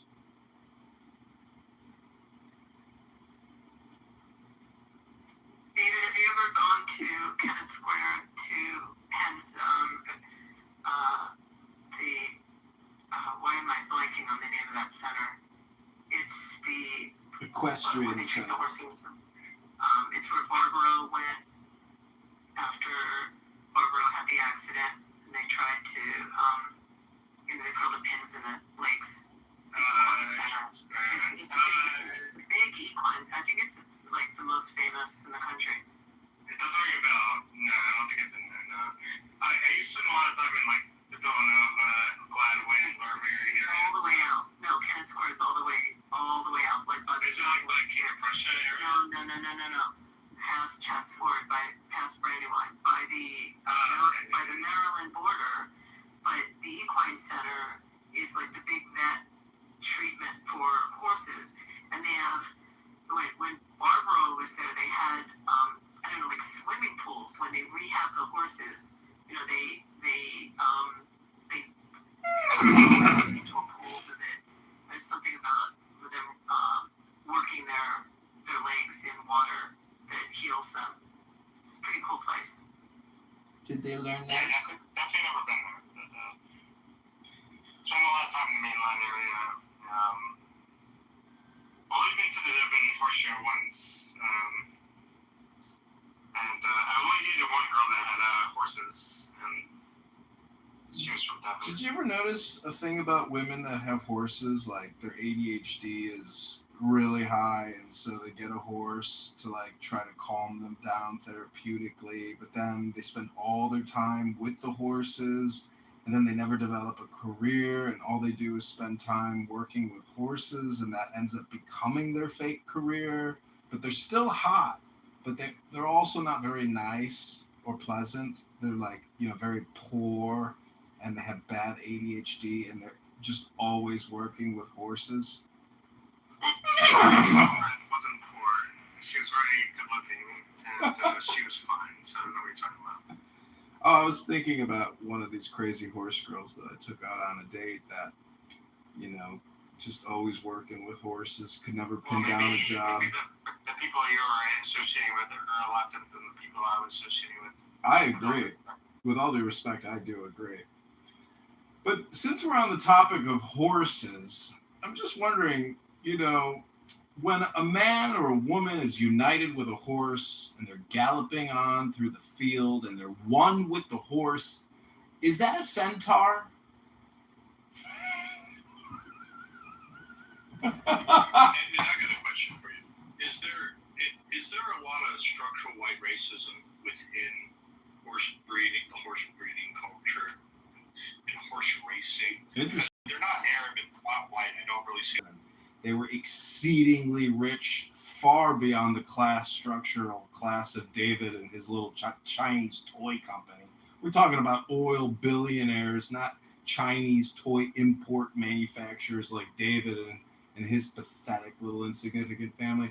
What I'm trying to say is that this woman also loved horses. And I have noticed that with the horse community, there is segregation and racism against African Americans that actually are affluent enough to purchase horses and to play with horses all day. And I think it's interesting that Bima, though she wants to correct and stamp out and forever eliminate this white, Caucasian structural racism, she's participating in an economy that clearly is discriminating against African Americans who can't afford horses or even ride a horse to work. If you live in, say, a suburb and you want to ride your horse to Chicago downtown, well, that should be your right. We have parking garages, but we don't have stables anymore. And I think that that's indicative of the structural white racist society. And Bima, I'm glad to see that you're spending all your time with a horse instead of going to the gym where you belong. I am complete. Racist shit. Like that is the racist shit that I'm talking about. And I know you're joking about it, but it's just so sad. The best trainers, the best like natural trainers that I follow on TikTok, horse trainers, they're all Black Americans. Okay, they're Black Americans. They're the real ones. No, I was going to say on the Kentucky Derby, American Pharaoh was owned by an Egyptian Orthodox Jewish family.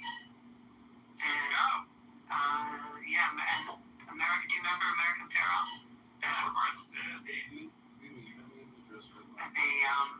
They had to set up what do you call it, like Winnebagos, you know, like trailers to live in, because they were keeping the Sabbath. It was a whole issue because of when the race was. This was on Saturday. Oh, shalom. Yeah, I forget the name of the family. Well, Bima, are you aware of redlining in the horse racing industry? Because this very hot chick who ultimately dumped me because I got rid of my dog that I was not, he couldn't really take care of that well. Biggest mistake of my life. Got rid of your dog? Yeah, unfortunately, I had a Havish. Rid of their dog. Well, hold on. Oh my God. Are you guys gonna break up with me and kick me from the room too? I've already suffered enough.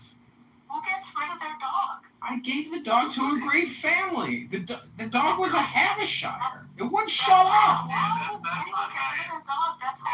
Why do men divorce their wives that won't shut up? It's because they won't shut up. I'm speaking. That depends on the case. Peter, what do you know? You're an expat. You don't even live in Iran anymore. I've seen videos of Iran. It's so nice. The malls, the women walking around without the hijab, they're so beautiful. I don't believe the lies anymore about Iran. Iran looks like a beautiful country with beautiful women walking around free, single, just looking for bald-headed Ashkenazi, white, Caucasian Americans. I'm ready to go. Anyways. Do you know why that smart woman broke up with you? Because I abandoned my dog. because she knew that you would just abandon her the same. Oh, not her. But No, anyways, it's what would happen. Yeah, a man that would be so sweet. Cause you live nice. I would never abandon my That is dog. just That's that is just terrible. incredible. That right? Thank you, David. It's I think that's it a really is. shocking statement that is heard on Clubhouse. Abandon you dog. Yeah, we should call. now I know what to lead with. It actually might be irresponsible. We should probably congratulate her. Listen, I've also abandoned a bunny that I bought, a beautiful long-haired Turkish bunny. But see, I didn't just abandon these pets in the street. I put them on Pet Finder and eBay Classifieds and found them quality families that could take better care of the dog as I was suffering and not taking care of myself the way that I should have been. Instead, I was acting like a mother to a baby all day long. And eventually I had my breaking point and I had to do the responsible thing and give the puppy away. But in the process, I lost the most beautiful, rich woman I've ever dated in my life. And let me just say, when I woke up at midnight and she was under my sheets blowing me in her mother's multi-million-dollar house in Escondido, I thought I died and went to heaven. Yes. What's it about? Well, I don't know, David. You're always bringing up, class and stratosphere and your cool network for, your pathetic Chinese toy import company and all your cool business meetings at the hockey games. And so I just thought I'd, tickle your feather a little bit. Hello? Just because my ex-girlfriend had a horse doesn't mean she's like super wealthy. I mean, their parents' house did have a name, but Most of them do out that way. There are old estates out there, and people from that area. Usually, it's a lot of DAR, and a lot of blue blood that live around Devon. yeah, I'm not gonna say the name of the house because I don't want dogs. But yeah, her house is a Devon. Or her parents' house, I should say. What's DAR? DAR. I can't believe you don't know what that means. I'm shocked. You You know everything. DAR? You never heard DAR before? DAR. What's the acronym for? I don't know. Daughters of the American Revolution. Ah. It's the people that track back that are the old The legacy. very must be like in certain neighborhoods in the area of gold mine. Basically, like they're all rich CIA, tax parasites sucking our economy dry. No, have you been to Washington, John? Have you ever gone to DC? Yeah. There's a DAR. I don't think he's allowed. I think this is a There's an auditorium. It's like an event center, like a theater. Got it. Daughters of American Revolution. The last time I was in DC, I was doing a contracting class on behalf of the Treasury Department. And oh my God, there were these Palestinians in there working for an NGO, and they were ready to submit these multi-million-dollar theft parasite packages through USAID. I was like, wow, what a scam! And what did you do about it? Oh, I brought this really hot Bosnian chick from Chicago with me, and we were very romantic in Chicago. We got to DC, she didn't even want to touch me. And I was like, what happened to the romance? Was she rich? No, she was not rich, but she was hot. And in my book, being hot is just as good as being rich.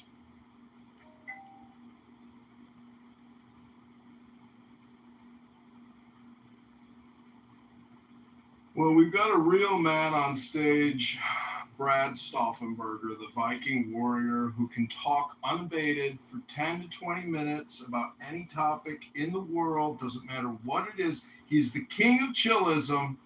And I just want to say, Brad, have you ever dated a crazy white woman who loves her horses?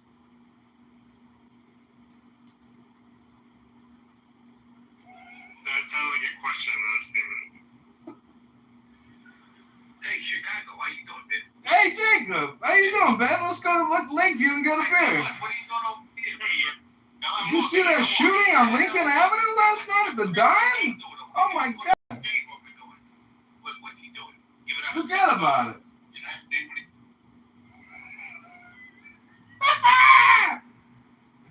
They kicked me. me? Why did they kick me?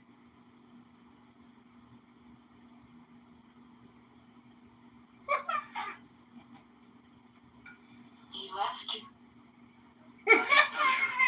David. He's back. David, what's up? Oh, David. Okay.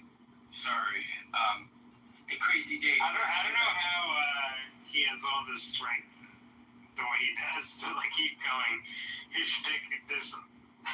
I don't think. Are you talking about Chicago? Yeah. I don't think that he's saying. Have you ever? I don't know how this happened, but he popped up on my TikTok feed. This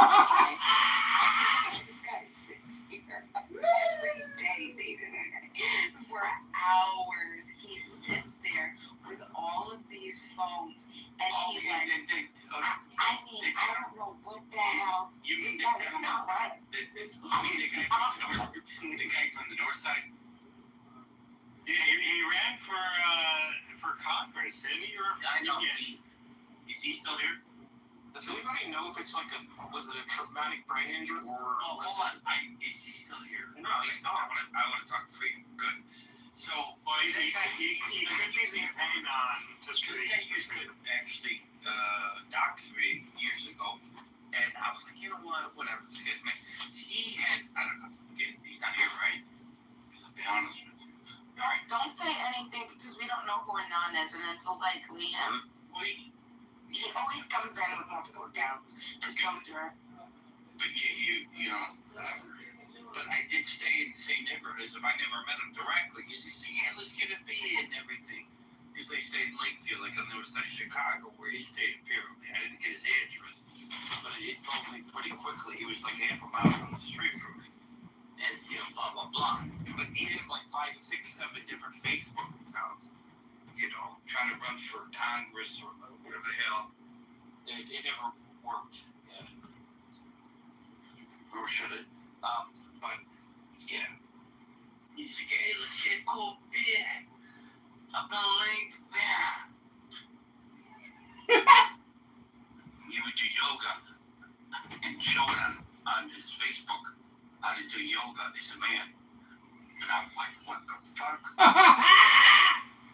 Stretching and breathing.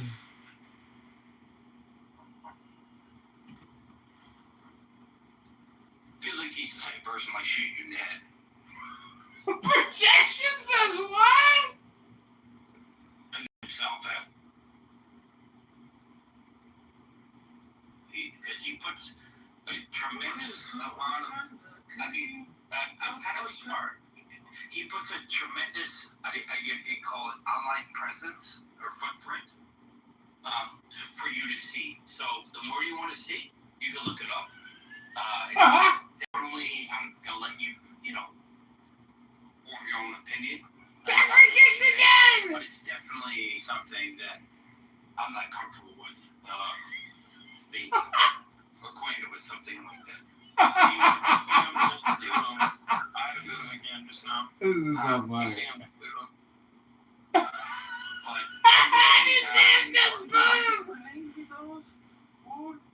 He's completely himself is also involved in the polygamy. I mean, either he's crazy or he's playing with. Well, he's got like 7 different Facebook accounts. He has 7 different phones. He's fucking. I just don't know what caused it. Like, is it a head injury or? I don't. It's the thing. It's like I don't know either. You know, do you want to find out? I mean, I don't know. I mean, sometimes he's okay. Yeah, he's actually intelligent. And other times he's just batshit. He's like, holy fuck. Like, you know, he'll dox me, and I'm like, I don't care. But he's like, well, but he's cool. I don't know what to say. Like, I don't want to be mean. Okay? I like him as a person. They're roasting me in the President Trump room. Excited. I'm just being fair. Hello? Yasmin, why are you messaging me on WhatsApp saying I got the wrong number? What the fuck? I mean, yeah, society doesn't like it. But that's how you react. You're like screenshotting me eating a popsicle? If somebody calls you fat your entire life, It's so funny. so it's not getting this crap. No, I love it. Sometimes when I'm bored, I go watch it live stream people on Clubhouse, and it's the funniest thing. He live streams them on TikTok. It's the funniest thing. Mm-hmm. Hey, John, you better never have live streamed me, bro. What if I did, buddy? John has a beer belly and has a big cock, yes, and this is your attempt to come up. Yeah, I like ball that too. Ooh. I mean, they have one Yeah, we got a lot of tea. We're high tea. We last a long time in bed. We go multiple rounds. Yeah, I don't doubt fucking you is a great fuck. Woo! You're crazy. I can tell that you're a good fuck.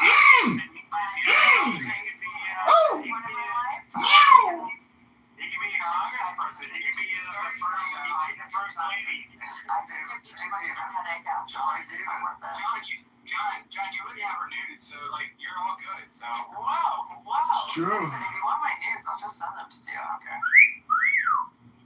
Wait, does Babel have your nudes? You could also just go to a delicatessen and get a Reuben sandwich. I'd rather have the Reuben personally.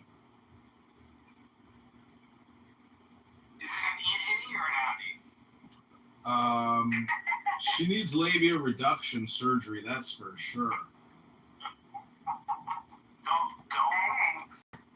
Don't shame a meaty vag. There's nothing wrong with I that. don't have a meaty vag.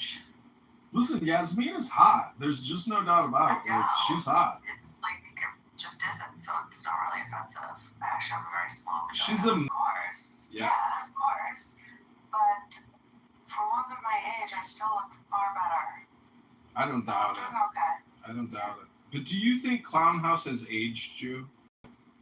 No, I think it's pushed me to not age. It's actually freaked me out to the point where it's pushed me into like, I can't work out this week because I broke my toenail, but I'm so scared of becoming like the people on here. Yeah. And it pushed me to start working out again. And last year I started like really getting into it. I lost over 30 pounds. I got like way in shape. And it's honestly because I didn't want to, it was Clubhouse. It freaked me out. Has Babel aged you? He has scared me that I don't ever want to be like that, yeah. Hey, David, I have a question. Why And it has some part of it. are you in rooms? What have I done to you? Can we squash this beef? What do you mean? I have nothing against you.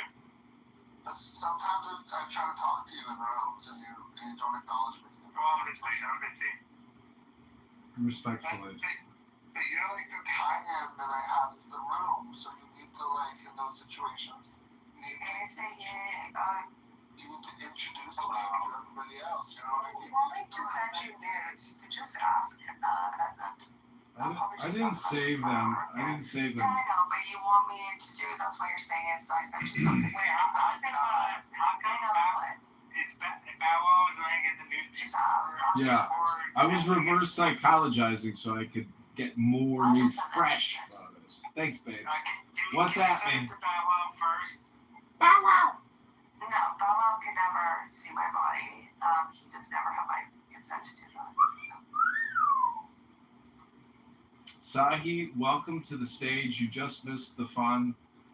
We were discussing nudies. I don't like the orange bar on the bottom. Don't tempt me to remove you by addressing me. Well, that's okay. Can I please have Maud? Why am I down here with David and Edmund? True. You should reflect on that and see what qualities you three have in common. I just want to comment on large vaginas that it's true if your vagina is enlarged, but just through natural processes, not through egregious sexual behavior. You want to see my pussy? Absolutely. Yes. Okay. Wow. I mean, there, check your DMs. You tell me. Damn! David's like getting so excited right now.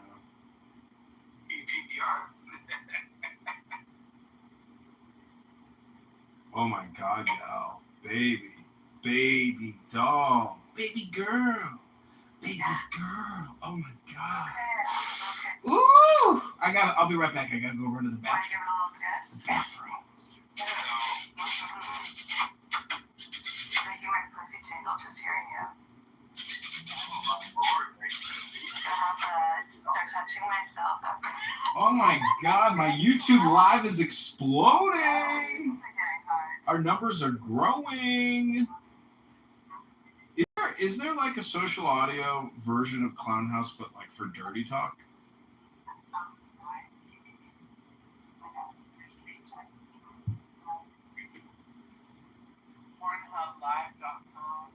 Oh, that's true. I forgot.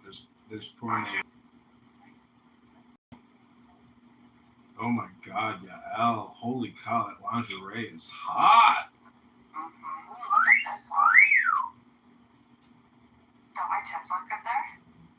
Oh my God, they do. Holy shit. Yeah. Holy shit. Baby doll, baby girl. There you go. I'm ready to delete my hinge and just go to sleep forever with your nudies. Perfect. Don't do that, man. I'm gonna get fucking creeped out. No, I'm not. I like it. It's turning me on, actually. I've always found it kind of sexy, crazy, but Your tits are huge. Yeah. Don't you like porn? The porn tits are amazing. Wait, why did you delete the other photo? I don't know. Do you like that one too? I can send it again. Yeah, send it again. Okay. Damn, girl. I bet those whales were jumping out of the water just to get a sneak peek of those titties. Don't worry, Michael. I'm screenshotting everything to send you later in the DMs. She told you you don't have consent to do that. Why does it feel that you have to get them secondhand?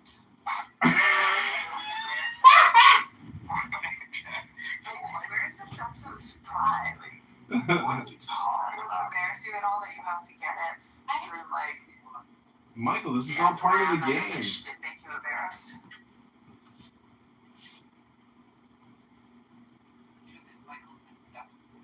I just feel like if I was a man, I wouldn't want to look at nudes that some girl didn't send to me, because I would feel like I'm looking at something 100 other dudes are, and then it's a little bit gay. I mean, you're essentially just pretty much They're all masturbating over the same thing together. There's a little bit of a homoerotic too. Not really, but whatever. There is, yeah. just the very fact that you got to the second DM, like, just shows how woman doesn't desire you at all. Like, don't you want to be desired a little, Michael? What is this? What are you talking about? I would honestly never have sex for the rest of my life and never have sex with Michael. Damn. Yeah. What if you were on an island and everybody in the whole world? Well, don't feel dismayed, Bow Wow. This is all part of like her. Because he really does remind me of one of my brothers. So when he's sexual, it's just revolting to me. Well, you know, incest is a thing. Yeah. So wait, yeah, are these photos post 30 pounds lost, or is this pre 30 pounds? Last week. Oh damn. Well, send me more. Yeah, honestly, you used to say all you do is sit on here all day, da-da-da-da-da. And I was like, you know what? Like, he is a troll, but he's fucking right. I don't want to be like that. It really must sting. I like had a weird moment. I was like, I can't be like that. Yeah. You started sweating again. Yeah. Hey, Billy. We're talking about Yasmin's and Billy.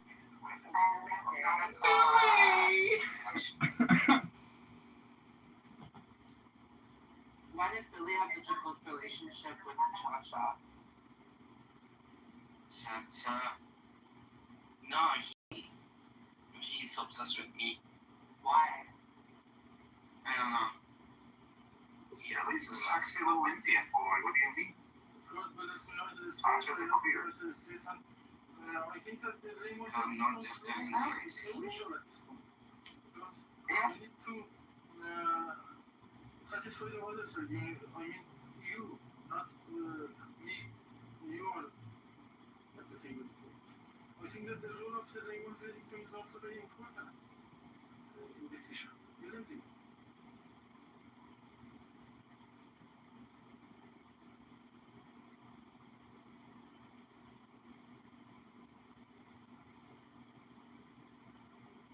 What's the point in having all the metal on the halters? I'm picking the halter, and I just like the rope halters. Like, why do you gotta have all like the metal piece? It looks just heavy, like on your face. What's the downside to it? I mean, like the upside. Just like no metal. White people problems, babe. No, this is natural problems. I picked my color for him. I picked my color. Like the most white thing I've ever heard you do. I'm impressed, actually.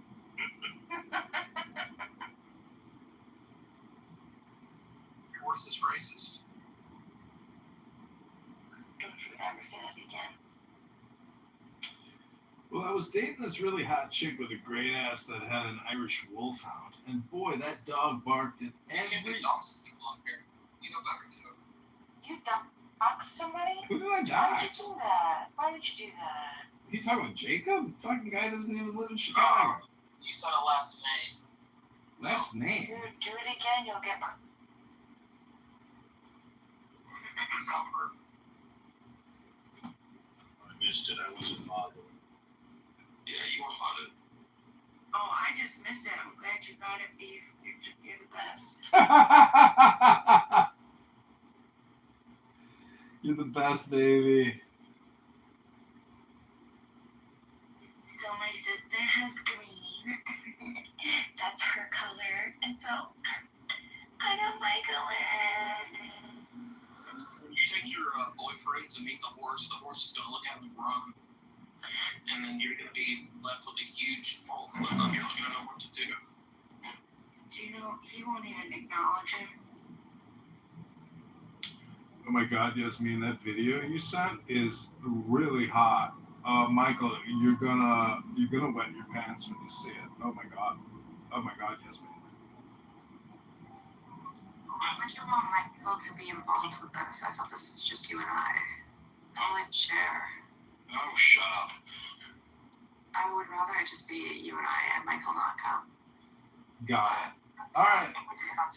So wait, do you want to see me? Do you want to see me spread my cheeks, and you want to see my booty hole, or do you want to see my Johnson? I want to see you. You know.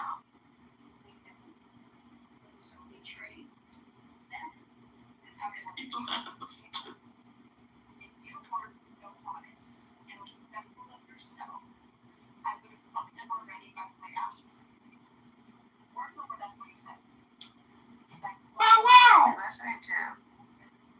Well, Yasmin, I'm shooting a video on WhatsApp to you. Okay. I'm about to stand up and pull my pants down so you can see Rabbanu Shalom, Hashem's gift to mankind.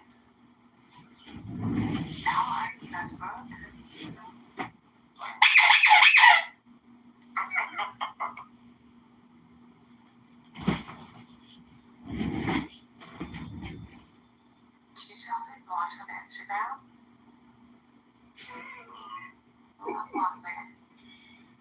Yasmin, you must have some crazy stories about like your activities on the internet and men contacting you. Yeah, lots. What on X? Do you get anything on X, or is that just like? Well, mostly just pictures of Anne Frank and like Auschwitz on X. Wow.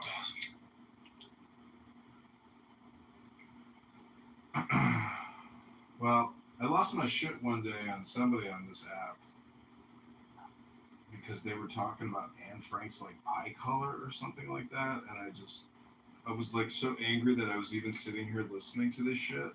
And I was just like, I went bananas. Hello? Yeah, I think it was Nora, actually. Nora Bandura. Yeah, she's crazy. I did hear Buttercup say that she was actually perma-banned from ever going back to Israel. She's like on a Canary database now. She can't get into Israel. I was like, Oh, really? She's on Canary Mission? whoa! Yeah. Oh, wow, that's interesting. Let me just go take a look. Wow, did you hear that? What? Yeah, she was screaming at somebody on this app who she was claiming doxed her and got her on the database.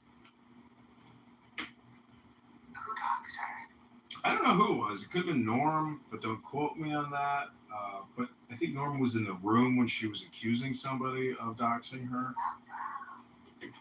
And I was very excited. And I told that woman, Grace, who always says she hates Buttercup.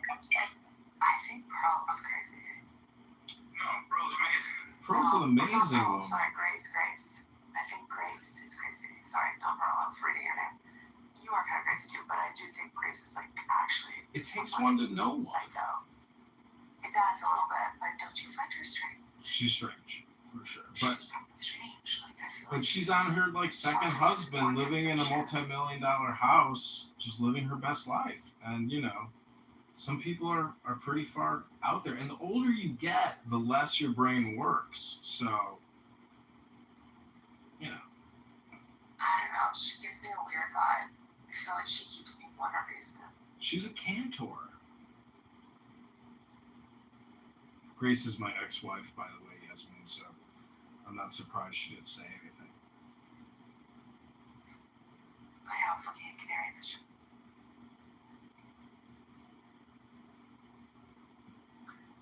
Search. Buttercup alias. Rachel. Rachel? I'm gonna have to look. Is she under the student section or the faculty? I work in the media. I've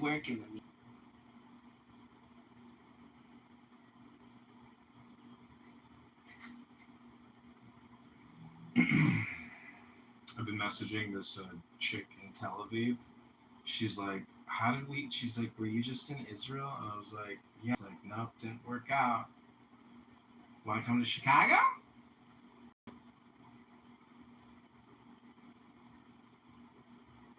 I don't see her on here. She said she was on there. Did you look? I didn't look. I was just Oh, there's happy. more pages. I was just happy that she said she can't get back into Israel. I was like, that's great news. We've actually had an impact. Oh god, that's funny if she is. I'll say who they should get rid of is that fucking Emrose. Oh man, what a fucking brain rotted out fucking Communist bitch. ugh. Yeah. Just like she's like listening to literally like people scratch chalkboards with their nails incessantly. She wins the prize for the most highly annoying person of Clubhouse. Even Amir's rooms, the fucking terrorist supporter promoter Jew haters, they can't stand her after a while, even though she is even more hardcore than them.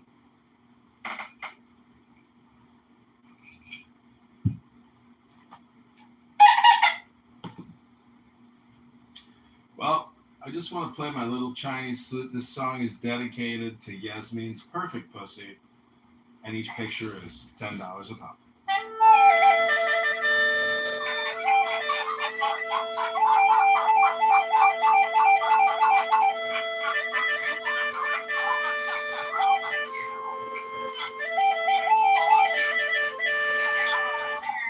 Just $10 a picture. We got all the juicy photos.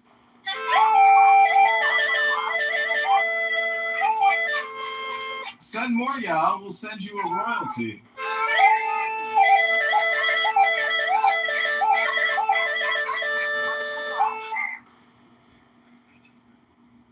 They all look so similar.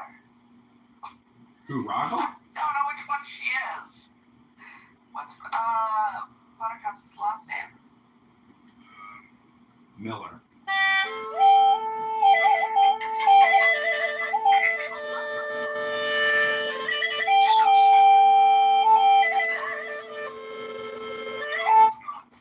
What is it?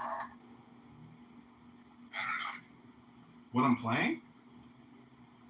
Yeah, I don't think she's on here though. Maybe she got herself removed.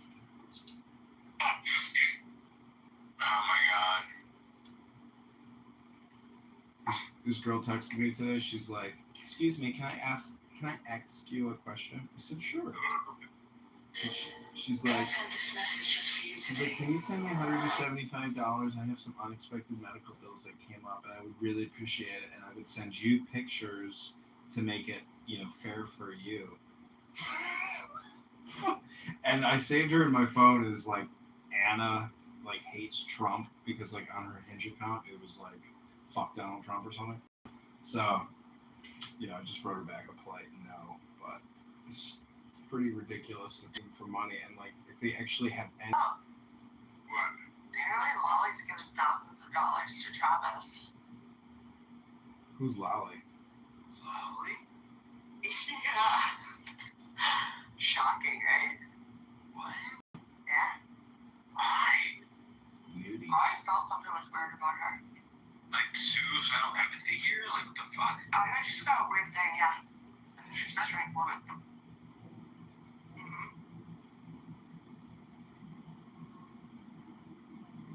I'll give you $5. Sold to the highest bidder.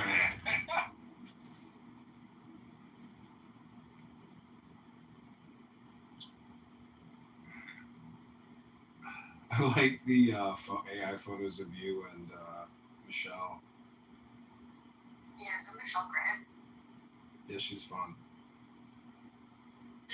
I was in a room with her earlier today or yesterday. It was like a couple of gay guys. I think it was like Gigi's Mansion or something like that. Yeah. It could only last for like a couple minutes before I had to question why I was continuing to listen to this horrifically gay conversation. And then, You're the one on Anonymous then?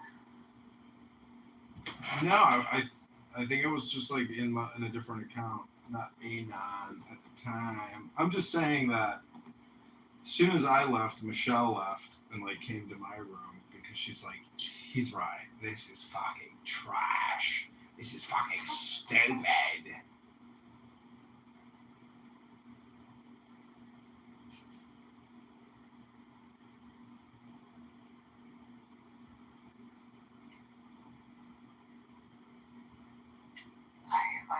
Oh, hey. What's it say? Shlomi, like my thing. Shlomi's yawns.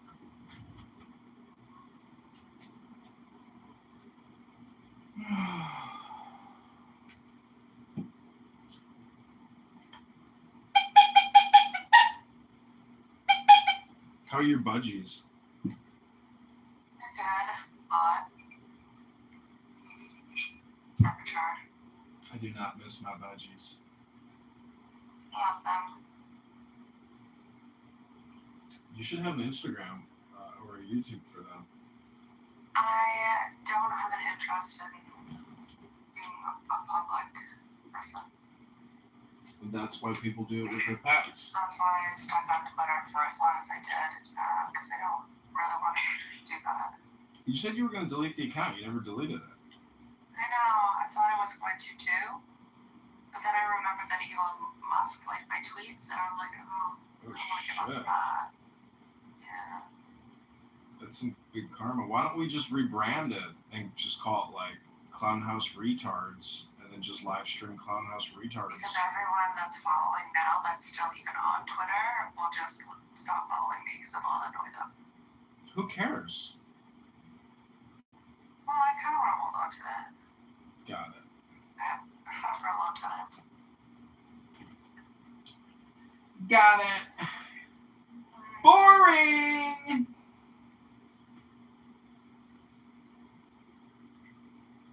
It's just crazy to see him sitting in office Bondani. Because it's a show. It's like watching a mentally ill person who doesn't understand the law. No, you shouldn't see that because he knows he's lying, but it's official. The reason why I put all A lot of views. Like an insane. Yeah. There's always a lot of bots, but.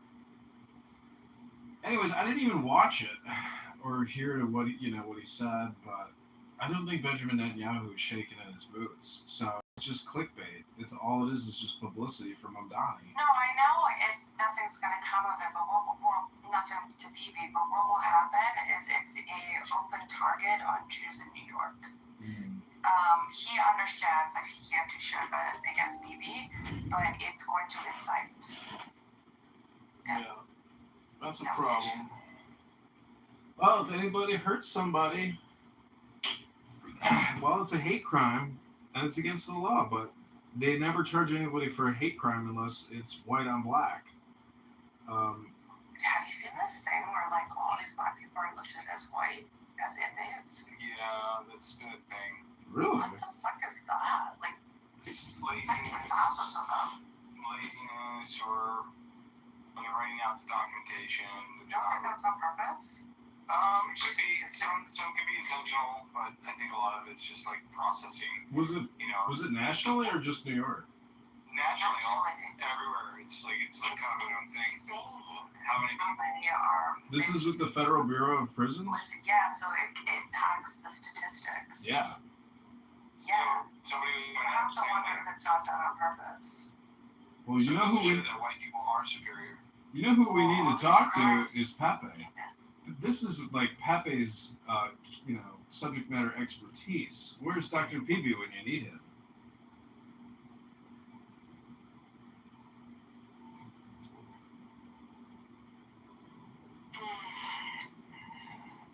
Let's see. FBI releases. No, I can't find what you guys are talking about. It was online somewhere. I forgot where it was. She's right, though. I saw that too, and I read a little bit about it. Well, if you want to fly into Chicago this weekend, I'd be happy to get you a plane ticket, especially after seeing you in that lingerie with that whip. Ow. Meow.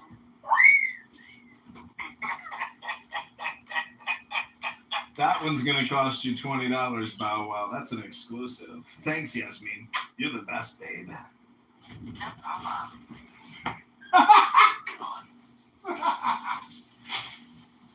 You're the best, babe. Why? Why are you being a hater? I'm not being a hater. I'd say Not bad.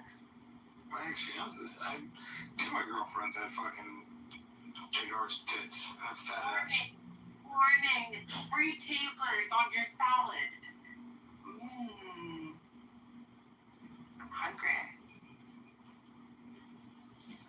I have butter chicken today. I haven't been able to because it's 40-degree. Well, Your obsession with like Indian men is so fucking bizarre to me. She's in Canada. She's brainwashed to love them. No, Yasmin, this guy don't know what I'm talking about. I was at a music studio all day and they provided food. And they provided Indian food. What the fuck could do that? Yeah. Michael, you're just always so negative. Like, I don't know why you're just being grateful. Yeah, just be grateful. I agree with Bombshell. It's a long time, that's why. Well, because you don't want, you go on fucking fly. You're sliding, you don't got fly. Hello?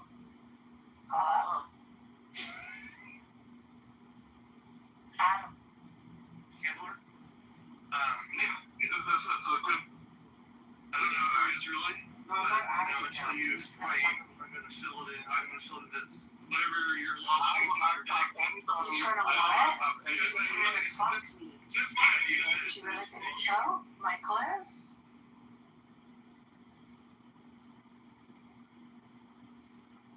Hello? Yeah, fuck, I wanna fuck you. Fuck Sierra? Why not? Yeah, you must be really bored. Like, goddamn, woman. It's so fucking boring. So I'm waiting for my license to get back, and I have to do all these modules, and then I can start looking for a job. But honestly, yeah, I'm really fucking bored. Well, come to Chicago this weekend, and I'll tickle your feather. I don't want to go to Chicago, but I gotta start working this fall because I gotta lose my fucking mind. Well, I can't do it. How long have you been out of work for? 5 years? 5 years. Yeah, I don't like working, and I don't need to. Put this on Fox News. You weren't even on Clubhouse 5 years ago. Oh yeah, she was. Yeah, I sold my nursing thing. Anyways, I worked for Chabad actually for 3 years. Shalom. I haven't worked as a nurse for 5 years. But I was working at Chabad until Shuki got me fired. Are you shitting me? No, I'm not joking. He got me fired. Yeah, you got him fired. That's awesome. No, I'm not. What do you mean? That's a memorable thing.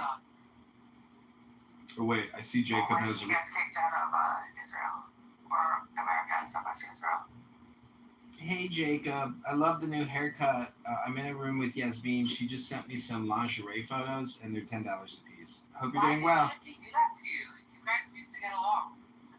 Because when a blind 21-year-old black girl came on and started saying that she had his baby, I thought it was really funny because the summer before he had been sending us pictures of some black 21-year-old girl that he'd been hooking up with. And then I saw pictures of the baby, and it was like a little black Shuki baby. And I just thought it was fucking hilarious. And I could not laugh at that. And he got so angry because it's his baby. Because he knew it's a baby. Oh my God. He's in denial about it, yeah. If you saw this baby, it's so funny. It is literally Shuki if he was like biracial and a baby. So wait, what did he say to the Rebbe?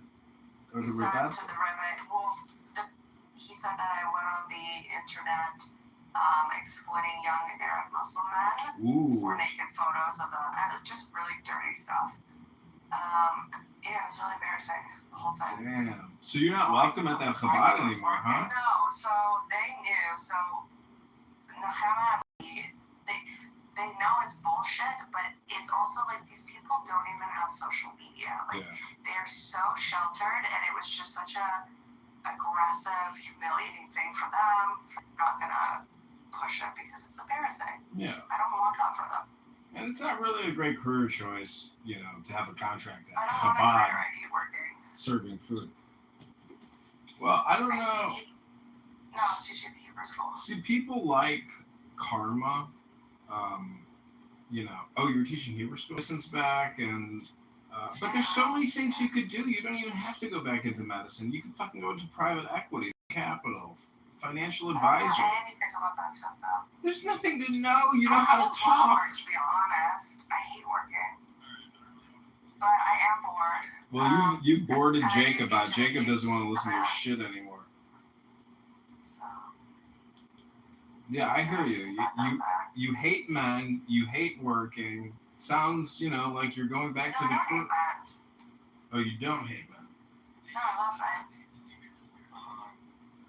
Yeah, I was talking to you, Jacob. I'm live streaming the large vagina room into your depressed room. Jacob, maybe if you were in the large vagina room, you wouldn't be in a depressed room. Yeah, come enlarge your consciousness in a bigger vagina. Yeah, your clit awaits you. A big, wet, slimy clit. Love porn star tits. Love huge, fake plastic tits that when you fuck her from behind, it looks like she's got bowling balls in her chest. Oh, dude, I don't know what it is. It's just something about it. So my tits move. I don't know what you're imagining. Well, whatever. They move. Do you know? I like that style. I don't know why. No, stop that. I don't like it when you do that. It disgusts me. Like, I just want to like call like women like a whore because they're just like you're so stupid. Because women are so stupid. So much porn and it's so obvious. It's like, oh. Bow wow! Wow! Watch this like. Bow wow! Bow wow! See, Bow Wow, I don't know if you know that they've run scientific observational studies on augmented breasts, and they've found that 9 out of 10 men prefer augmented breasts to non-augmented breasts 100% of the time. It's crazy. It's something in the brain that It lights is. up. It's in the brain. Yeah. It's called it's called supernormal stimulus. Look it up. Yeah. It's on Wikipedia. It's basically billboard advertising, but It's just the yeah. weirdest thing that my brain.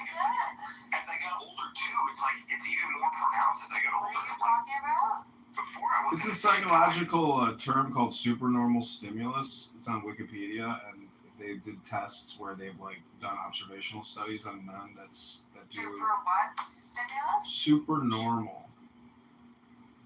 Okay. It's like when a new stimulus exceeds the threshold of a previous stimulus.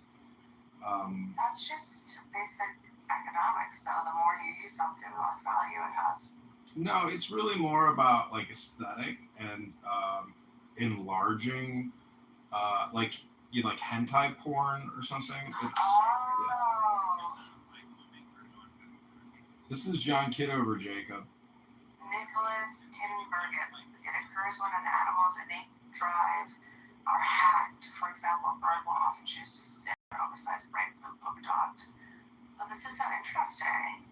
Yeah, like, and the weird thing is, like, as I got older, I really wasn't too much of a tit guy, and then all of a sudden, for some reason, like, I'm just so enamored by like stuff. I think it's personally, I think it's kind of gross, augmented breasts, like because that person now has to live with a possible health scare in the future. Like I was watching the Drewski show, and like this big fat Colombian bitch, she's like, my breast is leaking right now, and like the bags can leak, and so it's like. So that's why you get saline. You have a choice whether you get silicone or saline. Mm-hmm. So in the developed world, we Do saline. or like a good surgeons will recommend you go with saline. Should there ever be a tear, at least it's something that's not foreign to your body. It's going to cause an infection and problems, right? Yeah, I understand. But what I'm saying is, when it comes down to preference, a man will always prefer a non-surgically altered augmented That's woman. true. Michael's right here saying he prefers them.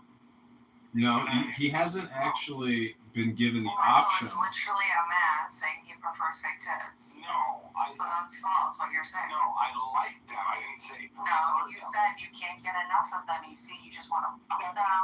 All you want is fake tits. Rah. Listen to him. Yeah, but doesn't mean he prefers fake tits. There you go. I mean, that doesn't mean I prefer them. Yes, it does. No. He's just merely expressing. You already broke your argument. No, go on, John. I'm just saying that at the end of the day, like I was dating this really hot 27-year-old with fully augmented breasts, and she started working at Hooters last Friday. All I'm trying to say is that she was very hot, but at 27, with her lip injections, her breast augmentation, her vape pen addiction, her 2 cats, and the toxoplasmosis, she had some red flags that outweighed, the awesome tits. I agree. I'm at the point where I'm dating only based on finance. Like, if you're not in my finance bracket, I'm not interested anymore. What do you bring to the table? Me. What does that mean? I know what I am. What does that offer? Can you cook? Anyways, there's a certain type of women in the world that have certain say what. Okay. Anyways. Yeah, I agree with you. So I broke up with her because I took her to my favorite hamburger place, and she's like, I'm not eating here. And so I told my dad, and my dad said she's just too high class for me. And Bow Wow. She's just out of your league. Well, she wasn't out of my league when I met her at the Greek Fest, and I slammed her the same night. She was out of your league. Out of my league, she borrows $6,000 a month to go to PA school. Financially, she only dates men that are above your league, then. I agree. I think that she probably does date wealthier men, but at the same time, she's exchanging sex for some financial accompaniment, not even like security. All men are shit, but not all men are rich. So, choose wisely. Oh, damn! I'm gonna remember that one. Is it wrong? See, that's where it like gets a little interesting with a woman, because On a Friday or a Saturday night, if the Shechina is present and there's a bottle of whiskey or a glass of red wine of the moment and the experience. So when you say that all men are shit, you're just like an atheist, low IQ cunt. And I'm glad I got your photos because I've made $2,000 off that pussy. Relationships, like romance relationships, it's not worth it. The older I get, I just realize that kind of all men are going to be disappointing.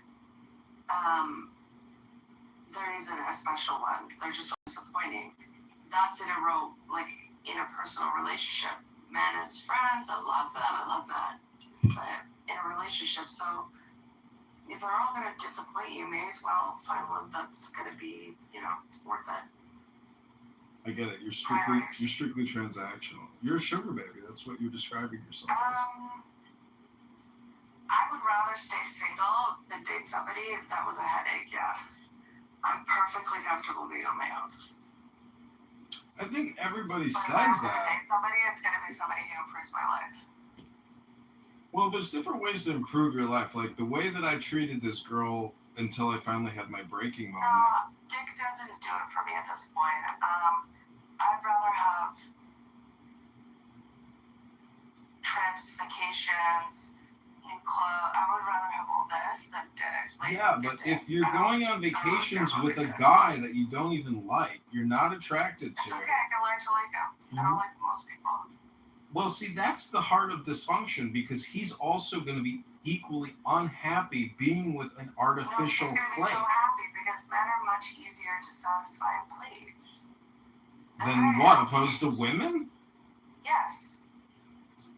Women are kind of psychotic. Men are much more simple. Well, what I'm saying is that an authentic, genuine, loving, caring, conscientious. Got kicked from the room. I got kicked from the room, Jacob. Was I boring you?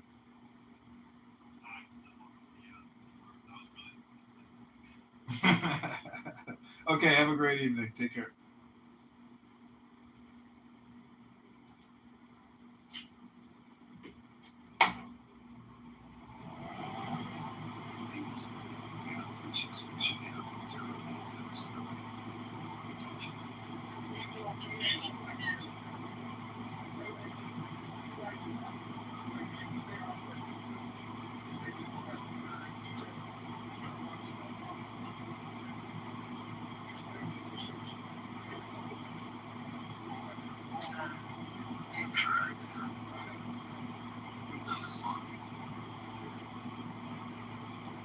I got kicked from that room too.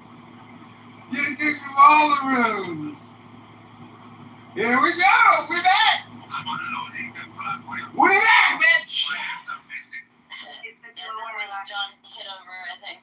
Yeah, for sure. For sure. We're back, bitch. I actually want to ask a question. A man-hating room by way of the title? Yes, you have a problem? Should get it right. Wait, so this room is on some man-hating shit? Like what? Are you Palestine or boys? They only hate you. Are you for Palestine or you boys, man? So now, Tom. Hold on, give me a second. Are you for Palestine or boys, man? I'm not going to be able to talk to anybody, Shuki. I'm pro-mutant, how about that? You for me? Oh, that's very good. Shuki Airlines offering tonight chicken wings and I'm African for $7. I love what you're Oh, I'm sorry. I'm sorry. I'm so sorry. Next time, I'm leaving it to you. But I'm unloading, so I kind of did it like automatic. Oh my goodness. Come on, it's too late. All of you are laughing. I'm laughing, and I wanted to ask him, if he came to join in on hating men, or he just wanted to complain. Oh, next time, I promise. You know him? American, for whatever bizarre The modern world is controlling the brain's visual system and updating its neuroscience to prove it. I've also learned 3 neural hacks which you can start doing today to improve your brain's visual focus and attention. You're supposed to blink 15 times per minute. But guess how many times you blink when you're staring at a screen? 5 times per minute. That's alarming because blinking resets your brain's visual system. It adds more I love to say that when somebody calls me weird, I'm going, actually. What's on the list, man? With all due respect, you know who my father is? Your price is not That's great. I thought that. Where's that from, Ellie? It's from David Babadia. He goes, do you know who my father is? And we're like, do you know who your father is? Wait, are we mad at Brett? Is Brett in the doghouse? No. I told him to come up and introduce himself. Otherwise he was going to get killed. Brett, who are you? Today I am issuing a veto on this bill. State your name. For too long, this chamber has borrowed, spent, and piled debt on the backs of our children. Every dollar you add to that tab is a promise they will have to pay. Oh my God, you're not the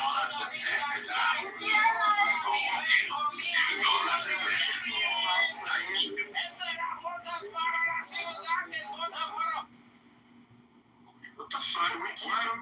Why am I not logged? What the fuck is going on here? Am I sure you're not? We're waiting for you. We're waiting for you to introduce yourself, Brett. No, someone else sit away. They want to be upset. That was Shuki. He took care of you, Brett. Yeah, because our name is not Lafty, and over here there is no Soviet Union to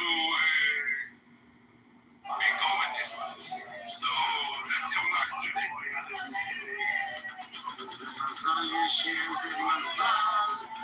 And I'm a good Jew, not like you. They're trying to. You're gonna bring this up for another year, aren't you? I think you Bad Jew. So here's the thing. For your judgment. I'm sorry. No, you're gonna lie. Everybody knows the joke is not a lie. I heard your narrative this morning. You were missing a very important. No. Yesterday he walked in the streets, and I told him that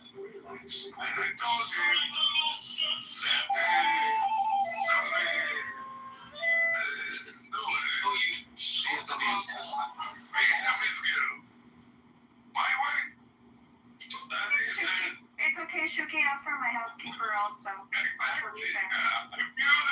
There you go. Melody is my malicioso. How do you say malicioso in English? I don't know. Well, she's my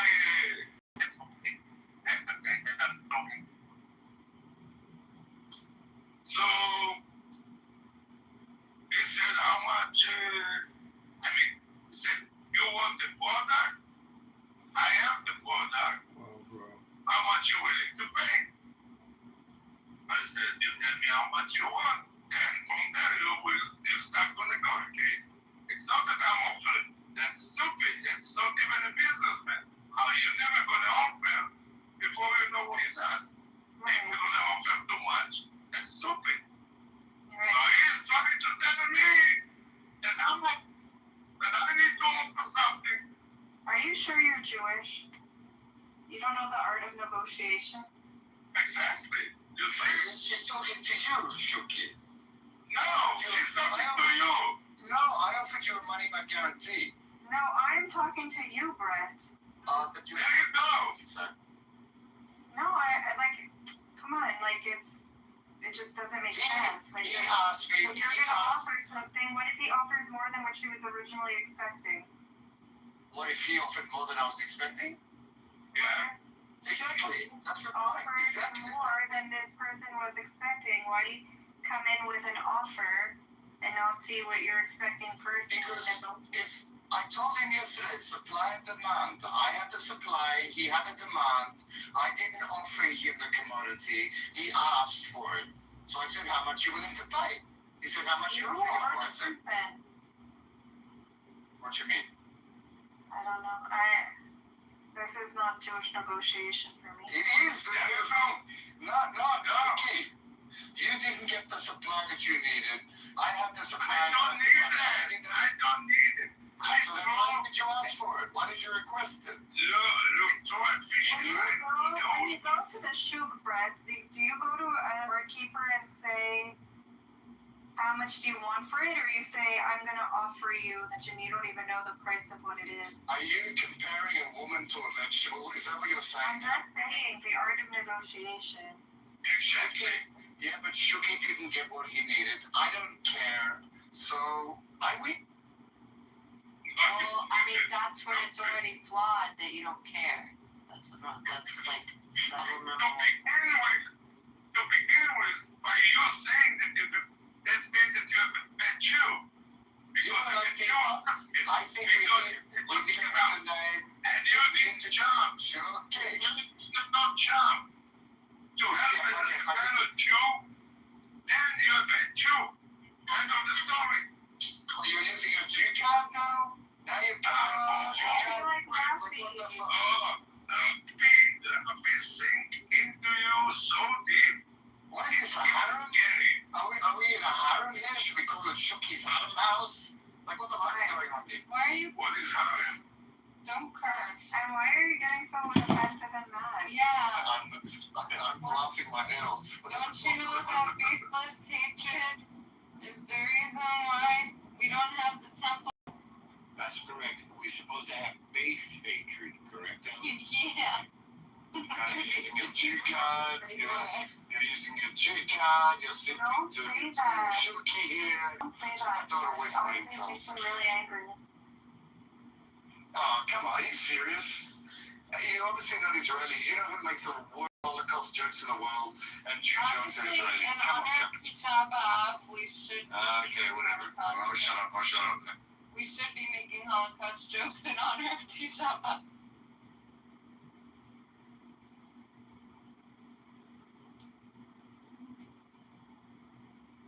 I always forget how sad I go. What do you forget? Let someone else. This is why I asked him. I always forget. How many times does expertise valuable? It's hard for you. Probably one of the most fucking studied, fucking like research chemicals that's out there. Okay, so no, you know, all right. Like, you have to drink literally an entire. Shooting up fucking CEOs of health insurance companies. You niggas are drinking so much. I'm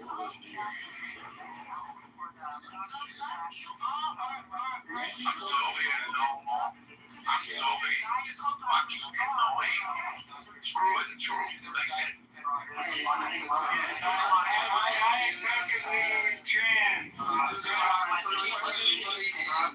I can hear you. This is why my first question was, is he fat bitch? Yeah, Because it's synonymous with the delusion behind fat bitches. They keep chugging Diet Coke and still remain fat bitches. So, I mean, if you want to continue to live in that delusion, that's fine. But that's not what it is. Science. He said that Diet Coke contributes to weight loss. I said Why is it like the fat bitches? Everybody else, shut the fuck up. You have to let Kevin say something bad. So you might not like it, but in research where they assign different drinks to different people, yes, the diet. And then losing weight is not equivalent with Jazz, you are interrupting me, you dumb bitch. Now I'm a dumb bitch. Because you don't know the nutrition and weight loss. Just because you're losing weight doesn't mean that you're doing something healthy for yourself. It's called malnutrition. Fantastic, that's amazing, thank you. Like, why are you gonna let this fucking weird little ass Why are you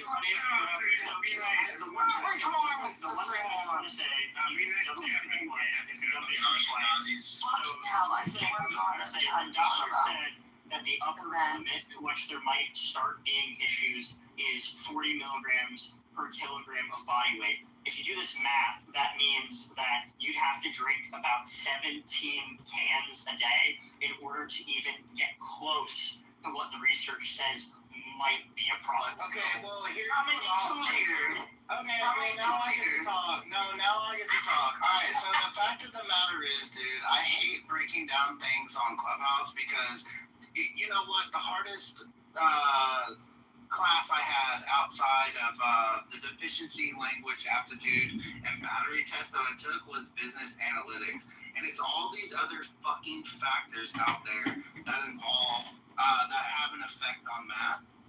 Basically, so whenever you Democrats like spew your statistics and this, that, or any Republican, doesn't matter. Statistics are Statistics are fucking bullshit. Dumb. I'm not gonna. Okay. Thank you. He's about to deliver the fatal dunk after decades of research, which shows that it is actually safe. He's about to share the final piece of information. Rob, why is he not letting me talk, Rob? Talk. Thank you.